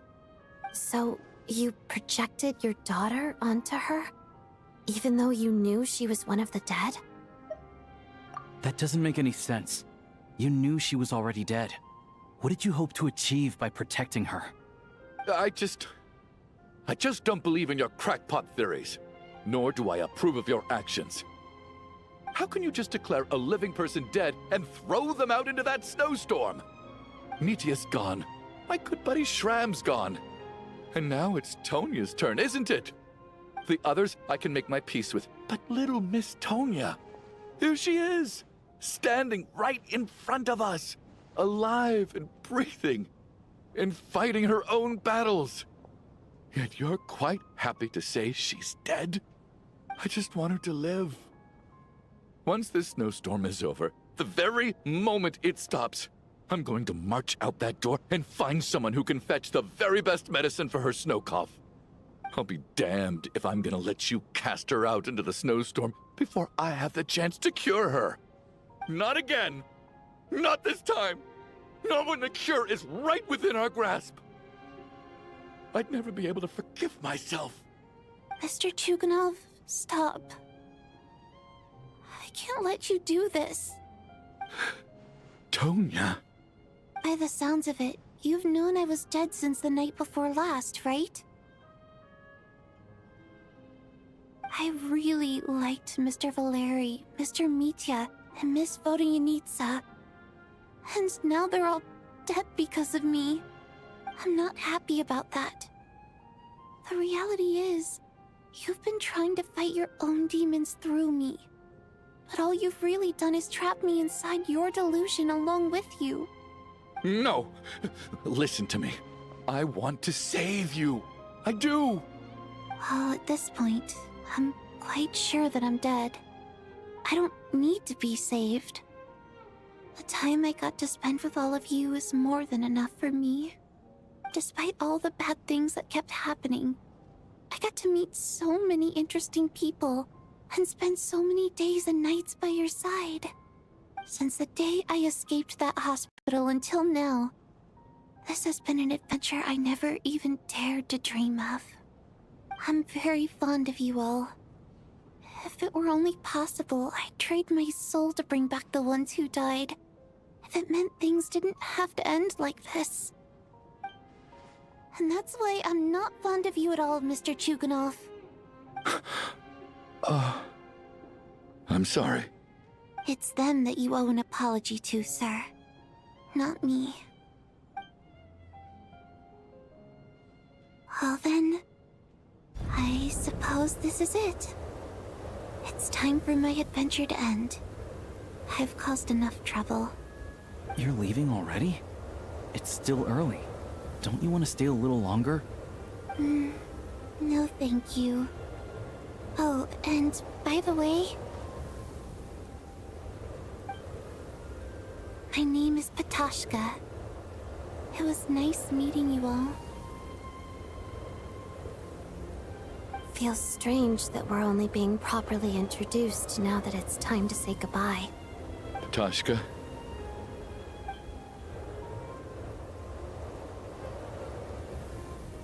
What are you doing, Tuganov? Are you crazy?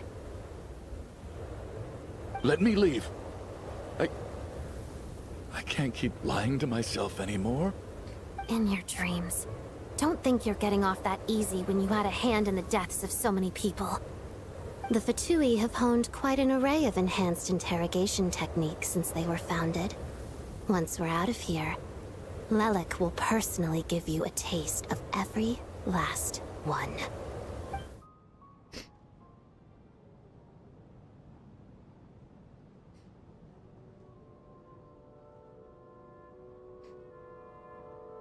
I think we should leave.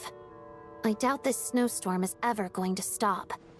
For all we know, this storm might have destroyed all of Snezhnaya by now.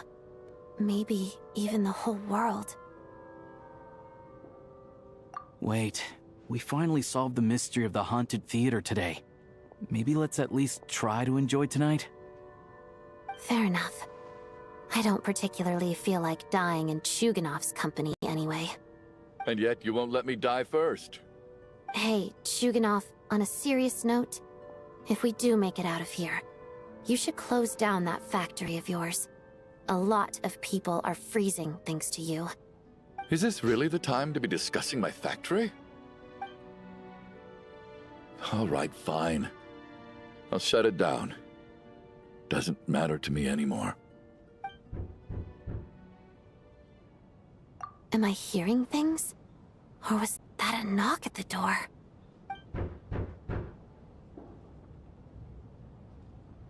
There it is again. But I don't understand. The snowstorm hasn't stopped, has it? Should we open the door? Is this it? Is this nightmare finally over?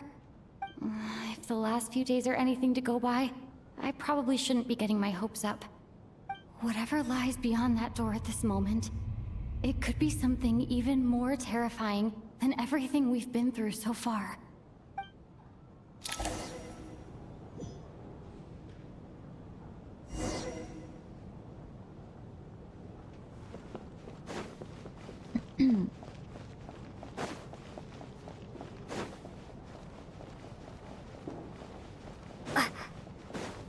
Спасибо за обнимашки, Бургер. Спасибо.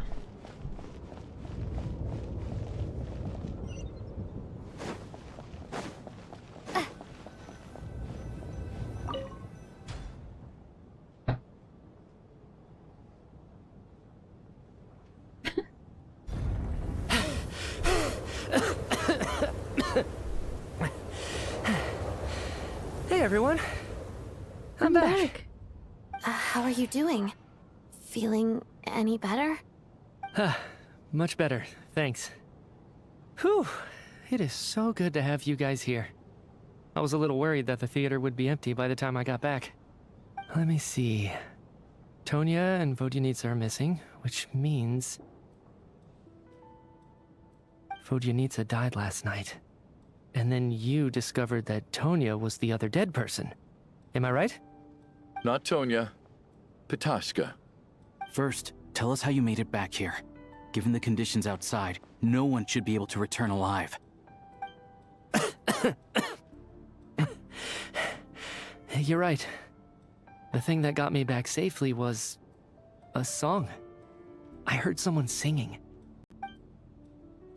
After walking into the snowstorm, my mind grew hazy. I don't know how long I walked through the storm before my mind completely slipped away. Then, suddenly, I heard the sound of singing. The voice instantly brought me back to my senses, and I regained consciousness. So I followed the voice, searching for the source of the singing. I searched and searched, until finally, just a few moments ago, there was the entrance to the theater, right in front of me. actually never performed this song in the theater before, because it has more of a ceremonial purpose for our people. It's not meant for the stage. It means something like, "May those we have lost watch over us, and follow this song back home in the night, so that we might be reunited once more." That must have been Vodyanitsa's Requiem. Who knew it actually worked? That song is meant to guide the souls of the dead. Mitya, that must mean that you... Huh. No kidding. Huh, seemed like I guessed right then. This is what I've been so desperate to tell you about. When I first stepped out of the theater, I was still quite lucid. My memory of it is still pretty intact. I remember the outside world being completely different than what I'd expected. It was like this was a world where only the snowstorm existed. There wasn't a trace of any humans or buildings ever having been there. I don't know how else to describe it, except to say that it just didn't seem like the real world. And as for the Requiem, if I was guided here by Vodyanitsa's song, it can only mean that I must already be dead. And this is my soul, not my body. But I didn't experience a clear moment of death while I was out there. Nor do I feel any different now than before I walked into the snowstorm. You don't seem any different to me either. In fact, this is something I've been wondering about for a while now. If souls aren't physical, shouldn't they lack tangible form? Both Shram and Patoshka were clearly deceased, and yet their souls didn't look or feel like ghosts at all. They were visible, tangible, no different than you or me. This raises a truly terrible thought. Is that really what Mitya is suggesting?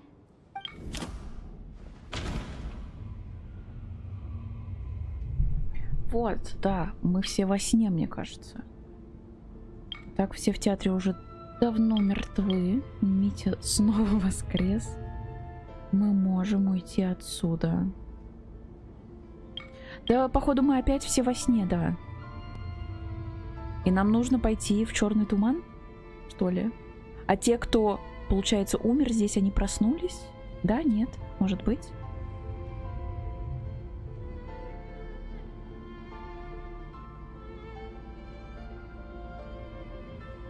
Я давно уже прошла, потом смотрела, как проходит Дима. Вот сейчас мне надо пойти вымыть посуду, не могу оторваться. Блин, понимаю, да. Тоже мне всегда потом интересно посмотреть, как проходят другие.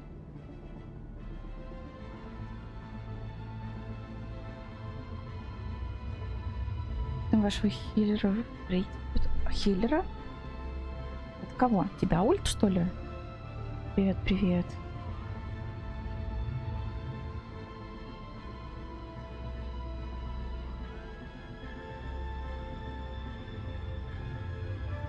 Кто там у вас хиллером ходит?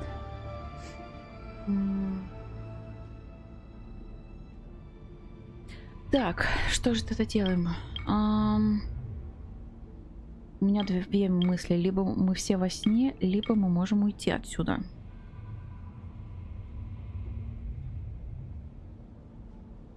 Вот как раз, возможно, повод проверить, если здесь неправильный вариант.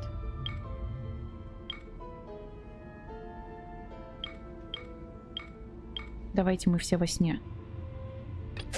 Вот, нет, неправильный вариант и есть. Dreams can't explain everything, and this isn't the Sub-Zero's festival. Ну да. Угу. Nietzsche said, "The outside is a world where only the snowstorm exists.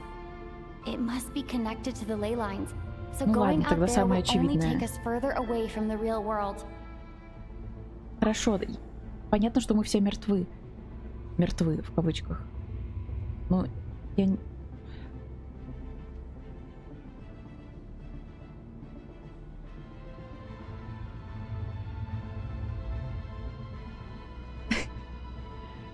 Ой, так у вас там, по-моему, закончился уже, нет? Тем более, вон, отряд справился с боссом без смертей. Да еще и артефакт выдали. Хорошо, я поняла, я поняла. Ты зови тогда в следующий раз, когда рейд начнется.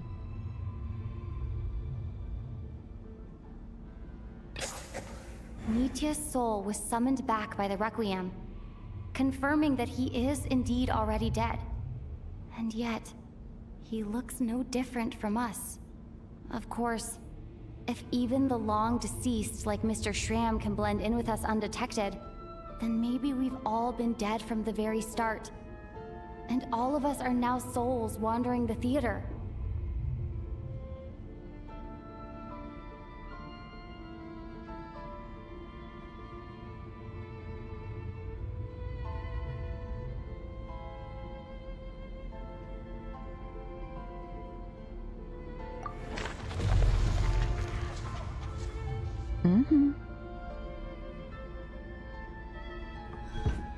Yes. I think that this is probably the afterlife. What did you say? Да нет. Что-то другое. You heard me. We died in the theater. All of us did. But due to an obstruction in the theater's ley lines, our souls are trapped here, while an endless, infinite snowstorm rages outside. It's ironic, really. All that time, we were working so hard to figure out who the deceased among us were, when the truth was, we were all deceased. The only difference being some of us died more recently than others. Do you remember that note, "Death is near"? Seems like we misunderstood what it meant after all. Death was nearer than we wanted to think all along. The note simply meant that all of us were already dead. So all our attempts to survive, our search for the deceased, it was all for nothing? Hard to say. At the very least, we helped two lost souls find clarity and go to where they belong. The presence of those two is probably what caused our souls to be drawn in by the ley lines. In which case, the deaths we've awoken to over the past few days were just souls returning to the ley lines for good. If what you're saying is true, Окей, ладно, интересно. doesn't that make us the lost souls now? Huh, no wonder. This afternoon, when I was moving Vodyanitsa's body, I noticed that the other bodies in the room hadn't decayed one bit after all these days. That's further proof that those aren't physical bodies at all, but merely our shells here in the afterlife. Am I really dead? This doesn't feel real to me at all. Быстро пошла мыть посуду. Супер быстро, хорошо.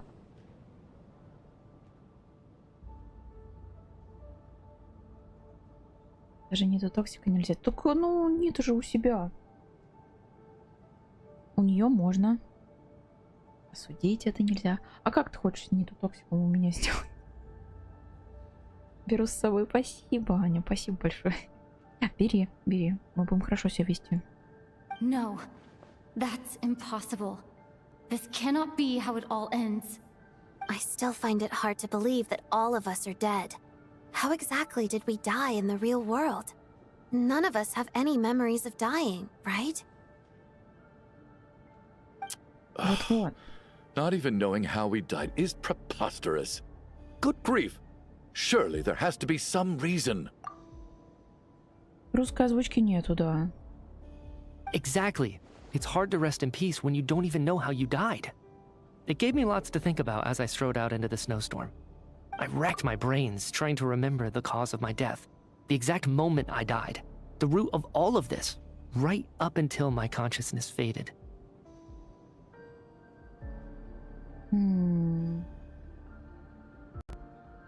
Но если все, кто выходил из театра, возвращались в артерии Земли, то почему тогда Митя не вернулся и пришел обратно? Если мы якобы все умерли. Нет, призраки все-таки призраками были все-таки те. С нами что-то другое должно быть. Водяница спела же, она ему спела.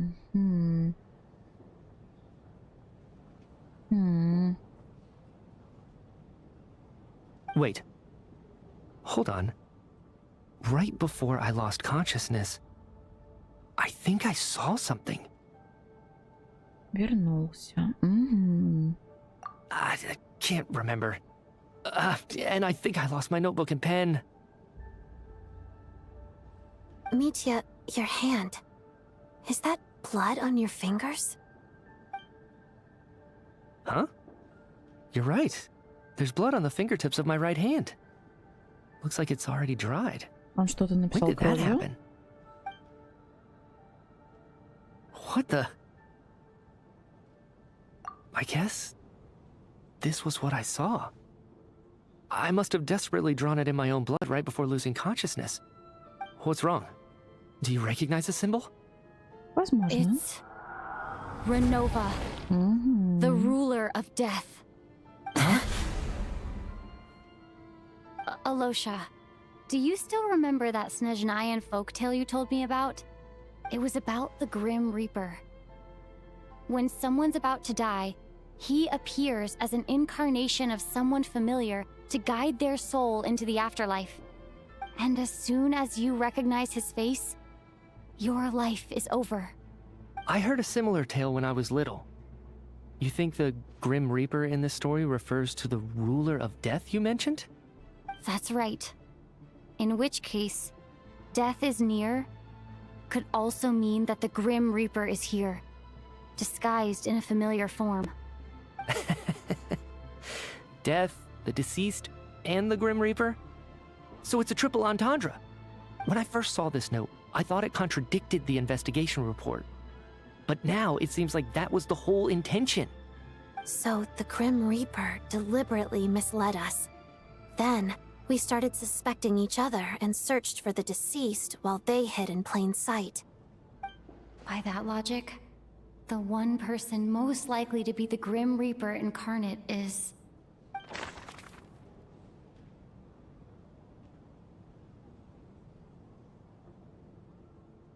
I have no idea. No idea.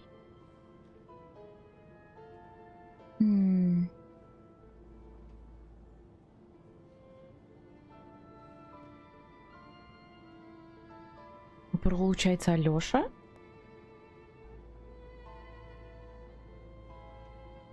Алёша? Ой, мамочки. No doubt about it. It's Alosha. Looking back at how everyone has acted over the past few days, Alosha is most likely the Grim Reaper lurking among us. Lurking among us. Is it you, Alosha? You were the first to discover the investigation report, and you had plenty of time to slip the note inside to mislead us. So? Surely you can't suspect me based on that alone. What if someone else found the investigation report first, slipped the note inside, and then put it back without telling anyone? There's no denying it. The note could easily have been slipped in much earlier than it was discovered. That's not all. I've also noticed that, although on the surface, Valeri, Mitya, and sometimes I were the ones taking charge of the situation, looking back now, even though you didn't say much, you were always subtly guiding everyone from the sidelines. What do you mean? You were the one who emphasized how dangerous it was outside and insisted we all stay here. It was also you who suggested that we all sleep in the same place. And earlier today, you tried to convince Ptashka to stay. I don't understand why, but it was out of character. So, you didn't understand my intentions, and now you're assuming the worst. Seems pretty unreasonable if you ask me. He still won't admit it? Fine. Let's see how he responds to the most damning evidence of all. The biggest question I have right now is, if the Grim Reaper is impersonating Alosha, then where's the real Alosha? When did they switch?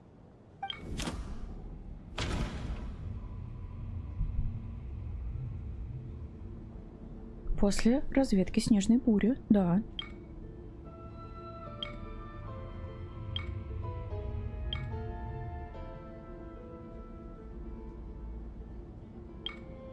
А это разве не одно и то же?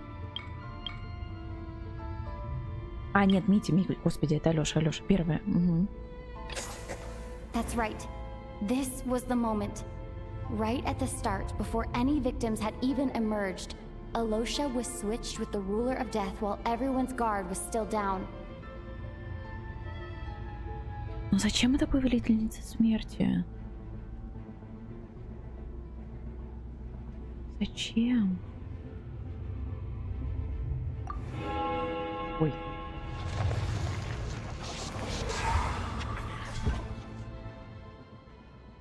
When all this began, right after the performance ended and the snowstorm began to pick up, no one suspected anything unusual.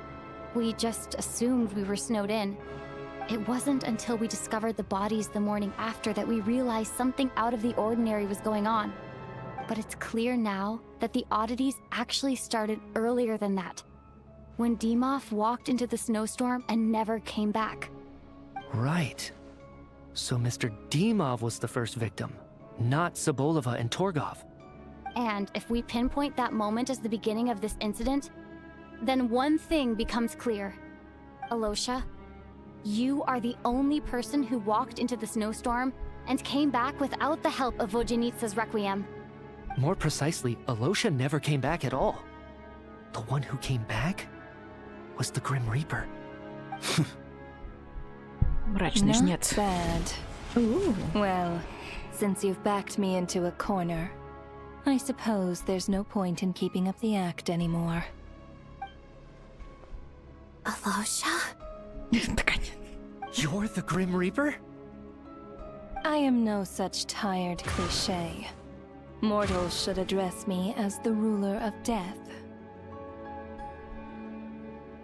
Давай, покажись. Before being wiped out for good, you identified the two deceased, and even sensed my presence. A commendable achievement. Far beyond what I expected. I heard you can ferry souls. Those deaths each night. Were they your doing? Your initial conclusion was correct. Due to the existence of the two deceased, the ley lines yearned to reclaim those long-lost souls. Every night they devoured an equal number of souls to fill the void. This required no intervention from me. Though, of course, ferrying souls is indeed my authority. Here, take a look.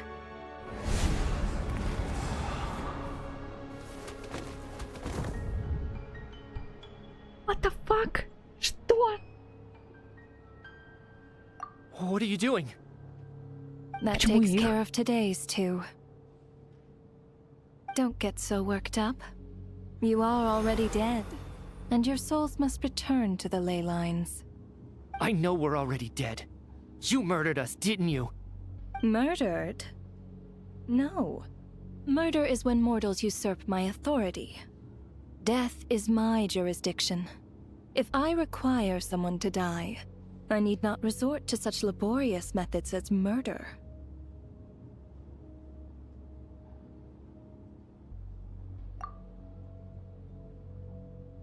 Могу нормально выйти посуду. Зачем начала выйти сейчас? Я не могу нормально сейчас сидеть на стуле.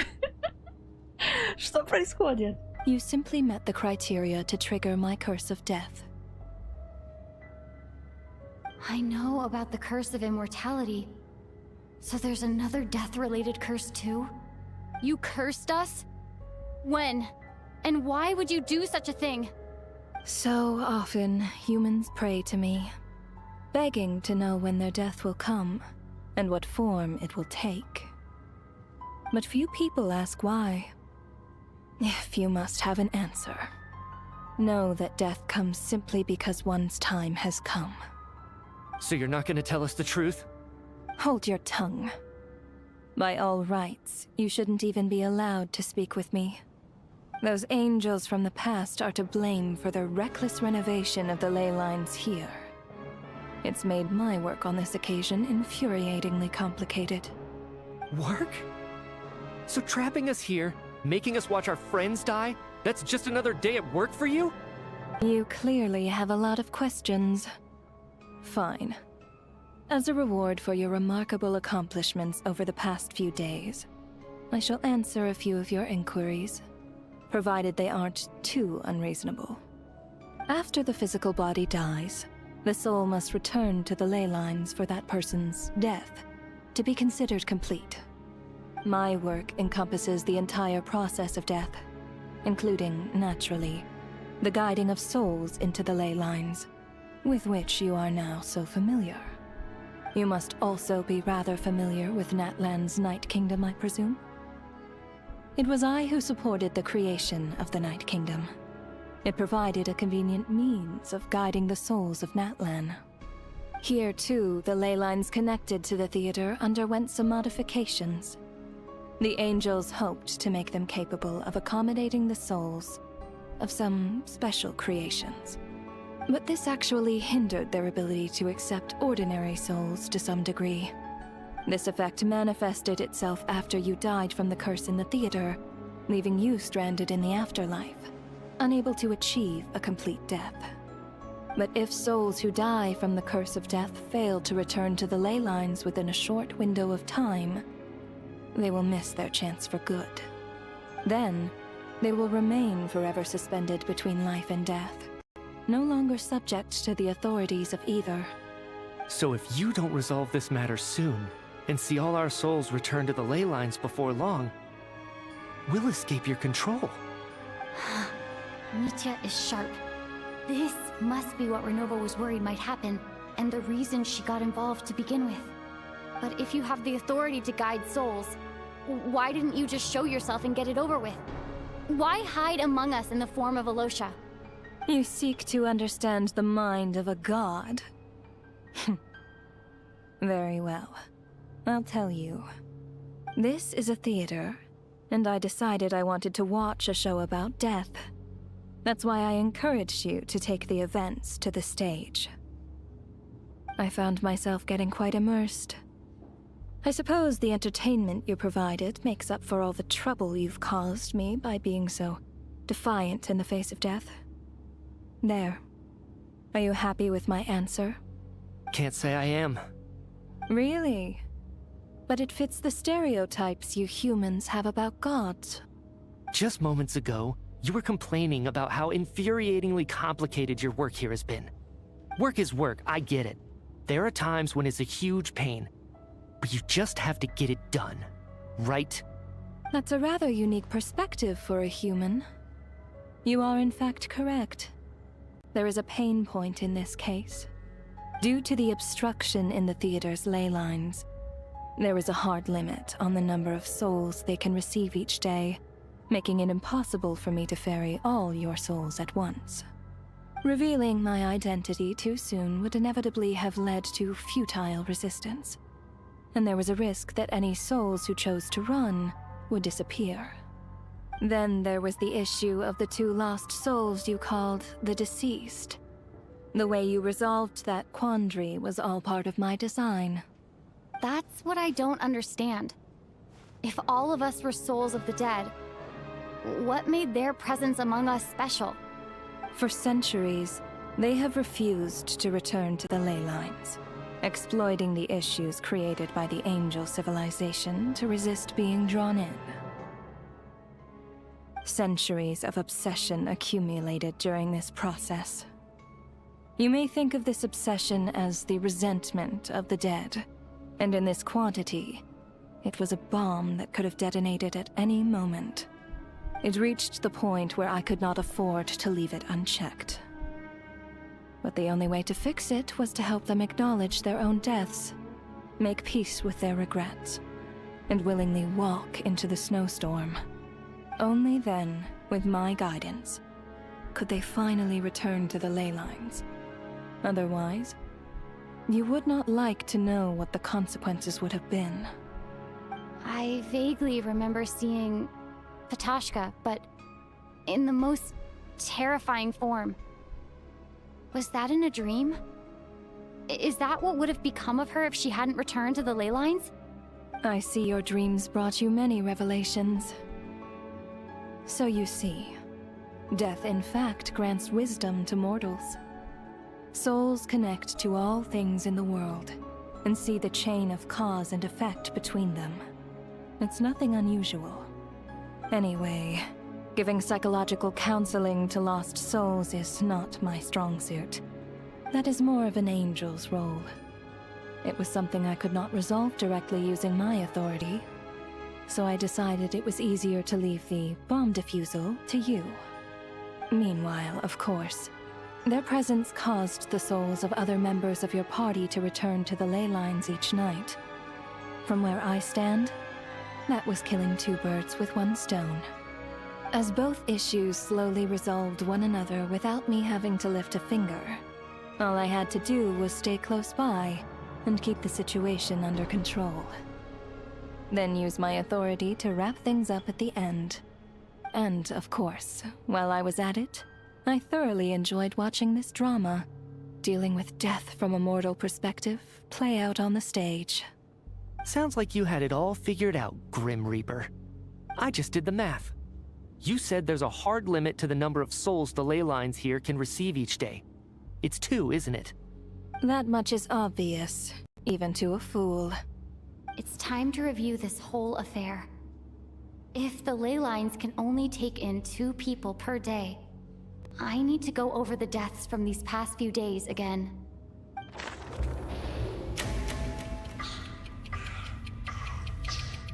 Сегодня с утра пташка ушла, и еще 2. Looking back now, none of us had the faintest idea at the time.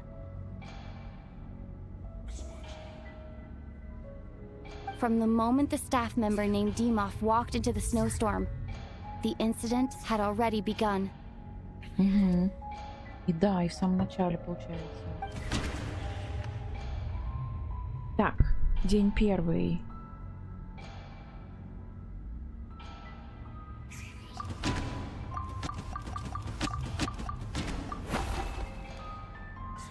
No. Let me go over this again.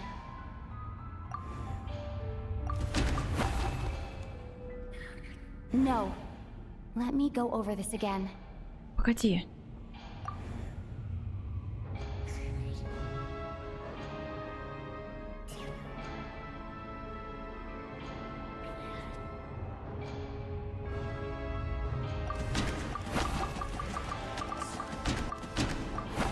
Да нет, это... А кто? No. Let me go over...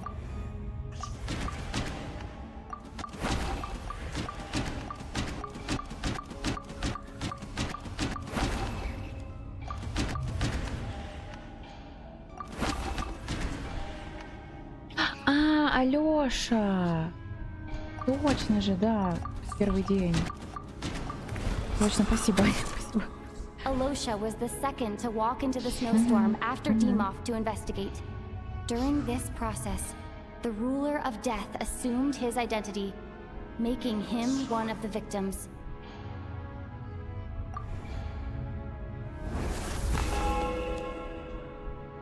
During our first night in the theater, everyone was caught up in the novelty of it all. No one could have expected there would be victims the very next morning. Despite all the confusion, and with the help of hindsight, we finally began to realize that something was amiss with the snowstorm.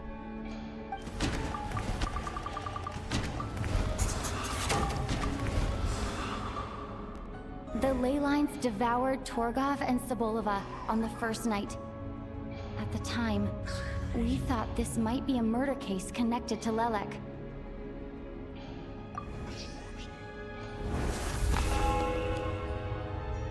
Odette and I spoke a lot that night. 3 people were on watch, but in the morning, we discovered that someone had fallen victim all the same.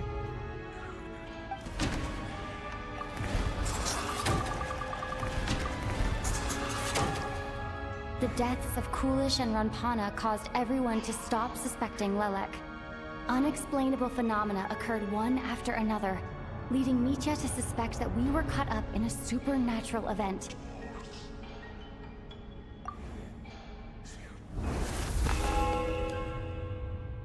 Later, we discovered that there seemed to be an extra person among us, and subsequently discovered the existence of the deceased.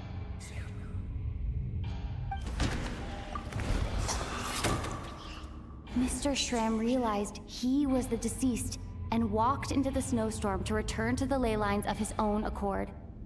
It turns out there really was a dead person among us.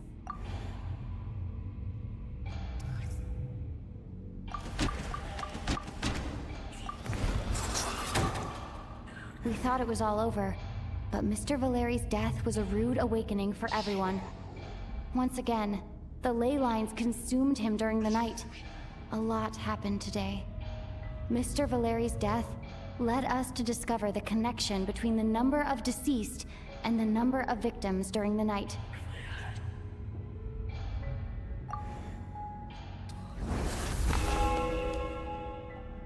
The fact that there was more than one deceased seemed to bring us back to square one. Odette revealed some information she had been keeping to herself.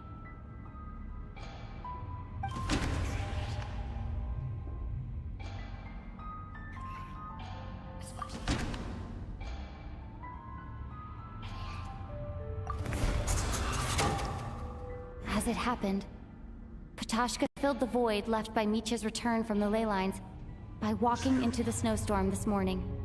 The girl I thought was Child's sister, Tonya, turned out to be another of the theater's deceased. Ну и получается Митя. Вот да. Although Mitya did indeed walk into the snowstorm that day, he returned from the ley lines with the help of Vodyanitsa's requiem. The void in the ley lines hasn't been filled. Да-да-да-да-да. Vodyanitsa was swallowed by the ley lines in her sleep. But the requiem she sang before falling asleep was quite a game changer. Come to think of it, Patashka was about to walk into the snowstorm at that time, and Renova, unaware that Mitya would return, was concerned that her soul would overflow from the ley lines. That's why she used Alosha's voice to try and persuade her to stay behind. Looking back, I suppose that was an early slip-up on her part.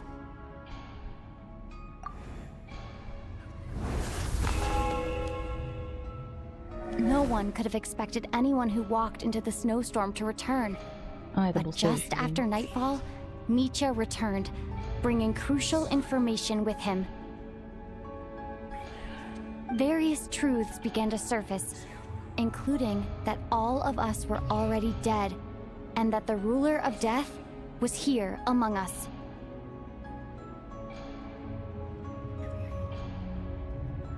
Then, after revealing her true form, Renova callously claimed 2 souls.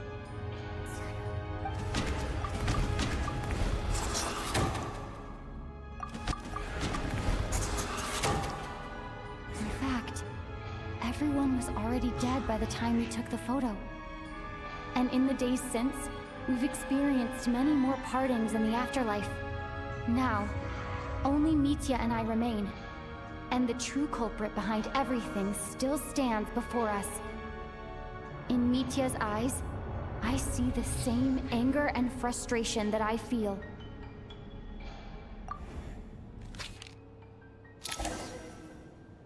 That covers everything. It's all clear now. Your work isn't finished here yet, is it?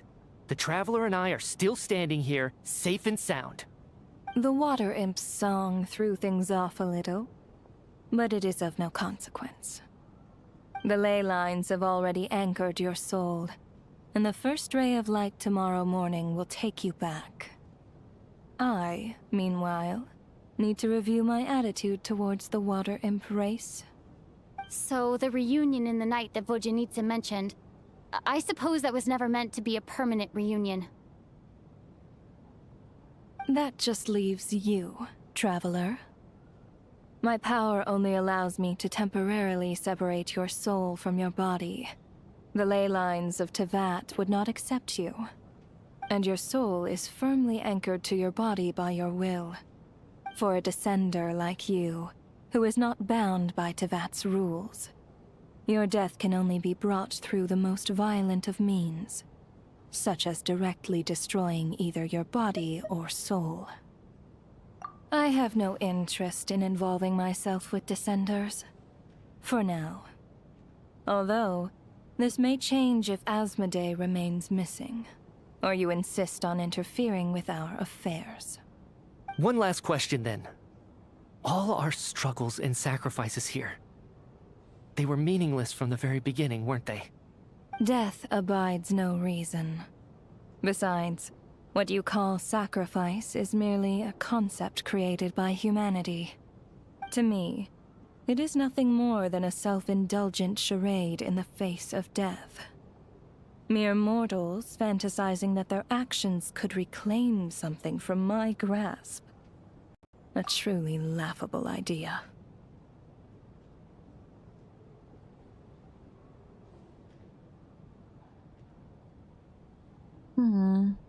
После этой фразы почему-то вспомнился Пьеро.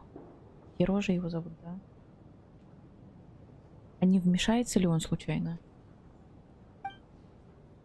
О боже, о боже, о боже. Grim Reaper, you really know how to get on my nerves. I'm not here to ingratiate myself with you. I kill merely because your deaths are necessary. Oh, you've made that quite clear. But humans don't take well to being scorned. Not even by the gods.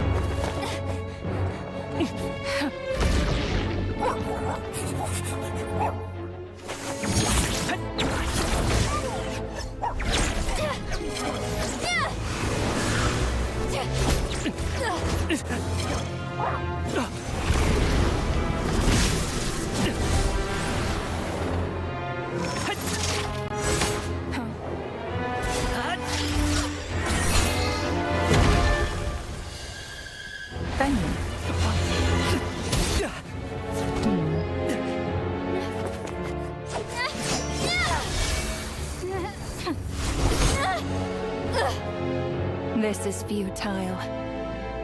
You must know that you are powerless against me in my own domain. I suggest that you save your strength. For what? Maybe we can't change anything. But if nothing else, we can at least teach you to have some respect for the dead. Audacious.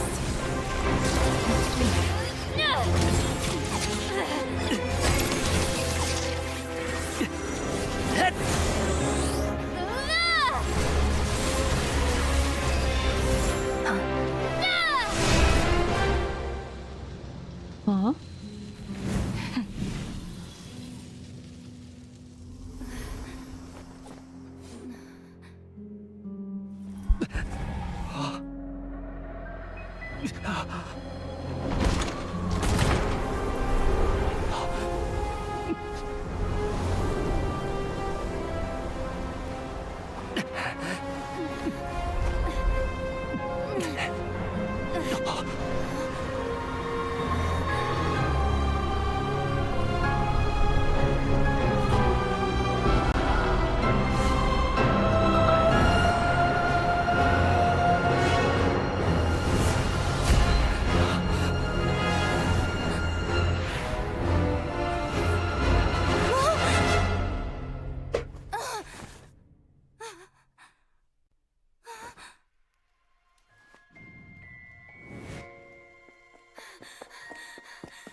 Это был сон?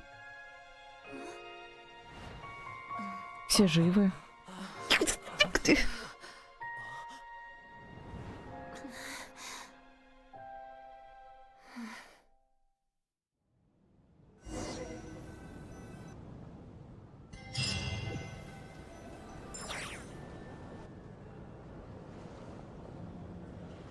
Ну давайте, объясняйте теперь. How are you holding up, Odette?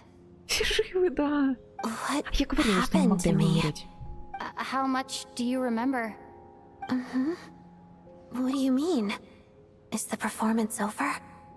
I can't seem to recall what happened. Конечно. Ну, конечно, теперь никто, кроме нас, ничего не помнит. А кто объяснять все будет? Ой. Has Odette already forgotten?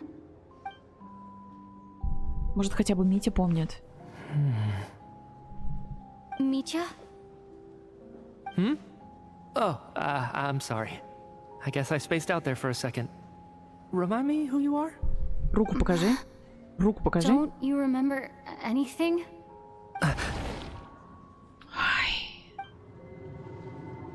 Yeah, I remember now, comrade.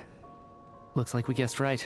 О, вспомнил. Just like me Боже. when Odette found me at the Armory Palace. For some reason, everyone killed by the ruler of death eventually came back to life. Харликин хочет зайти ко мне. Еще минимум час до конца сюжета. Ясно, смотрим. Just with one catch. They forgot what happened while they were dead.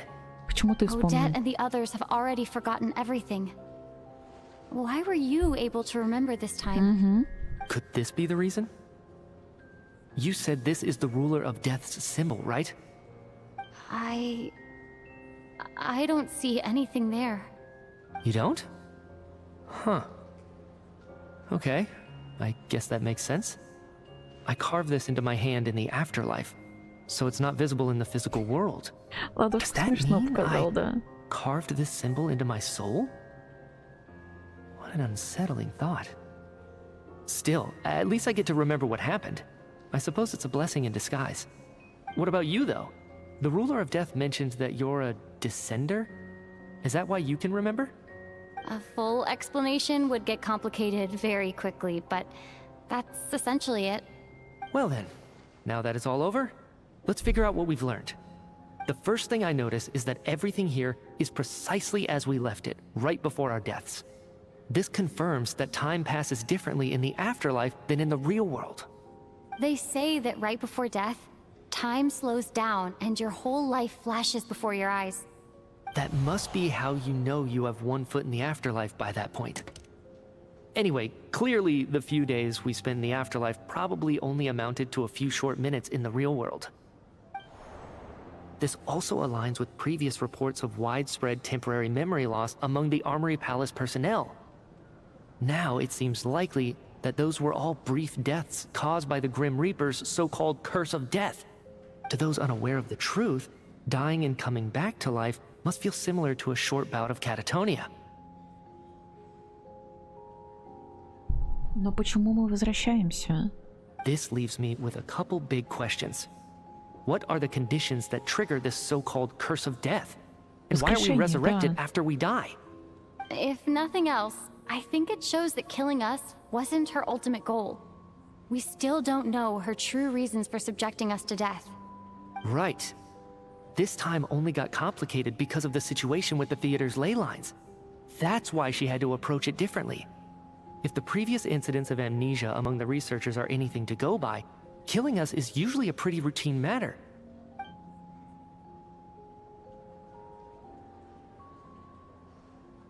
Come to think of it, wasn't I about to note something down before I died?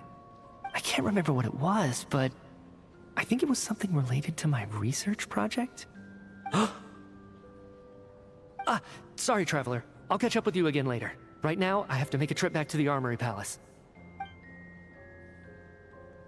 Ma'am, if I may, no one of your description has ever shown up in my investigations into Mr. Mitia's friends. Yet, you two seem very familiar with each other. Could you perhaps tell me where he was in such a rush to get to? And, by the way, have we ever crossed paths? Forgive the presumptuousness, but I feel a vague and indescribable sense of familiarity about you. I can explain everything. Could you help me gather everyone in the theater in one place?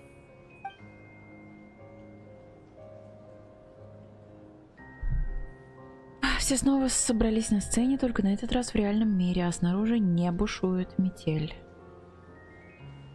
Гейзи, там нужно без пробела фиш написать.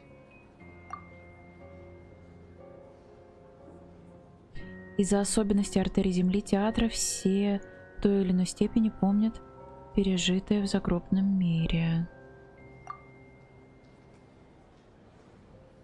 Все это похоже на воспоминание о далеком сне, которое всплывает в памяти по мере того, как вы рассказываете о нем, и заставляет присутствующих задуматься.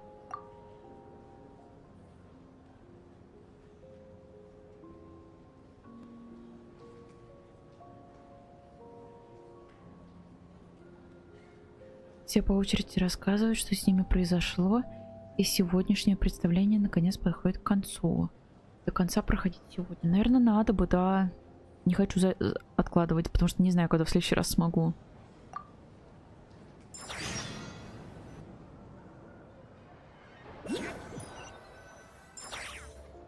So, Chuganov really is going to shut down the factory. I guess this theater incident actually did us some good after all.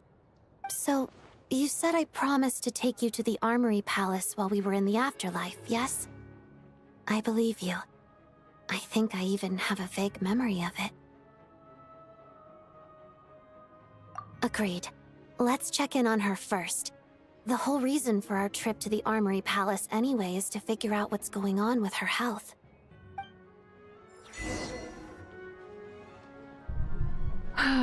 Фух, так. Проверьте, как дела в Байнмуду. Единственное, что давайте, может быть, перерыв 5 минут на обновить чаек. Надеюсь, я не усну. Хочется послушать, что ты скажешь про сюжет Снежной. По крайней мере, про эти 2 главы. Ну да. Ну если и уснешь, ничего страшного. Мы потом обязательно все обсудим. Вот, а пока, сейчас я быстро, перерыв 5 минут.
Ой, я тут. Пока была на кухне, почему-то внезапно захотелось пельмени. Жалко, что у меня нет пельменей.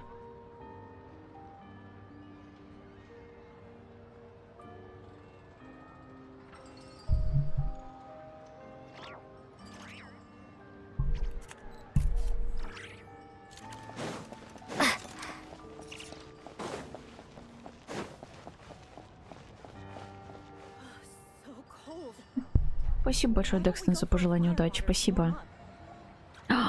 Вареньки с картошечкой, ё-моё, очень вкусно. Я люблю их немножко отварить, потом их немножко обжарить, чтобы такая золотистая корочка у них была, и со сметанкой. Как же вкусно.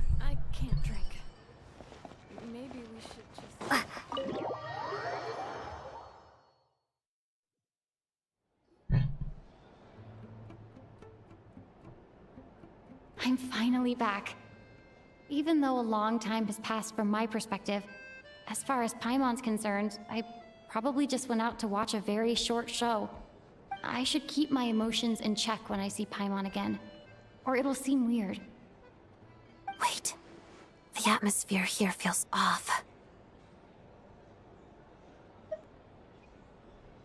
Shh. Stay quiet. Let's go inside and take a look. Have we still not been able to notify Child yet? We need new orders. What if that person comes back again? Такое, да.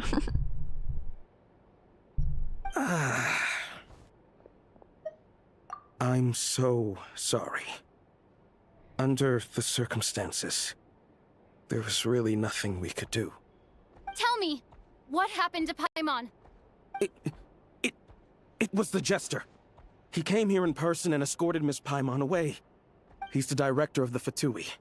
His authority supersedes all others and cannot be questioned. There was nothing we could do.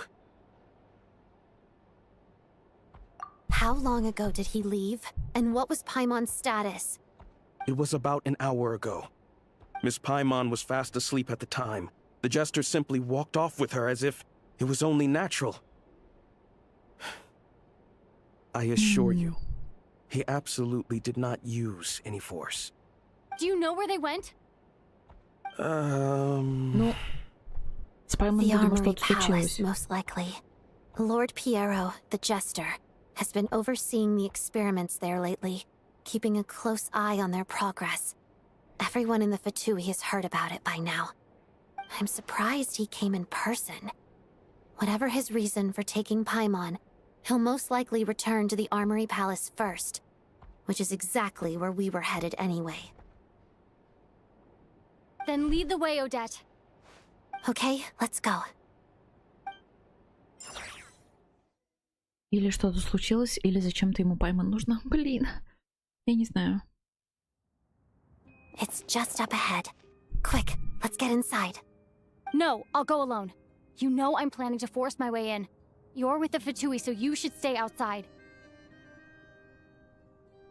I was hardly planning on taking you through the official channels anyway. I'm here to force my way in, just like you. I may be a Fatus, but I'm also Lelek, enemy of Project Stuja. Paimon's safety is paramount right now. With me around, you'll have an extra pair of hands. There might be devices inside that are easier for an insider to deal with. If you say so.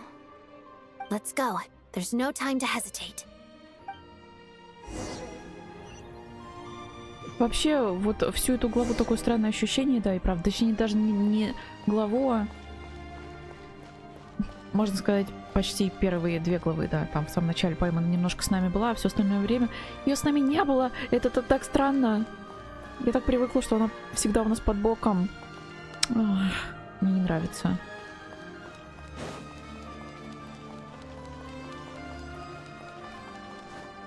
Ой. Может, мне посильнее кого взять? Я на всякий случай. Блин. Ладно. Если это важно будет, чтобы я взяла какой-нибудь там другой отряд посильнее, мне, наверное, дадут возможность. This part of the Armory Palace is under restricted access. What do you think you're doing? No questions, please. We're short on time.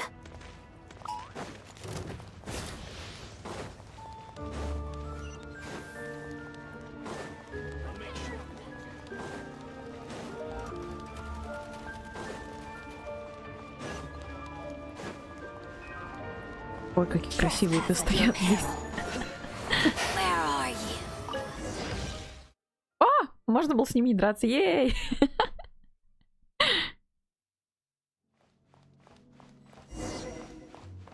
Просто да. И самое главное, пустили же. Do you have a pass? Да я так-то отстаньте. So, you're intruders, huh? Then don't blame me for what happens next! Ясно, здесь нельзя так. Эх. Together. Still good. Что там у меня еще есть?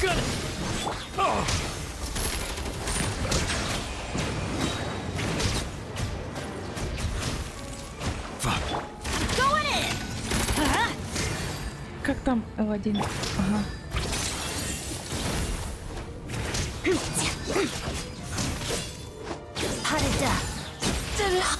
Take too long. Зачем я дралась? Да я тоже думала, что не получится. Вот здесь не пустили дальше. This place is much bigger than I imagined. They're conducting top-secret research after all. The deeper it's hidden, the better, is standard Fatui logic.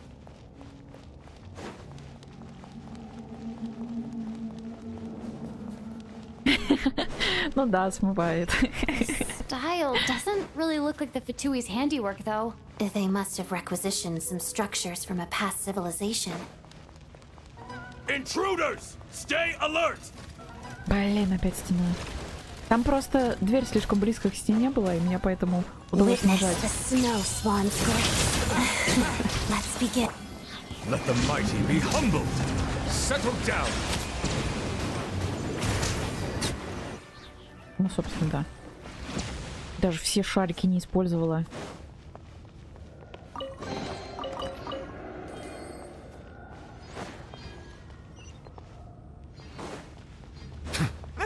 Intruders? Don't come any closer. Ой, людей не What are you пугали. guys trying to do here? Так, что делать, я могу это сделать. Что это делает?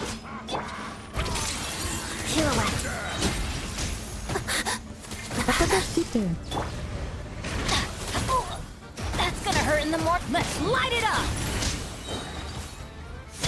Waltz of the snowflakes. Ow! Teamwork is dreamwork.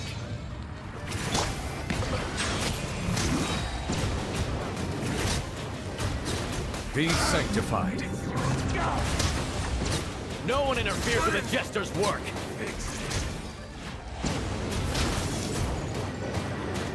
Bow your head.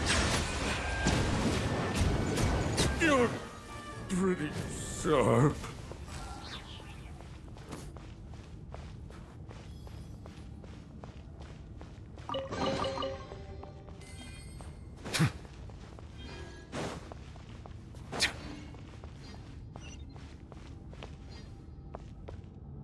Я забываю всматриваться.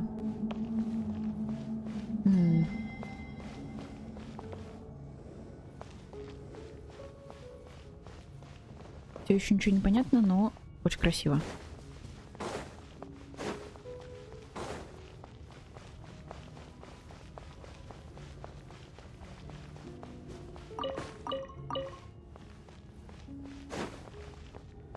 Чем-то вкусно пахнет.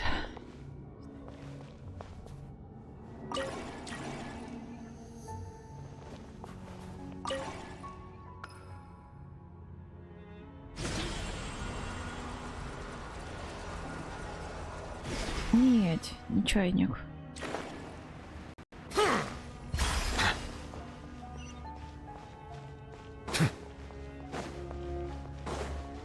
Looks like no one's guarding this place. Да, конечно, еще появится. Off about that decoration over there. Look out! Let's deal with these before we move on. А это очень надо.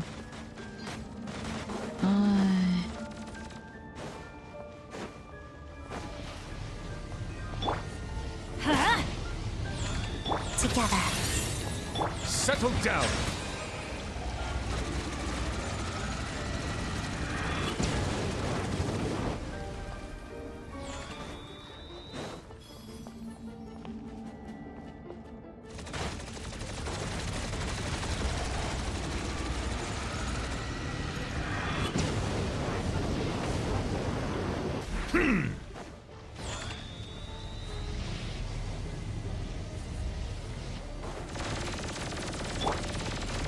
Let's light it up!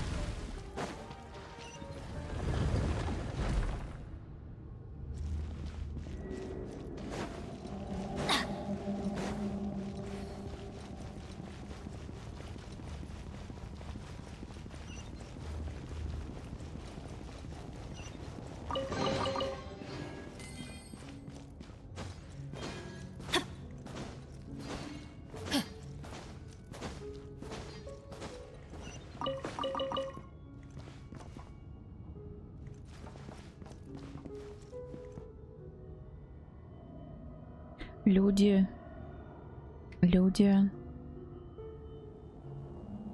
Если я аккуратно пролечу. The researchers here probably don't know that we're uninvited guests. Let's try not to hurt them. What's the big star from the theater doing here? That's Miss Odette. She's a member of the VII. Don't...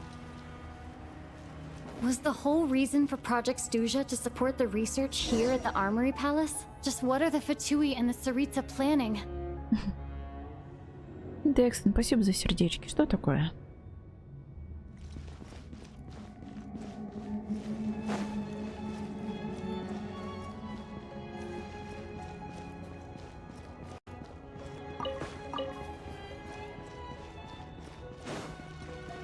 А, туда. Угу.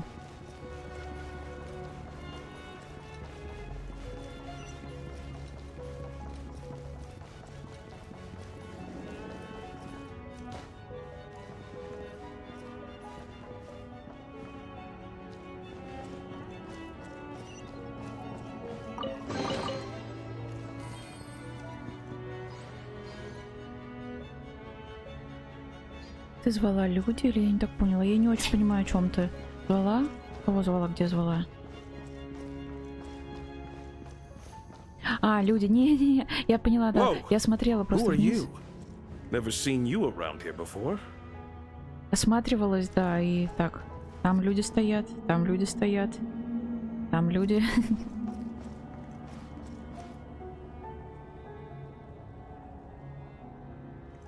Здесь никого.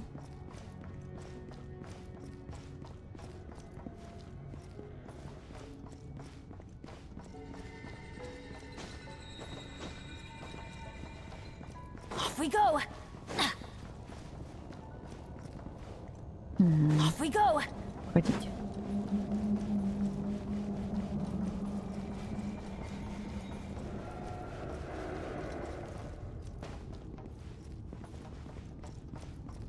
В тишине звучало проникновенно.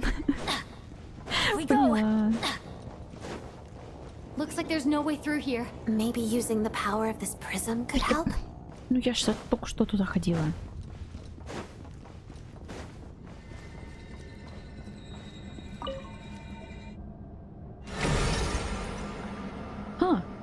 I think I see some images. It's the prism's power at play, causing images of the past to reappear, albeit only as illusions. Paimon and the Jester? Is this another scene from the past? Yes. It looks quite old, though. I don't think it happened in the recent past.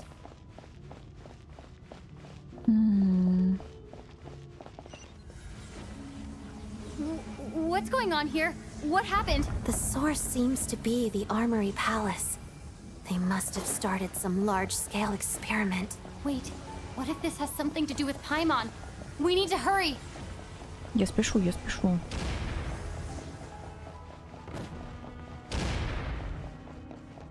Господи, у меня аж джойстик дрожит. Что происходит у вас здесь?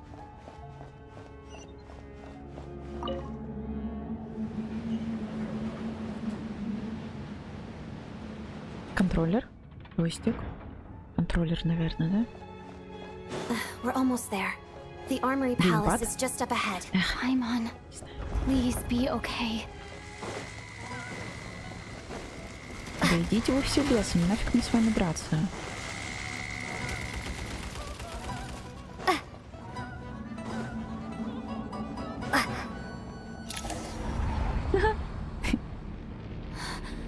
Импакт контроллер, ага.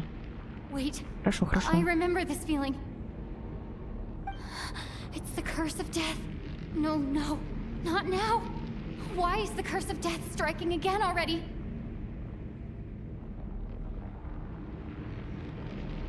Odette?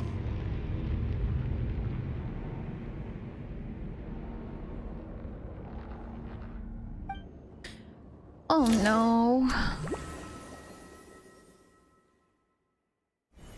Is this the afterlife again? I need to find a way back to reality. Is that Odette's core Ignis? Не опять основа. Ну да, Could that be справедливо. what just woke me up?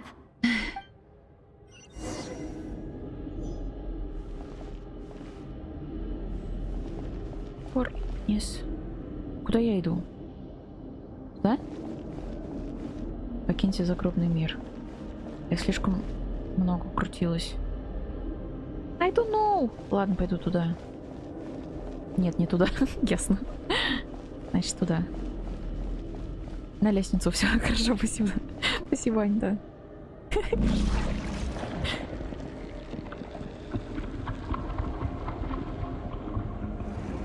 Ну, конечно. Конечно, конечно. Ой.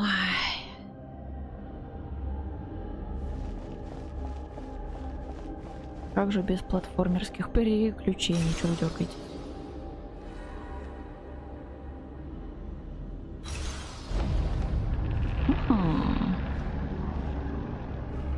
Неужели? Может ли быть такое? А, я поняла, бежать надо, господи, а сразу нельзя было сказать. Может ли быть такое, что это нам сеньора помогает? Да как? Это же ее штуки. Следить за нами, да, реально. И за вами тоже, да.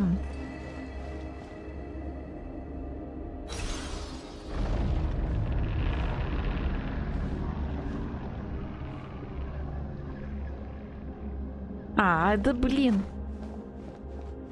Вы предупреждаете, когда уже можно начинать бежать-то.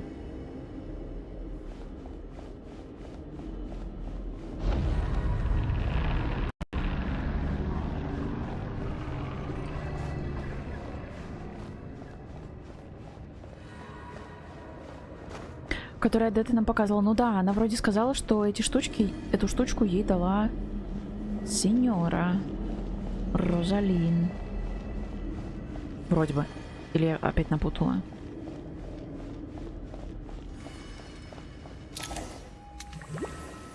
Да-да-да. А, ну то есть ты хочешь сказать, что это Адетта нам помогала? Ну тоже вариант. Или это просто она? Right? Right. Did Odette intentionally use her core Ignis to guide my soul? А, Адетта. Ну может быть Адетта, да. I feel like Что логично. something similar happened in a dream I had before. Thank you, Odette. Я просто все If not for жду. you, my soul wouldn't have found its way back to my body so quickly, and I might not have woken up so soon. But I'm sorry. I don't have time to protect you. I have to use the time you bought me to get Paimon back. Ну так беги. Идет, она вышагивает. Я просто все жду какого-нибудь в той или иной степени возвращения сеньоры. Хоть в какой-нибудь, да, в каком-нибудь проявлении. Paimon! Paimon! No, wait. Paimon probably didn't escape Renova's curse either. She won't be able to respond to me right now. I'll have to find her myself.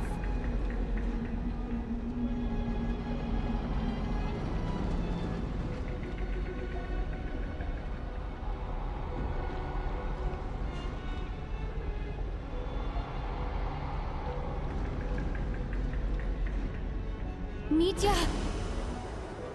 Вот что тут делает. А, лаборатория, логично. What happened here to trigger the curse of death again so soon? I'll have to ask him when he wakes up. Finding Paimon has to take priority now. I found her! Paimon really is here! Локация интересная, да. Да ё-моё.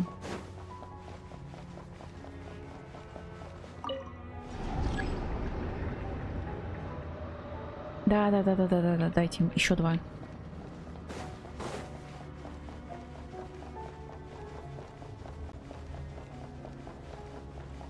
Не туда. Что? Сюда?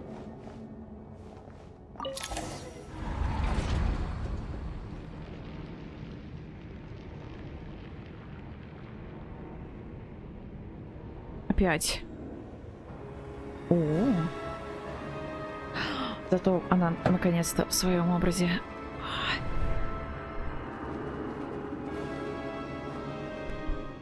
О, какая? Повелительница смерти. You don't learn, do you? You've already been involved in one mass death, and now you show up at the scene of another. This might have passed for a coincidence the first time, but a second time? Am I to assume you are intentionally interfering in Snezhnaya's affairs? Judging by your expression, it seems that you understand little of what is going on here. In that case, a word to the wise. Do not interfere in Snezhnaya's affairs. A civilization that fails to learn its lesson constantly depletes its own worth. It will one day lose any reason for its existence. And as a descender, you are perfectly suited to be the lifeline to which a dying civilization might desperately cling. Consider your position carefully. No advice needed. I'll make my own judgments. Suit yourself. When the day of reckoning arrives, not even a descender can hope to escape unscathed. The time for resurrection fast approaches. The mortals here are not yet worthy to behold my form. So that will be all for today.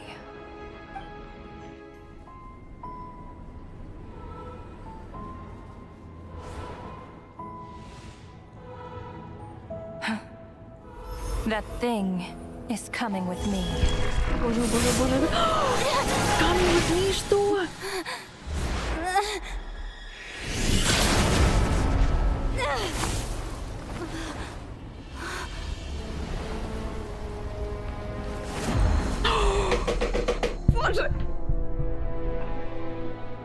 you awoke sooner than I thought. The curse of immortality is stubborn, unable to enter the ley lines, yet not content to remain a spirit. Ruler of death. What do you want? Этот голос. You perplex me. Both you and you. That thing may be a creation of Celestia, but it possesses none of Celestia's power, let alone authority. Your obsession with it baffles me. No matter. The resurrection will soon begin. It's worthless anyway. I'll reclaim it next time.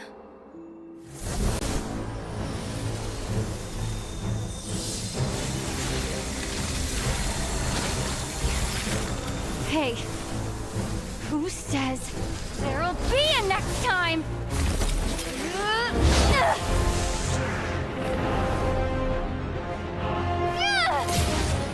Боже, а зачем так круто-то?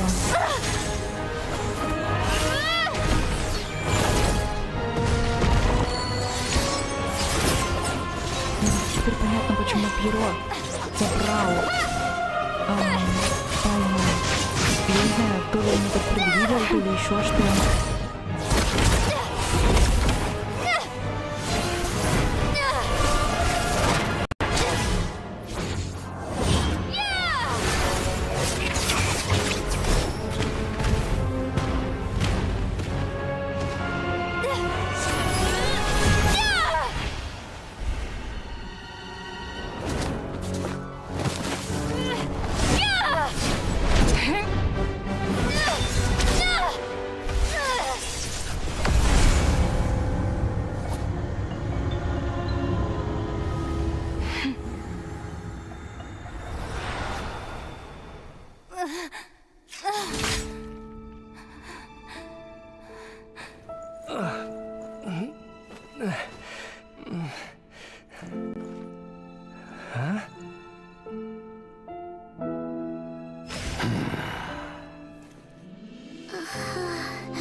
I missed you, Paimon. Хорошо. What are you talking about?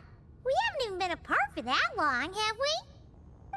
It was different this time. You seem to be in pretty good shape. Yeah, Paimon's back in tip-top condition. It's the weirdest thing. Paimon fell asleep earlier, and when she woke up, she found herself here. The jester and that guy talking to him used some kind of energy on Paimon, and she could kind of feel it canceling out that other thing that was making her feel unwell. So, Mitya helped too? Apologies for leaving in such a hurry at the theater earlier. I was in a rush to verify some theories. Rest assured that your companion is perfectly safe. We reversed the effects that the experimental energy had on her. The jester specifically instructed me to do so. I suppose this is our first official meeting, Traveler. I could not let Paimon suffer in her condition for a moment longer, and so I simply took her without explanation. I hope you do not mind. But why would a big shot like you care about what happens to Paimon?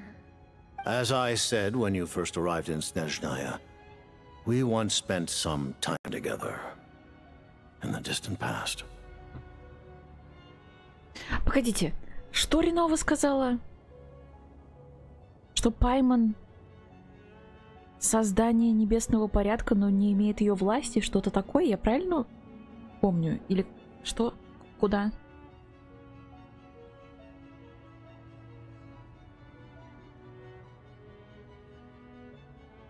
Создание Селестии, да, все, я поняла.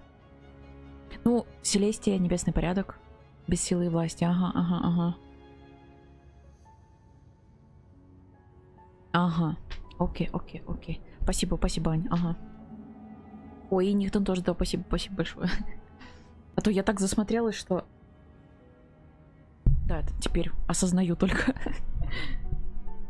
Oh yeah, you did mention that. And Paimon did think you seemed strangely familiar the first time we met. I'm afraid the reminiscing will have to wait. Mitya, let us continue with the report. What conclusions, if any, did you reach from conducting the final experiment of our energy research ahead of schedule? The good news is, my hypothesis regarding the Ruler of Death has been verified. As for the bad news, I recommend we suspend the experiments and Project Mistleton until further notice. Currently, we have no means with which to make a breakthrough. I say this purely as a scientist, guided by reason alone. I will trust your judgment. We shall put the project on hold until the Ruler of Death has been eliminated.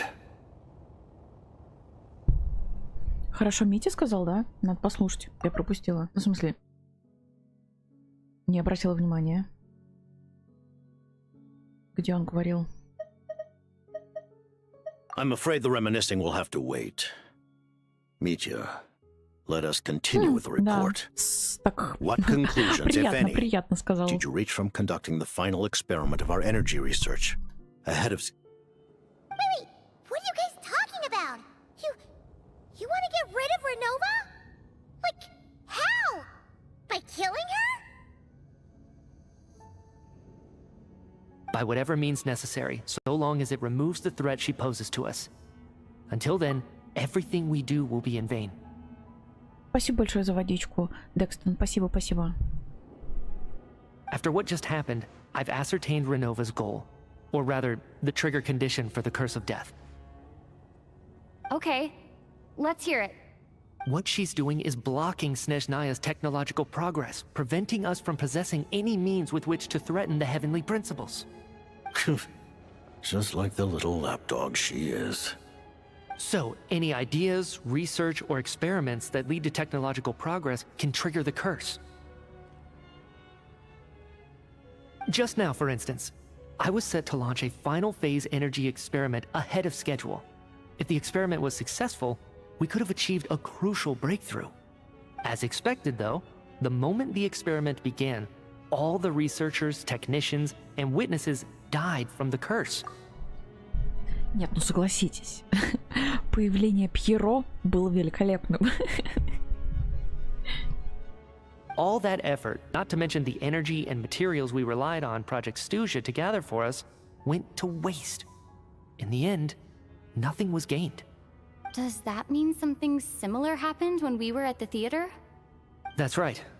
During the performance, I thought of an important breakthrough regarding the experiment, and wound up dragging everyone into this. So the nature of the curse seems to be something like... when moments of technological progress occur, all life in the vicinity is taken away. What a violent method. Of course, that meant the curse was normally limited to the Armory Palace.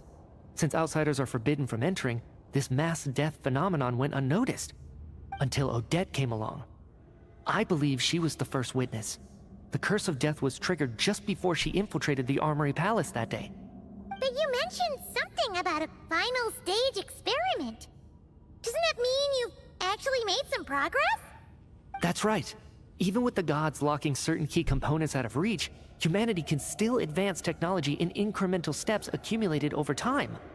But, as I'm sure Renova anticipated, even incremental progress has its limits. A point where the truth you're seeking must be put to the test in an experiment. You mean the experiment you were just about to do? Yes, we were at a critical juncture, a moment where the quantitative was about to translate into fundamental qualitative change. With this single experiment, we could have brought everything we've worked for to fruition. But now, after already being forced to fumble around in the dark all this time, it feels like we've truly hit an impenetrable wall. As long as Renova's Curse of Death persists, we won't be able to advance the experiment or obtain any results. And with Project Stuja having been in effect all this time, at our nation's current strength, repeated trial and error is simply unsustainable. Only by eliminating Renova first will it be possible to continue advancing our plans. But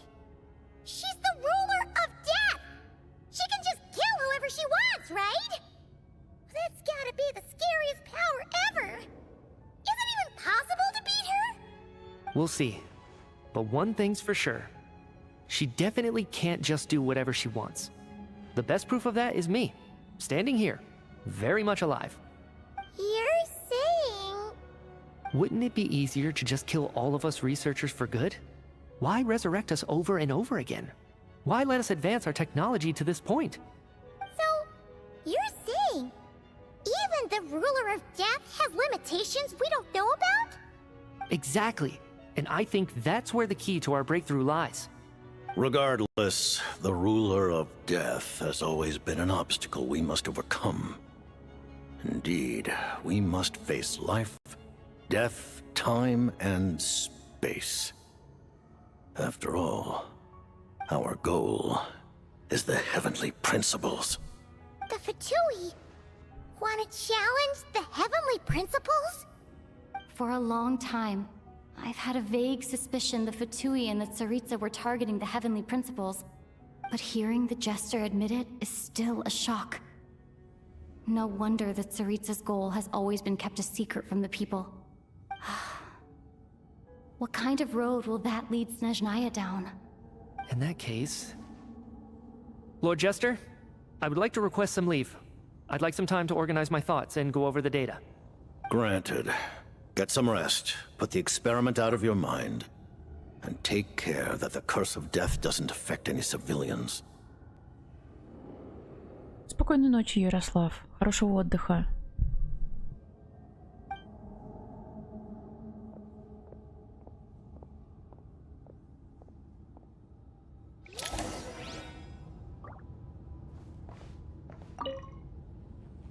While there is yet time, allow me to offer you my hospitality, honored guest of Snezhnaya.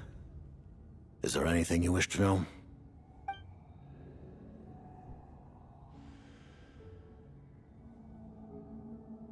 I remember hearing the term Mistelton from Columbina. Yeah! Paimon wanted to ask about that when the name came up just now. What is it?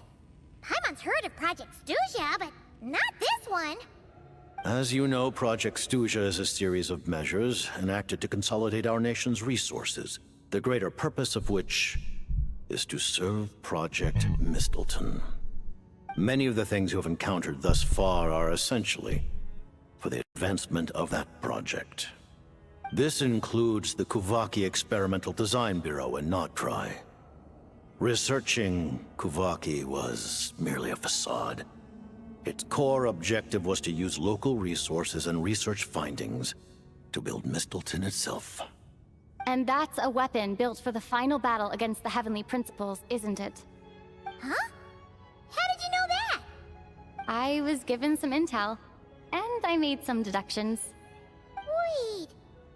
You must mean that thing over there. Oh, Paimon's gotta take a closer look at this thing. Especially after you guys sent so many people to Nokrai to work on it. Kuvaki alone will not break through Celestia's defenses, let alone challenge the Heavenly Principles. The Heavenly Principles are no doubt accustomed to combating the power of the Light Realm, and elemental energy is simply the power of the human realm, converted to that form by the Heavenly Principles themselves. Any attempt to use this power against its creator would be a futile endeavor. For now, therefore, we have set our sights on the form of energy associated with the Third Descender and the Stellar Linchpins. This may hold the potential to allow Mistelton to contend with the Heavenly Principles. You could say that by reverse engineering the Stellar Linchpins to extract the energy within, we have obtained a source of anti-Celestia energy. The Kuvaki Experimental Design Bureau, Project Stuja, and the new energy experiments. Huh. So, Project Mistelton is what ties it all together. And it looks like your plan is almost complete. No wonder the Ruler of Death came after you.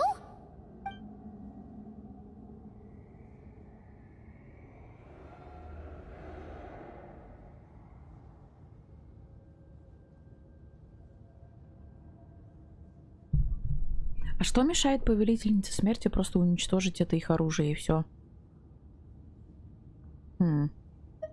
Вот она здесь была сейчас.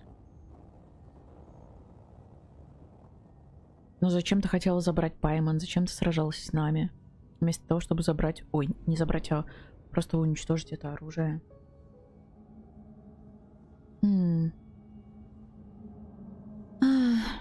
Есть вот команда из Персфейс, Перс Айрин. Как это работает? Который через сюжет... Ну так работает, да. В самом начале история начинается с того, что мы... Мы в качестве главного героя или главной героини, в зависимости от того, кого ты выберешь, Люмин или Итер, начинаем проходить сюжет, основную историю. Вот, по дороге нам встречаются разные персонажи.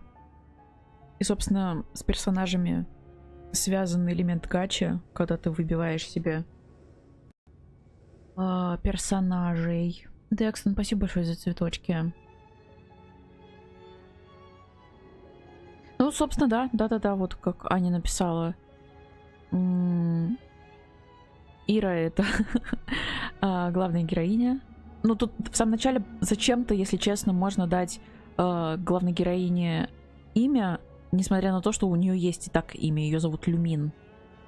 Не очень понятно, зачем ее называть другим именем. Вот. А остальных, да, персонажей просто выбиваем, получаем. Угу. Божественная гордыня. Может быть, просто думает, что ее невозможно победить.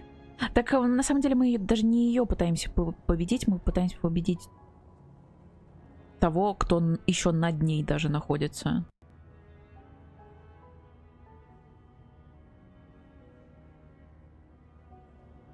Вообще ничего не знаю, кроме круток. Можно выбить персов. Ну, собственно, да. Мы не особо что нового тебе и рассказали. Пришло время пить трафлю. Ты бы не торопился трафлю-то пить. Жаропонижающий нужно пить, когда жар. А там 37-38 это еще не жар. Аккуратнее.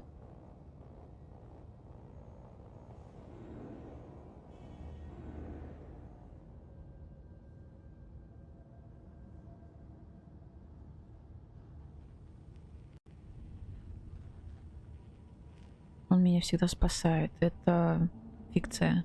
Спасает тебя твой иммунитет, а не трафлю.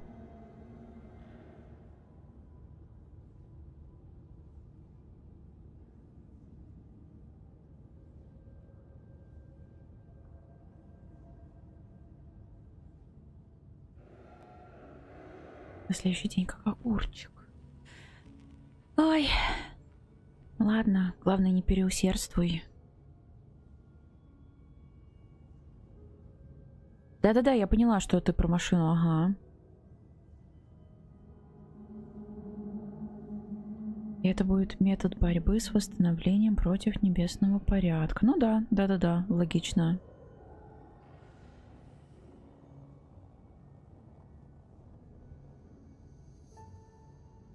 Ну вот да, Ань, я тоже. Каждому свое, каждому свое.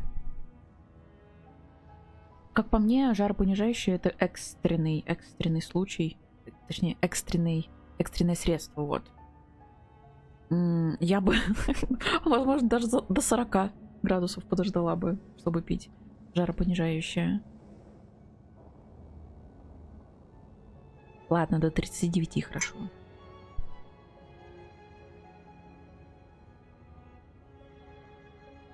Много воды, отдых, много сна. Завтра VR зовут. Ну, понятно. Мы уже давно поняли, что бургер спидранит жизнь. Поэтому, ну, что тут скажешь? Что тут скажешь?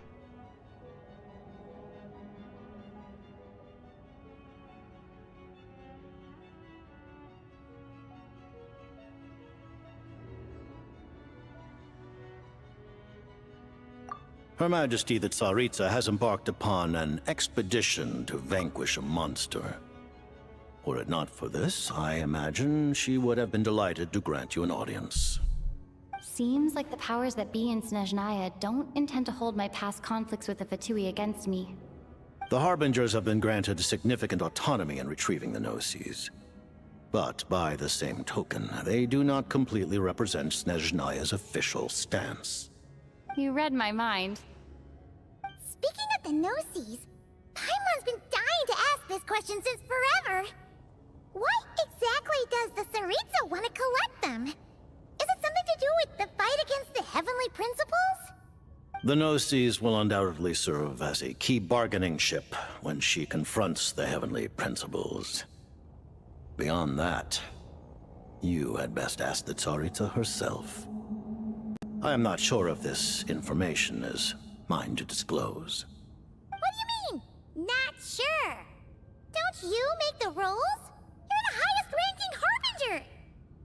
Ugh, never mind. Taking on the Heavenly Principles is something most people wouldn't even entertain in their wildest fantasies.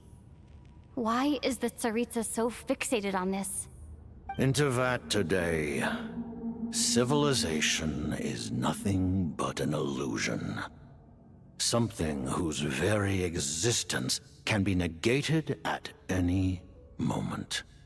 Our civilization may very well be destroyed in the struggle, but as things stand, the Heavenly Principles could choose to negate our existence on a passing whim. And we must not sit back and accept that fate. Only by changing the state of affairs, only by overthrowing the Heavenly Principles, can our civilization truly be said to have taken root. Otherwise, the fate of the people of Conria and Hyperborea is a cycle doomed to repeat itself. Accepting potential destruction in return for getting to control your own fate. Furthermore, perhaps this is still somewhat difficult for you to understand. Are you aware that all the rules of this world are made up of curses? Huh? All of them? Paimon knows about the curse of death you mentioned, and the curse of immortality that you and Dainsleif have. Then, the birth of the Hilly Churls, the rules of Natlan's Ode of Resurrection, those are curses too? Farina's long life seems to stem from a curse placed on her by Focalor as well. Yes. Even a god's love for humanity is a curse the Heavenly Principles inflicted upon the gods. What? The Tsaritsa has always had ample reason to hate the Heavenly Principles. If she can seize their authority, she will reconstruct the entire world, and when that time comes, humanity will be completely liberated from curses and lies. Look forward to it. It will be a world beyond your imagination. Though the ordinary people of Snezhnaya may not understand these details, in this frigid land locked in a ceaseless struggle against the environment, in this nation to which the gods have never shown favor, we all believe that standing in solidarity with the Tsaritsa in our shared struggle will surely usher in a new and better world.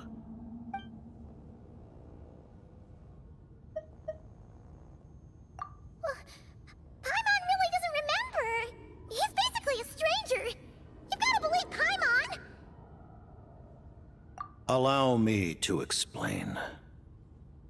The reason Paimon reacted to the anti-Celestia energy developed by the Armory Palace is because she comes from Celestia herself. More specifically, she is one of its creations. Paimon? A creation of Celestia? Oh, right.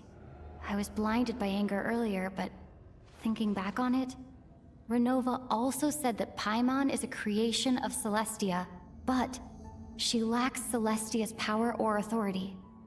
As you know, the lunar fragments in Nodcry were pulled down from the sky using Fatui technology. But the first application of this technology was in Conria, over 500 years ago. I used this technology upon the heavens, and the response I received was none other than Paimon, descending from Celestia. I presented her to the Vinster King, but he took no interest in this gift, nor did it satisfy him.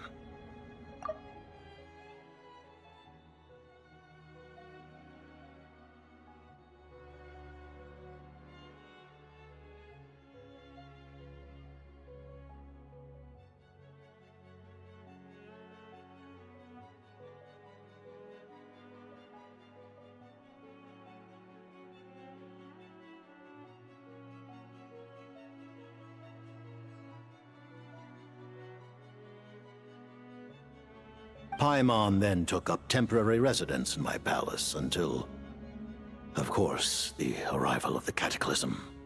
Wait, Paimon's a little confused. You're talking about things that happened in Conria 500 years ago. But Paimon doesn't remember any of that. Falling from the sky, being given away as a gift, none of it. Having lived through the Cataclysm, perhaps you too were burdened with some manner of curse. Although, losing your memories would indeed be the smallest price I've ever seen paid. But it's not just her memories from Conria. Paimon doesn't even know how she spent the last 500 years. She only has memories from the past few years. No matter how hard she tries to remember. What was Paimon like back in Conria? Did she know a whole lot because she came from Celestia? Was she super smart? Unfortunately, when you arrived in Conria, your consciousness was like that of a newborn infant. None could say what kind of being you once were in Celestia. During the time you lived in Conria, your personality was no different from how it is now.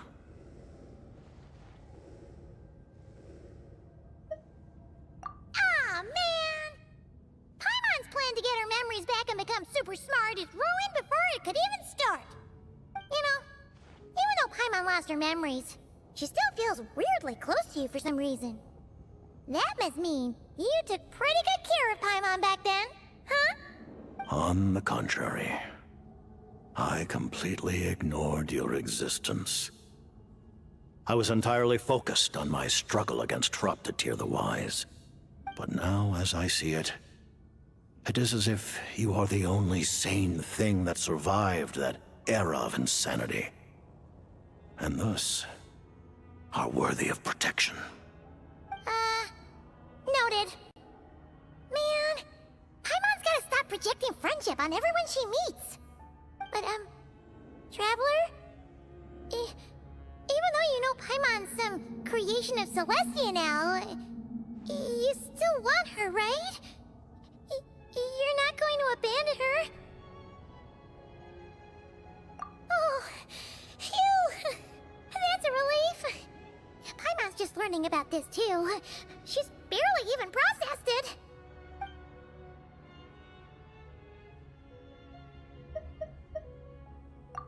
Thank you for telling me so much. I'm a bit surprised, honestly. I didn't expect you to be quite so transparent with me. Given the circumstances, the Fatui need not hide anything from our allies. Allies? To advance Project Mistleton, we must first resolve our issue with the Ruler of Death. And, if I presume correctly, you have no intention of letting her actions go unpunished either, do you? That's right. Ever since she said she intends to reclaim Paimon when we next meet, I figured reconciliation was out of the question. Against an opponent of this caliber, deliberating over our allegiances would waste time we do not have. We must join forces unreservedly with whomever we can, if we are to stand anything like a fighting chance. You're going to challenge the Ruler of Death? Just for Paimon? But Paimon's only...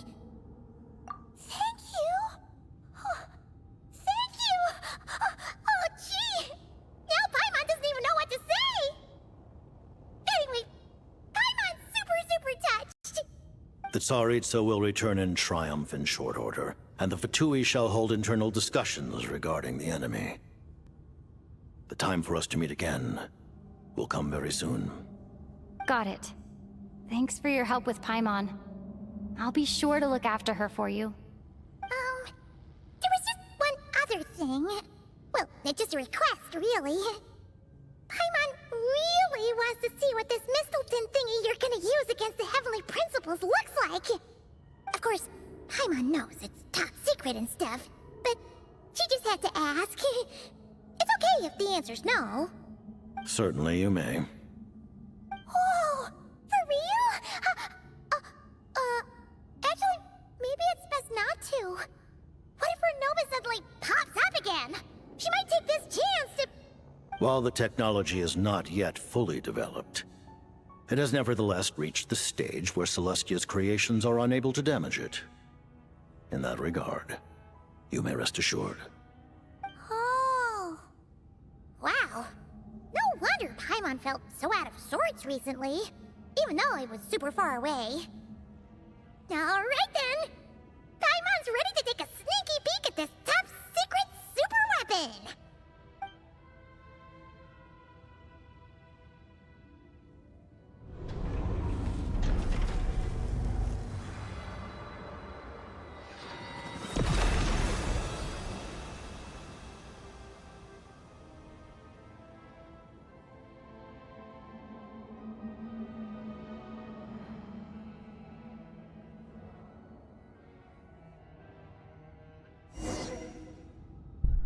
Ух, опять навалили информации. Huh? Oh, hey there, Odette! Paimon? You're okay. Thank goodness. You look well. Have you recovered? Long story short, yep, Paimon's all better. What are you doing here? Were you waiting for us? That's right. When I woke up, I wanted to go in after you, but the guards had woken up as well. It would have been tough to take them on alone, and there was no easy way to sneak past them. So I returned the way I came and waited for you here. It was thanks to you that my soul found its way back to my body so quickly. Thank you. Huh. That actually worked? Nice. I just figured I'd try my luck when that ominous feeling struck me. Really, you should be thanking this thing instead. Anyway, now that things here are all taken care of, I have other things I should get back to.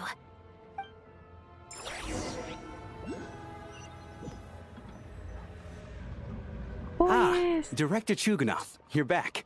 We just received notice that Project Stuja has been suspended, so we've convened an emergency meeting. This is the preliminary plan.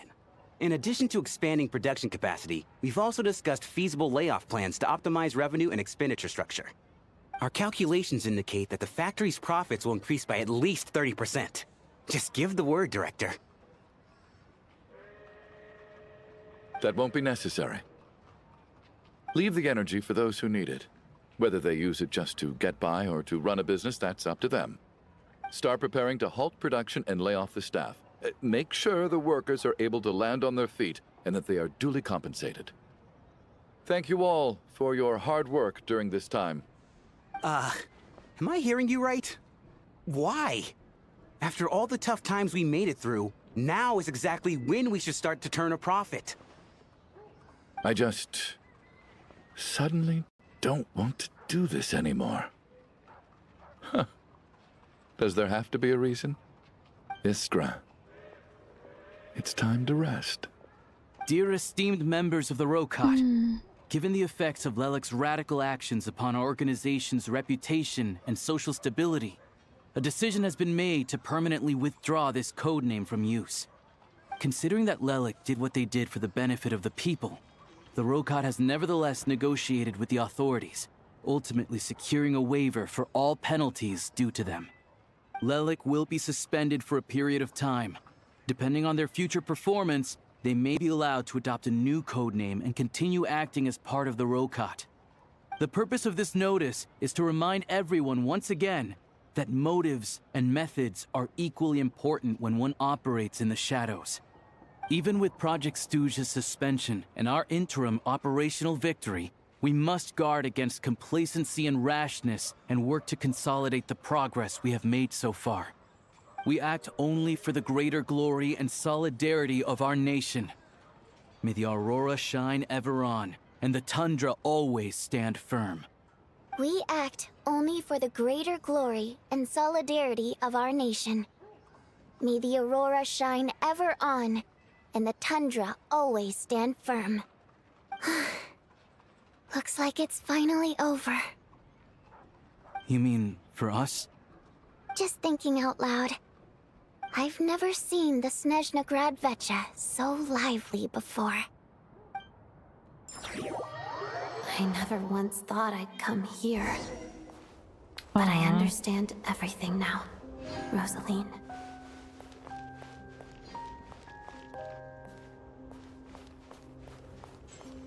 Не думала, что прям нас приведут сюда.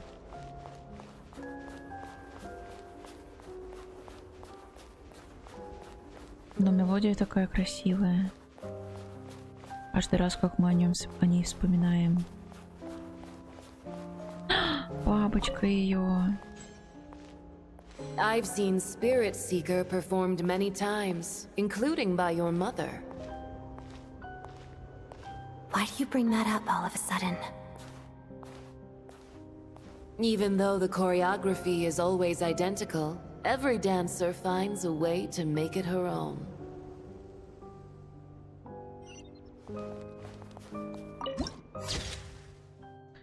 Ох, как же красиво.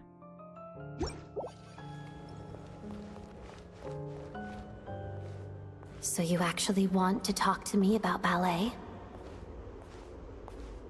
I just think it would be a pity if the dance was lost to history.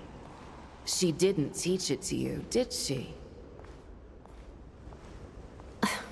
That was an unusually subtle taunt for you.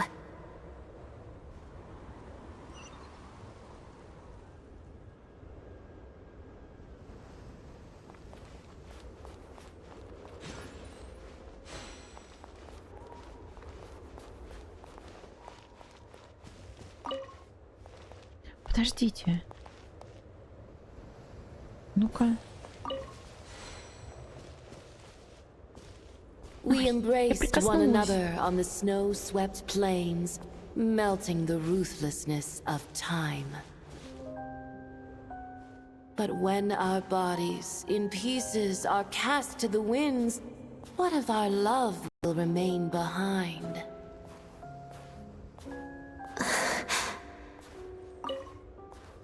Don't tell me you can't sing. Shush.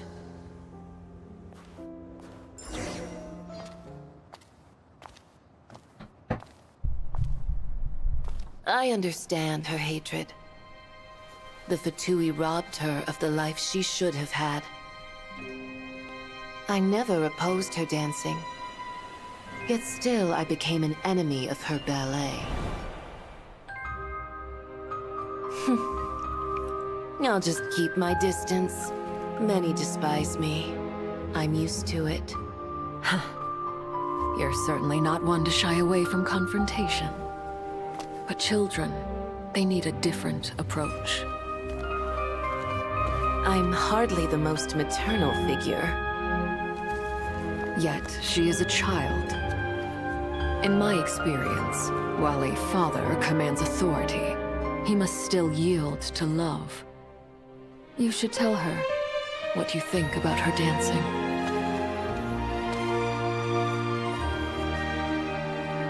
Odette will soon take the stage at the Koralyevsky Theater. This could be your chance. Geonosis secured. It went smoothly. I'll be there. Have them send me an invitation.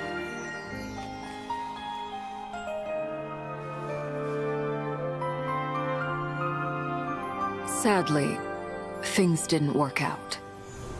Her final words are inside that block of ice. This? Aren't these for monitoring her subordinates? Not yours. This one isn't her witch's flame, but my two worlds' flames. The two worlds' flames can burn away memories.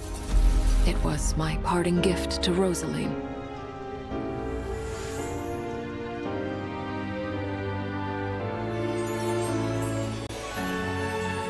If all goes to plan, she and I will both live to see that Tsaritsa succeed. I believe she'll find peace. But if anything happens to me, she needn't follow in my footsteps. The cryo-energy will fade away in time. Then the two worlds' flames will burn away all memories of the Fatui. She'll be free to dance. She deserves this. I will handle the aftermath. The choice is yours, child.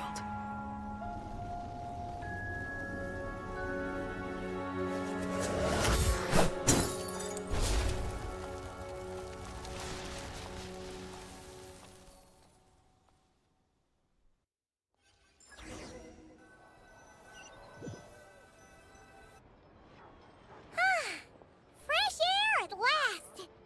Paimon's head isn't spinning anymore, and the fever's all gone. Paimon's finally free to fly again! Oh, it's nice to finally know where Paimon came from, too. It did make Paimon a little nervous at first, but it's such a relief now. Like, who cares if Paimon's a creation of Celestia? She's probably not anyone that important. Probably just the fairy of food and fun or something. And like you said, this doesn't have to change anything between us. You're not gonna just... Hey! Hurry up! Why are you walking so slowly?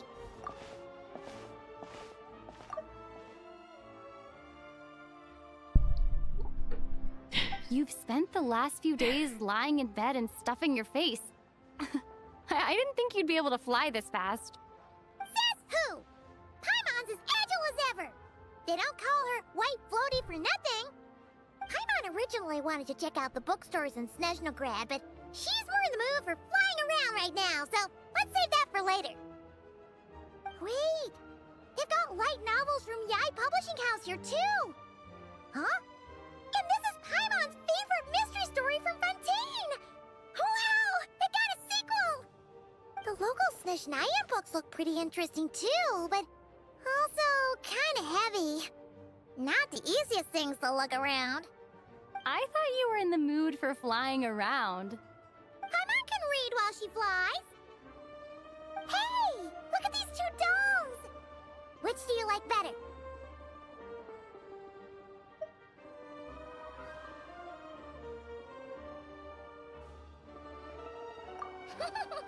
Alright! Boss, we'll take both. Paimon will have the other one. Oh, I thought we were only getting one. All right, fine, I'll pay. There you are. Thanks for visiting. Paimon will grab this and then... Huh? Huh? Huh?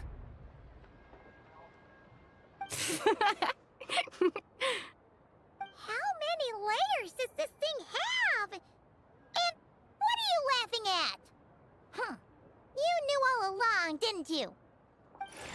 A whole bunch of people are gathered over by the plaza. Hey, look! That looks like Tartaglia! Hey, Tartaglia! I know that voice. Of course. If it isn't Paimon and my old comrade. You're looking well, Paimon. All better? Yeah! The Jester knew I was wrong and fixed Paimon right up! Thanks for sending someone to keep Paimon safe, too. Oh, yeah, about that. That was kind of embarrassing. Who could have known that our director would go looking for you in person? So sorry for the misunderstanding. Oh, right. Let me introduce you. This is my little sister, Tonya. Hello, Tonya. Hello. Firstly, I'm really sorry about my brother. Sounds like he's caused you no end of trouble. Hey now, why'd you have to start with that? Not that it isn't true, of course. So she's the real Tonya. She said you two didn't manage to meet up at the theater. She waited ages for me, and when I didn't show, she got a little worried and went outside. I know, right? He didn't bother to say a word to me. I searched up and down the city for him, and he only told me about it when I finally caught him at the gates of Glupov. I've been rushed off my feet lately, so I didn't get the chance to go home. I just figured the Traveler would fill you in when she got there. Well, the snow was bad, and you're never late. So I was really worried about you. How was I supposed to know that you'd stood me up? I'm sorry, Tonya. I really am. I'll make it up to you somehow. Just... please don't tell Mom and Dad. Although the mix-up led to a series of misunderstandings, it's probably for the best that the real Tonya didn't get caught up in that mess. Besides, it's obvious that Tartaglia isn't usually one to break a promise. He only gave his ticket to me because he had to look into Lelek. No, it's fine. It just meant I didn't get to see the show in the end. By the way, what did you think? You were one of the first people to see it, you know? I would say... the best is yet to come. Huh? What kind of review is that? Hey, look!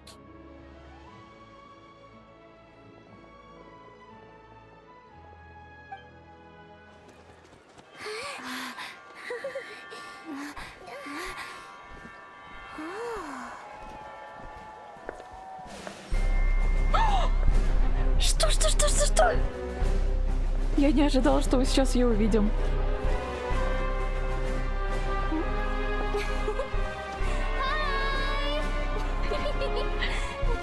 И не только ее.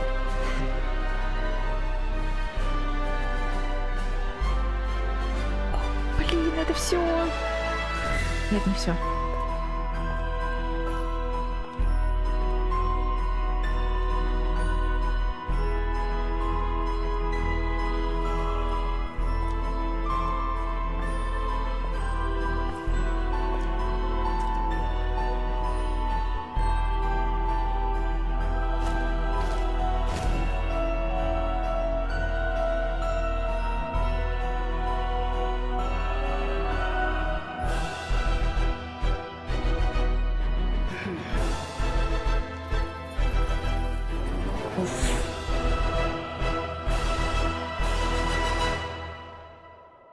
Боже, как эпично. Вот это финал. Ну как сидит-то? Ну вообще. А как красиво шла. Огнище вообще. Да. Ах. Даже не верится, что сейчас почти час ночи. Сна ни в одном глазу.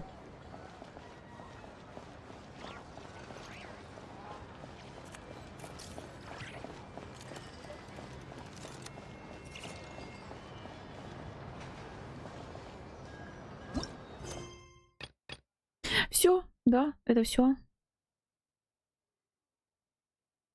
Сколько времени мы натирали полы? Так. Не то. Гид.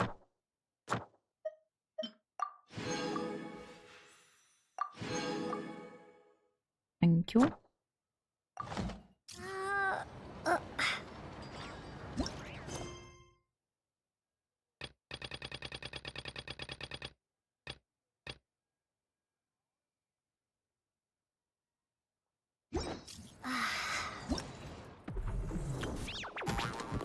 Три дня завершено.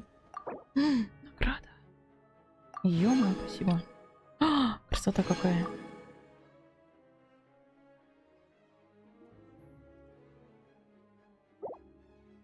Так, а здесь что?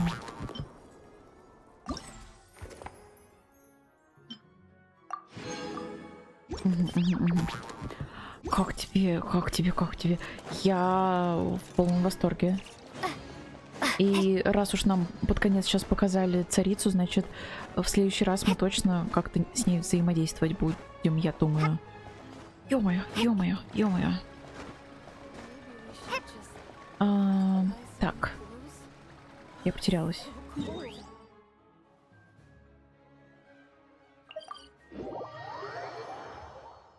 Возможно, ждем, да. А у тебя какие впечатления? Расскажи мне. Я пока еще... Да, я поняла. Да. Я пока перевариваю просто еще. Какие планы на завтра? Да, наверное, никаких.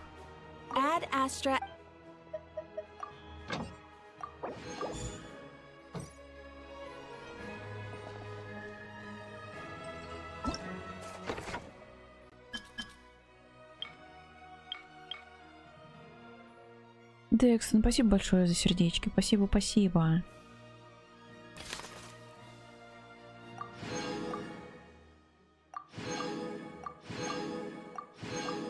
Ух ты ж, ничего себе, сколько всего навалили. Ай, и под конец. Царица.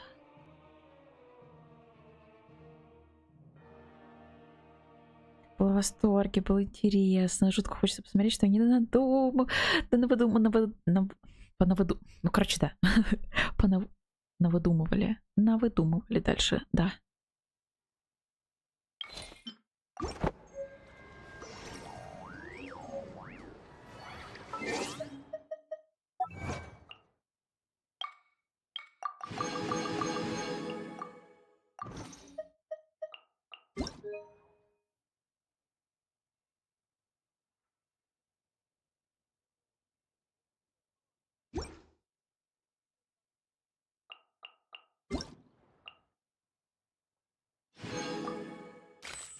Нет, планов в плане стримов никаких. Прочие планы-то есть, да. Ивент недолго проходит, в целом еще 3 дня. Да, хорошо. Это хорошо, все никак руки до него не дойдут. Никак не дойдут. Я все нажала. Вроде да. Блин, не потратила. Мало.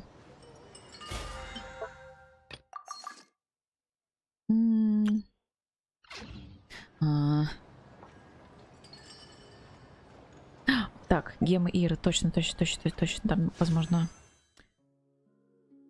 прикупить получится. 8 штучек. Да, ровно. Отлично. Округляем. 140. Осталось 40. И я готова. Да. К царице. Осталось всего лишь 40. Да, это я на царицу. На царицу. Она, скорее всего, будет, правда, к концу года, поэтому, если быстро наберу 40, потом еще можно поднакопить, и когда Валерий выйдет, можно будет на него тоже потратиться. Угу.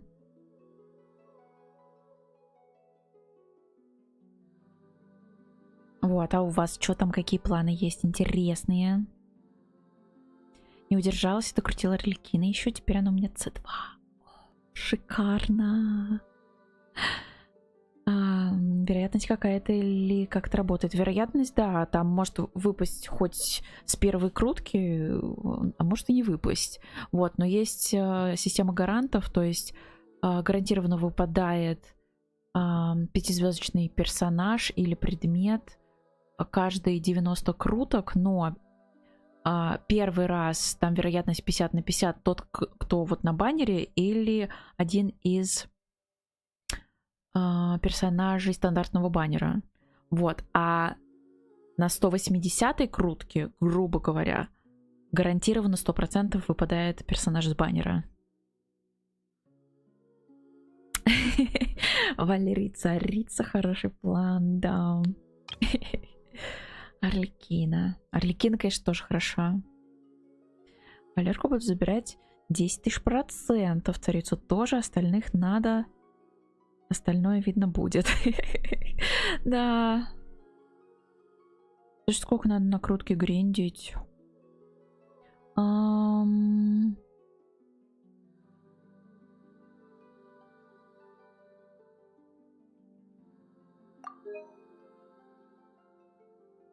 Сейчас надо вспомнить.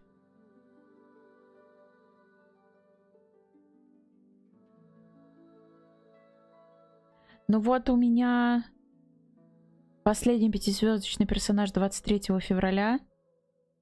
Но я там очень много не играла. Очень много не играла. Так что это, блин, да, не очень хороший показатель в этом плане. Не, ну, погриндить надо, да. Что тут скажешь?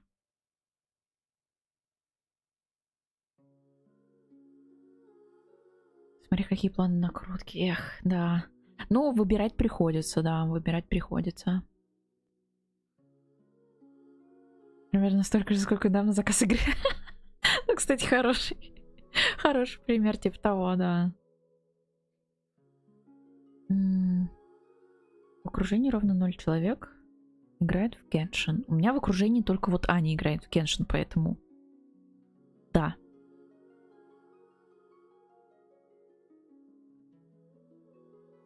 Если не будешь крутить каждый баннер вместе с сигнами, то в спокойном темпе можно накопить на кого угодно.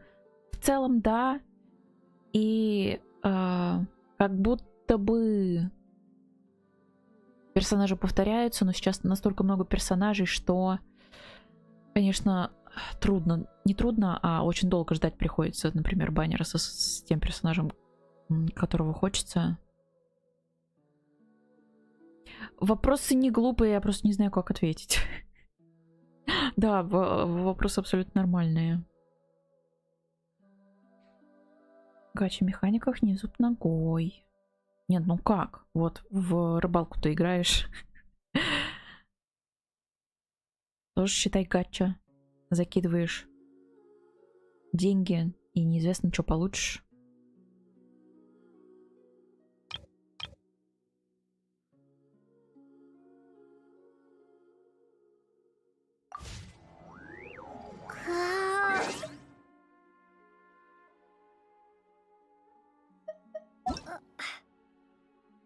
Все спят.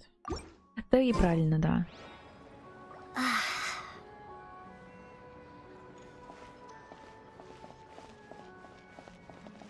Ну что ж. Теперь как минимум месяц есть, а то и 2. 1,5. Сколько, не помню. Есть просто на спокойное играние в Genshin, закрывание карты. Вот это все.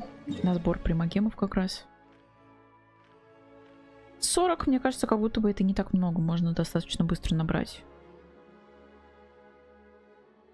Да, мистерия будет на следующей неделе, думаю. Думаю, да, если опять... Я вот планирую, а потом раз, и... Все меняется, да. Поэтому предварительно на следующее, а там как получится. Как получится. Катюша, наверное, спит уже, да? Она хотела.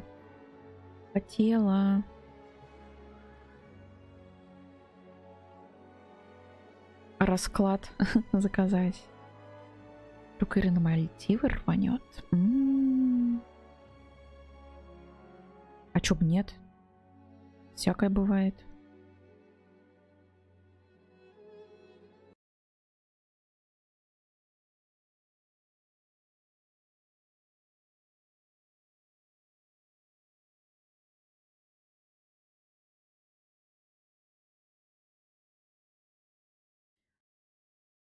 Ой, так. Что, будем заканчивать, да? Однозначно будем.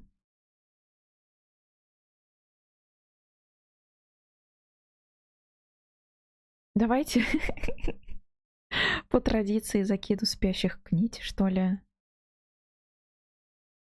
Сейчас мне всплывашки не дают на кнопку нажать. Да блин.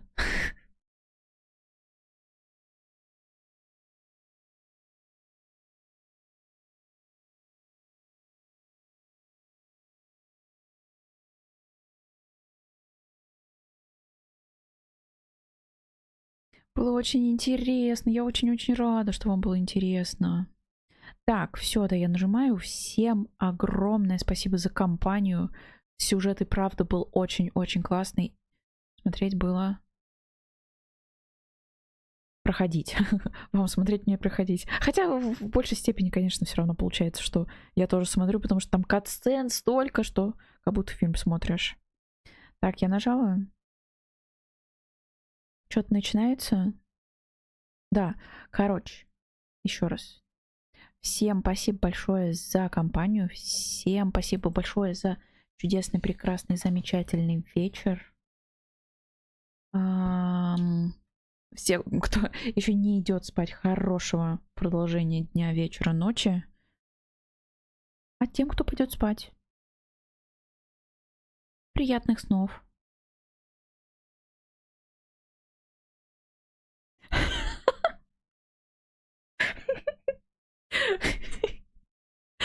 Блин. В нейронке Димы срывы за 60. Ладно. Я думала по поводу картинок из Мимезиса. Ой, мне надо будет у тебя расспросить, как выглядит Дима. Чтобы хоть немножко похоже сделать. Я подумаю, да. Как бы это реализовать. Так, 14 секунд осталось. Все. Всем спасибо, всем хорошего вечера, всем спокойной ночи. Всем пока-пока.